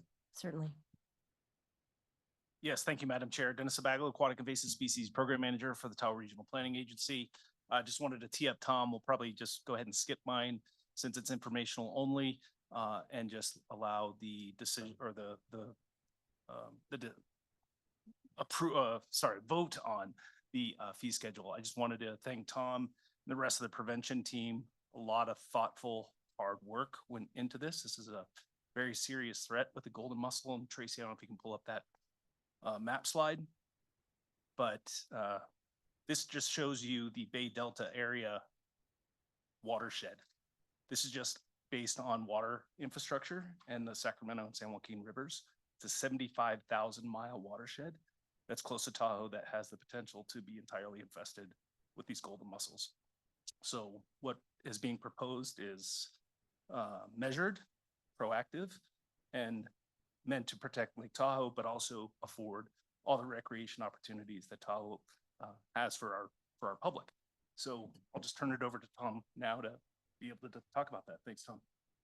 Thank you. I will be brief. Next slide, please, Tracy. Every year we come to you to approve the fee schedule, and it's recommended that you approve the proposed watercraft inspection fee schedule. I have to go over the basic process of the program in the beginning. Boats come to our inspection stations. We do a inspection on a watercraft. If we find it not to be clean, drain, and dry, we then do a decontamination. We sell them a sticker. We install a security seal that links the boat to the trailer. We enter that data based on the transaction. They go to the launch ramp. We have trained staff at the launch ramps to remove that seal if it's intact. No boats without a seal are able to launch. And then when they come out of the water, a seal is put back on so they can just go right back to the launch ramp. Our program is simple: protect the lake by preventing the introduction of aquatic invasive species. And I have to state that we would not be as successful as we are without the strong, powerful partnership we have with the Tahoe Research Conservation District. They work really, really hard to make this program successful. A little bit more background. We sell stickers, like I mentioned. Every boat has to come in for an inspection. We have fees for inspections and decontaminations. Tahoe only stickers are for those boats that never leave Lake Tahoe, so they can just leave the lake in the fall, have a seal on, come back to the launch ramp of their choice and get a sticker. Tahoe in and out stickers are annual pass of inspections, so they can get as many inspections as necessary. They can leave Lake Tahoe, go anywhere else they want, come back, we do an inspection. We do charge them for decontaminations. It's one of the most important programs we have in environmental improvement program. It's funded by prevention fees, state and federal sources, about a third each of those. Why do we inspect? You can see in the photo, it's not moving. Oh, sorry. These are boats that we've experienced in the last couple of years. These are quagga and zebra mussels on these boats. We're looking for mud plants, animals, and water. We assess risk basically with a boat. We do an inspection to do the visual and tactile search, but we also ask questions about the history of that boat based on where it's coming from. That is how we assess risk. We consider high-risk waters to be those that are infested with zebra and quagga mussels, golden mussels, New Zealand mud snails, and heavily infested with aquatic invasive plants. The inspection indicates what we decontaminate as well as that boater history. We are not proposing any fee increases for inspections. This is exactly the way it was last year. As Dennis mentioned, we have a new threat. This is serious, serious stuff. It's the closest threat that we have to Lake Tahoe. We're at greater risk than we are with quagga and zebra mussels because they need less calcium to grow. We're a lower level of calcium at the lake, so this poses that threat. They reproduce faster than zebra and quagga mussels. And like Dennis mentioned, the interconnectedness of the delta waters is the biggest threat because you can see the red dots are where we know they've been found.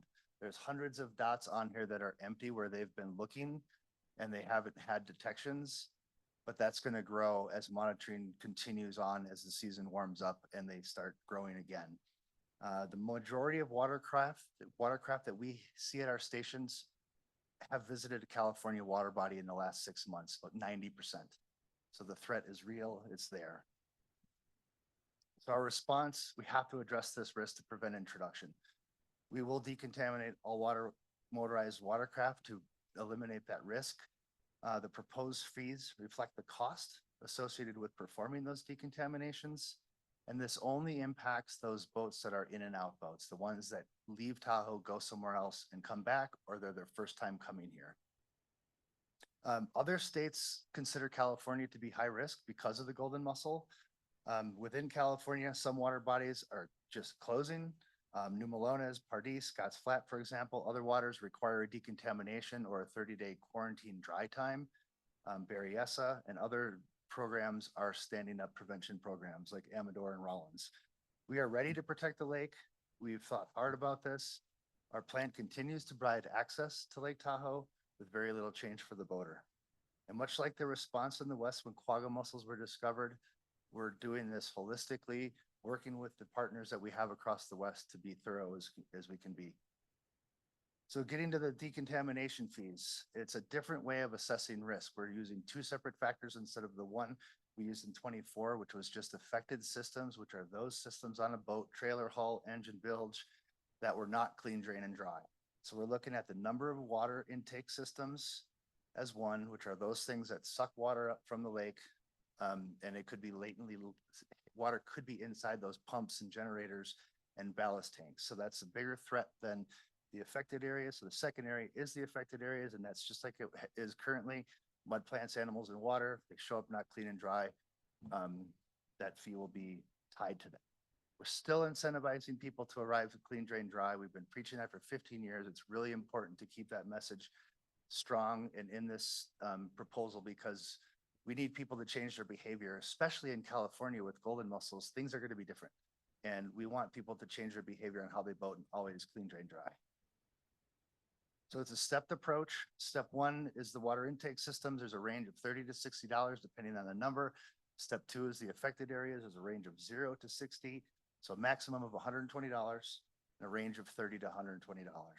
The attached mussel fee is not going to change at all from what it is currently. And we've definitely considered the cost to the boater in this proposal. And also the, again, that water intake systems just pose more risk. So we had to emphasize that as well. And just a quick note, sticker sales have been the same for the last 7-8 years, both Tahoe only and Tahoe in and outs. We're having more Tahoe only boats stickers sold than we are Tahoe in and outs. It's starting to tail off. So that lesser impact on some of the boaters that come here. Implementing this, as Dennis mentioned, this is proactive and a measured approach. We are proposing minimal increase to the boater of about $30 for maximum protection of the lake. We're going to continue to provide a high level of service. We have definitely considered how this is going to impact operations by the increased workload of decontaminating every boat that comes in. So we're hiring an additional inspector at each station to help address that workload. We had great success with hiring last year. Knock on wood, it happens again this year. I was just told this morning we're only 4 people short of 24 that we need. So that's pretty good. Again, clean, drain, dry incentives persist. That's so important. We're also going to be using our appointment system, a little bit modified from the previous years, but the appointment systems are going to be strongly encouraged, and it helps balance out the work the boats that come into the station. We used to have huge pulses on the weekends, had a whole bunch of staff, and that the appointment system has flattened that off. And so I think that's really going to bode well for managing the workload that we're going to have to see this year. And adaptive management, we're going to assess this year. It's going to be, the situation with golden mussels is just going to change day after day. So we're going to assess things and probably be back with a different proposal next year. We have a huge communications plan. We're going to use as many tactics as we can.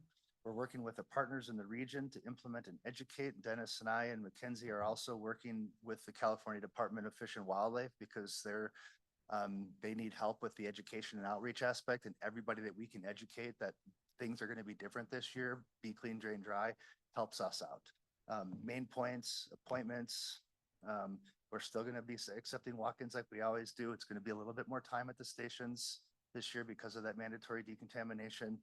And lastly, arrive clean, drain, dry. We recommend the governing board adopt the 2025 watercraft inspection fee schedule, including adjustments to cover expanded decontamination. And thank you. Nicely done. That was a mic drop. Thank you. I do have one quick question before I go to board comments and questions. I know you guys have said this, but just for the public, you are posting this places people know about these changes. You're getting the word out, right? They will know about the changes as soon as they're approved. Okay, so no pre-outreach though. We're doing this, and then we're gonna blast out the changes to the harbors everywhere, Yep, right? there's, Okay, yeah, we train the marina staff tomorrow, so they'll all be right in this room. And we have reached out to a few of the partners to kind of get a gauge of things prior to today. thank you. But it all starts 4 o'clock. You're just gonna have a sandwich board and walk around with it. I know it. Yeah, yeah, Thank yeah. you. Okay. Other questions or comments? So just to clarify, on page 408, the top of the page, it says by subjecting all watercraft to decontamination procedures, the proposal will result in decontamination of approximately 5,800 watercraft, with the exception of those that arrive clean, drained, and dry with a sticker, right? You're not going to subject everyone to decontamination if they haven't had the boat in the water for 12 months, right? Or however long it is. If they're sealed, if a boat is sealed, are you still going to subject it to, the language isn't clear here to me. No, Tom. if it has a seal, it can You're go good to right to go. a launch You're good to ramp go. Okay. and launch. Okay, all right. If they show up at us, we'll explain the situation, but yeah, the seal Okay. is the key to security. Just wanted to clarify that. That Thank you. was a little confusing to me because it states that we're subjecting all watercraft to decontamination, so. Just a point of clarification, that 5,800 number is the number of inspections we did last year. Right. So that would be, assuming we get the same number of boats coming in, that Okay. would be the number. You might get more. I mean, if some of these lakes are closed indefinitely, you may be overwhelmed. Okay, thank you. Any other questions or comments? I have just one question, Chair. Fallen Leaf Lake, the in and out sticker, does that, like if you have an in and out sticker and you were in Lake Tahoe, could you then go to Fallen Leaf and pass inspections? You need to have an inspection. If you go from Lake Tahoe to Echo Lakes or Fallen Leaf, they need to have an inspection, and we have a different colored security seal. And if you don't have that color, they won't let you launch. Okay, just wanted to check And on I that. do have Thank a you. show and tell that I forgot to pass around. We all like show and tell. And while he's doing that, the reason for that Echo Fallen Leaf difference is because Tahoe has invasives that Echo and Fallen Leaf do not have. All right, other board questions or comments? Okay, let's go to public comment then on this item. Is there anyone in the room wishing to make comment on this item?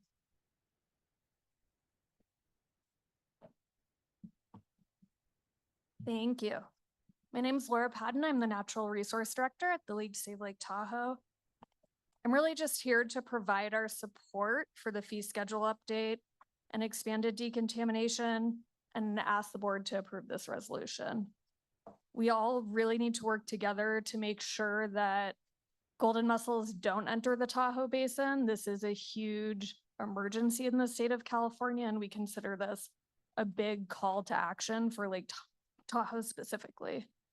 After the October discovery of the golden mussel, the League has added golden mussels to our aquatic invasive species trainings. We've added it to our guides that we distribute to every marina in the basin through our Eyes on the Lake trainings and marina trainings, and as part of our advocacy efforts as well in California, in Nevada, and in DC. We also purchased a CD3 machine to prevent aquatic invasive species spread from non-motorized watercraft, and we'll continue to educate the public and marinas on the important steps that we can really all take to prevent golden mussels from entering the lake.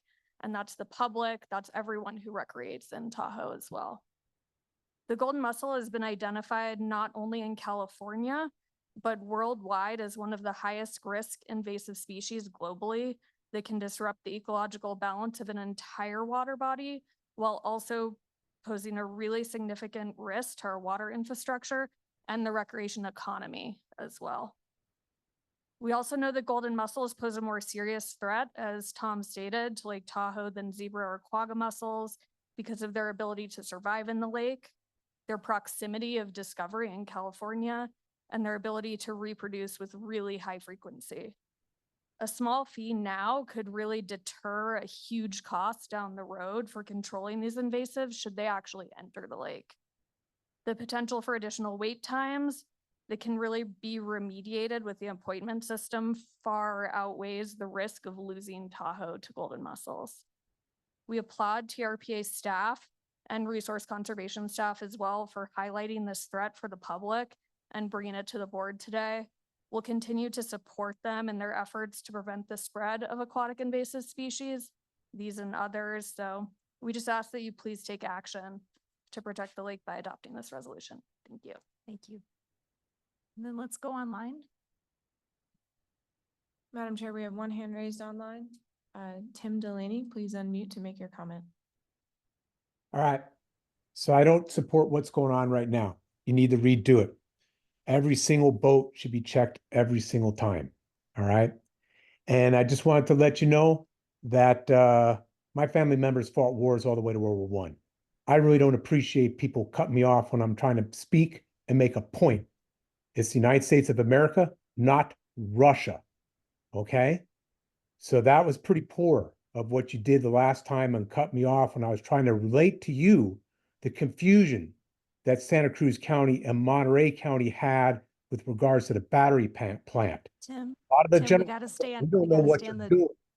So we have to don't stay on the cut me off. species topic. Yeah. Can you bring Look, it back? where's the rule? Where's the rule in the United States of America that says I have to stay on topic? Where? I shouldn't have to stay on topic. We have a public interest comment period at the end of the meeting, and that's the appropriate time. The Well, agenda cutting item, people off is unacceptable. All we right? have to do so. Because the thing It's is, just reasonable because you for us hear to a keep couple the of meeting words that are on different when I'm task. trying to relate it to your specific agenda, and then Okay, you Tim, cut I'm me really off, how do you know that I'm not trying to address your specific item? You don't know. You cut me ahead. off and you We violated asked my you to free stay on speech. AIS. That's appalling and disgusting. All right. Being American, enough is enough. Okay. Are there any other hands raised? There are no other hands raised to comment. All right, and now I am not seeing any other board discussion, looking for a motion. I'll do it. One additional question for Tom and Dennis. Obviously, there's going to be a fee increase. How are we advertising the fact that our protocols are changing because of this latest threat? So people aren't taken by surprise when they go to the inspection stations. Good question. Yes. So tomorrow we touch base with the marina staff. And so that's a huge network. We're going to be attending a boat show in Reno on Friday and Saturday. Press release is going to hit the streets tonight. We have about 10 to 11,000 people on an email distribution list of boaters that we've asked if they want to be a part of that. So that's going to be a big part of it. Social media, website updates, Tahoe in-depth story, and there's probably more. Yeah, we are reaching out to both Nevada and California for the contact information for voter registration to hit everybody in both states. How about message boards coming into the basin? We can look into that. Certainly, when I've looked into that before, like especially around COVID, it was denied primarily because it's not an emergency related thing. And they've got that message from California CDFW too, as they've gone embarking down that path with Caltrans, but it's certainly something that we'll explore. We also do billboards. Yeah. Thank you. Thank you. And with that, I move to adopt the proposed resolution as contained in attachment A, approving the 2025 watercraft inspection fee schedule. And thank you, gentlemen, for your hard work. Call the roll, please, Mario. Ms. Aldine, Yes. Mr. Bass, Yes. Ms. Bowman, Yes. Ms. Conrad Seda, Yes. Ms. Hill, Yes. Ms. Faustinos, Yes. Mr. Keycapper, Yes. Mr. Drake, Yes. Mr. Tolbert, Mr. Henigman, Yes. Meyer, Yes. Ms. Lane, Yes. Ms. Loomer, Yes. Ms. Williamson. Yes, Madam Chair, motion passes. thank you. We're now on to reports.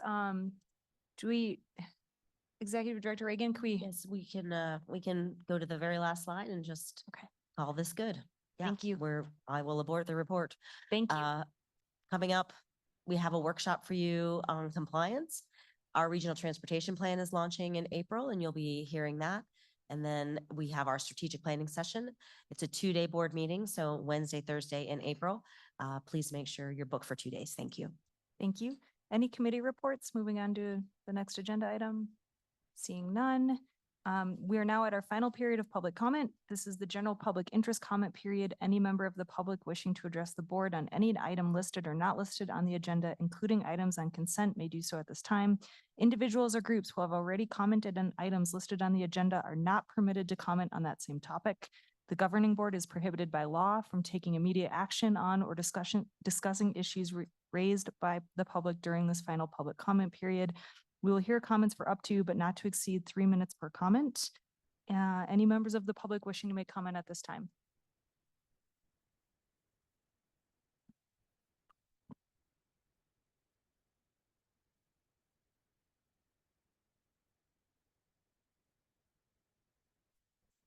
Hi, Alan Miller, Civil and Environmental Engineer, South Lake Tahoe. You have my written comments. They're extensive. I spoke about them earlier today, but I'm going to talk about some other aspects of it besides just, the situation that you need to follow the compact. That's the primary thing, and your regulations don't. You've adopted all kinds of regulations that are totally subversive of the compact. But I want to talk about some ways that you could improve that, some solutions that would meet the compact requirements. And probably the most simple thing would be to start posting lists of applications received so that the public could go onto your website and find out what applications are being entertained, what information is there, and prepare their comments and maybe provide them to staff before they even get to the board meeting. Because the way you do everything, cooking it all up in the back room with your staff doing the sole review and then trotting it out 7 days before to have it adopted at a public meeting doesn't give very much flexibility to this board. And it doesn't give the public the input opportunities that they are guaranteed under the compact. So that would be the first thing. And then I'd suggest to circulate or post documents for public review and allow public time to comment on drafts before you just bring them to the board ready for adoption. And then again, just listen to people and then do whatever you're going to do anyway. That's my experience of how this board operates. So, the 7-day reviews, they're just designed to steamroll the public. And when you're not doing EISs or anything else, that's just really to chill public input and disregard the public. So the last thing in my petition to review your regulations and make appropriate changes, also raise the issue of microplastics, and that you guys have a big microplastics problem here in Lake Tahoe, and you don't have a plan. There's been no relevant planning done. And you have code sections, that require you to develop, adopt, and maintain problem assessments for factors affecting thresholds. I can think of nothing more dire than toxic contamination in Lake Tahoe with microplastics as a factor affecting a threshold. It's going to affect the clarity. It's going to affect the drinking water quality. And in doing this, you need to identify the affected property owners, the abatement measures, the estimated cost and sources of funding for abatement, and consult with the other agencies involved. And failure to prepare a plan is frankly a violation of your own code. So, my comments, if I could summarize, basically, I've seen you do a lot of things you shouldn't be doing and not be doing the things you should be doing. And I'm asking you with this petition to start doing more of the things that you are required to do. And an environmental problem assessment behind microplastics, I think, would be an excellent start. Prove me wrong. Prove that I am wrong about the fact that your approvals of all the docks and marinas and the plastic shore zone structures over the years are not contaminating Lake Tahoe with microplastics. Because I'll tell you, it's a big, big lake, and it's not easy to contaminate a lake that big with microplastics. So something's going on here, and we need to figure it out. Thank you. Thank you, Mr. Miller. Any other public comment? Would you like me to go online?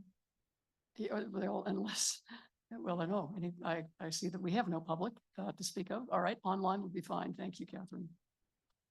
We have 4 hands raised online. The first hand raised is Pamela Sigdenis. Please unmute to make your comment. Yes, thank you. I'd like to address the startling and disturbing comments made by Governing Board Member Alexis Hill during Agenda Item 10 earlier today.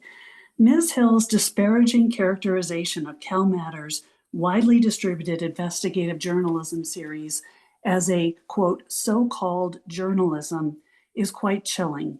It's important for the record to state that CalMatters and Cap Radio NPR, which both recently reported on Tahoe, are respected, nonprofit, nonpartisan newsrooms dedicated to explaining how government impacts our lives. Both independent journalism outlets are staffed with dedicated reporters who follow data-driven sources. They start with research and extensively fact-check to ensure a more informed public. Due to shrinking newsrooms at local, state, and national levels, TRPA until recently has grown accustomed to operating without rigorous, ongoing, research-based journalism and media oversight. Regulatory capture is a major concern in many areas of government.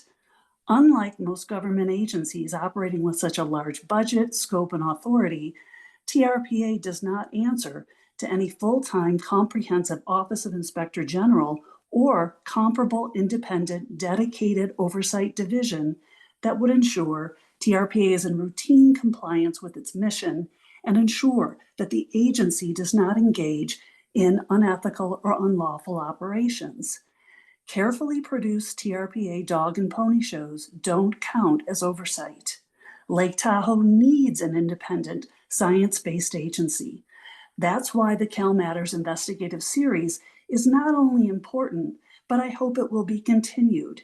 It's sad that in today's political environment, government officials resort to impugning the character of journalists and the integrity of their work and their publications instead of arguing the facts they present.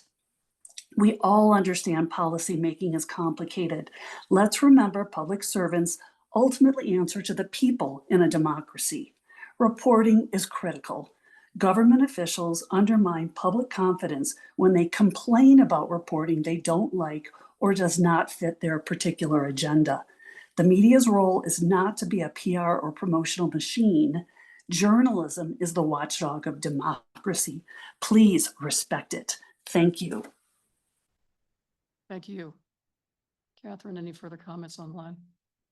Yes, there are 3 more hands raised. Next hand is Tim Delaney. Tim, please unmute to make your comment. Hello again.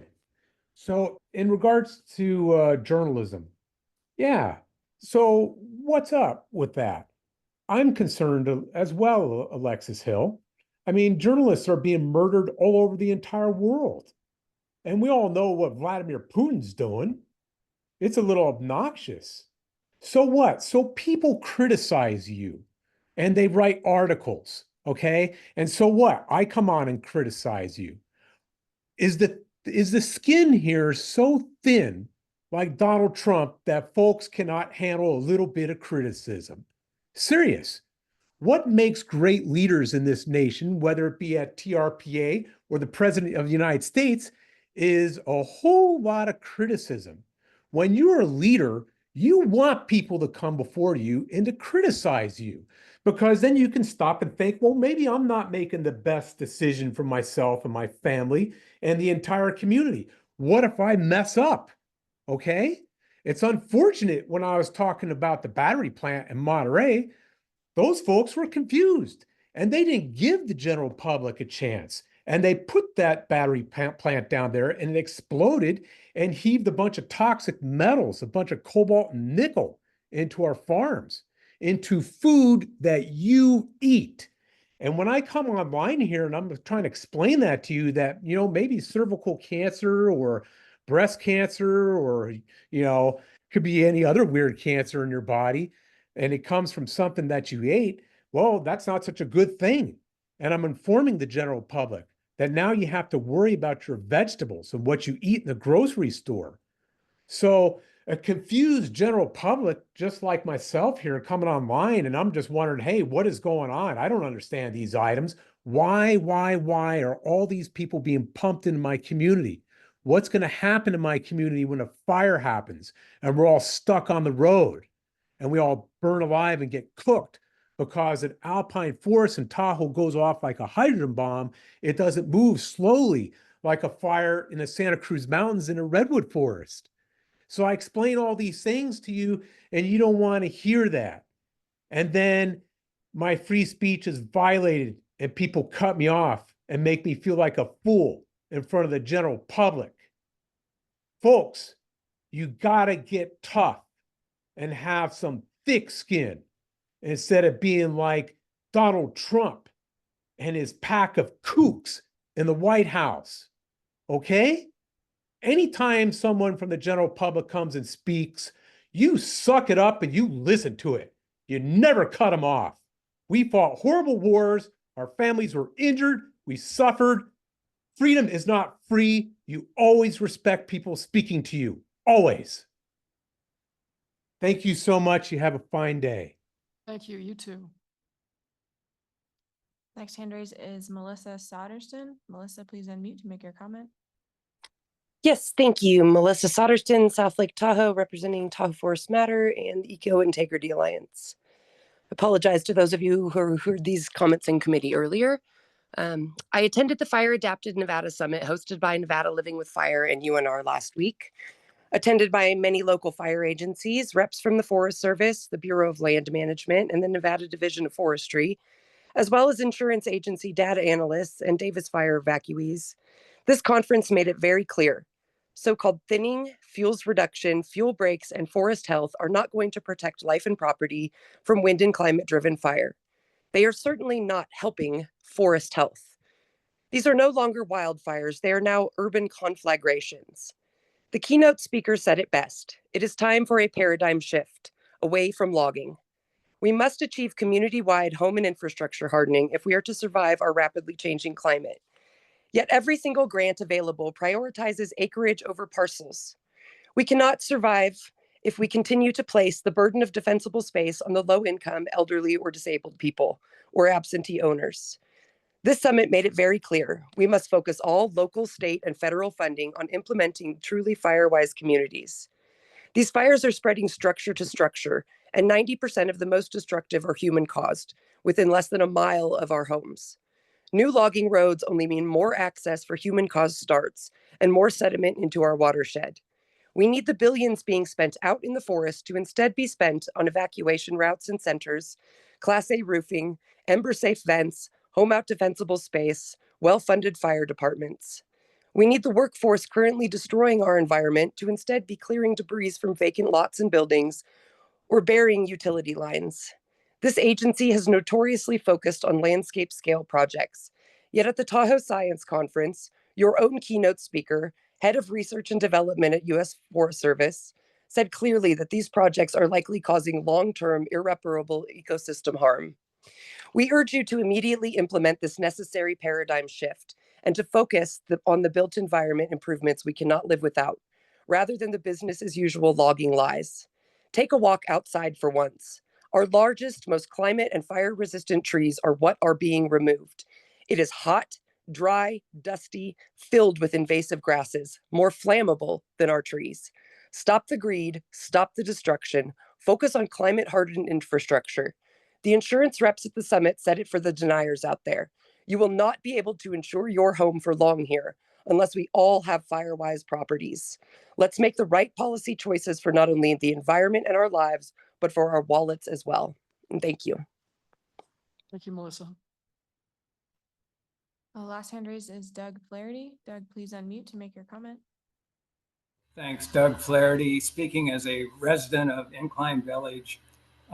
First, I would I said this before, the committee members and the board members need to identify yourselves first before speaking.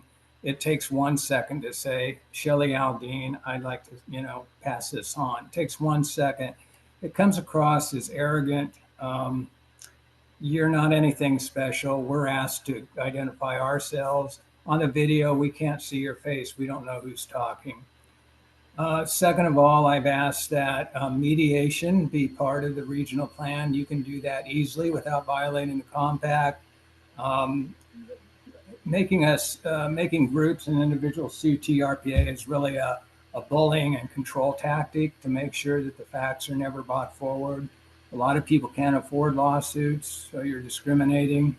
The Cal Matters article, hey, Alexis, get used to it. There's going to be a lot more of those. I spent a lot of time loading TRPA documents into Grok AI 3.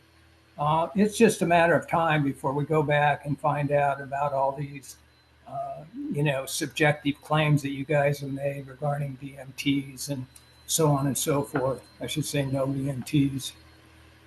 The open meeting law is to be liberally construed. I don't know what's happening with our chair. I'm disappointed she left. Obviously, if you're going to do the job, you should stick around and hear the public. You can't cut people off. Mr. Delaney has a point. His rights were violated. They were violated in the spirit of the open meeting law. I learned one thing, fighting fires in the Santa Ana Canyon, get your facts straight before you jump to conclusions. And that's not a very mature way of approaching the public, whether you like what they're saying or not. Also, I encourage a whistleblower policy within TRPA for those disillusioned staff members who thought they were joining the TRPA to make a difference in the environment, only to find out that they've become a pawn in a very aggressive special interest growth and economic group that really isn't about the environment at all.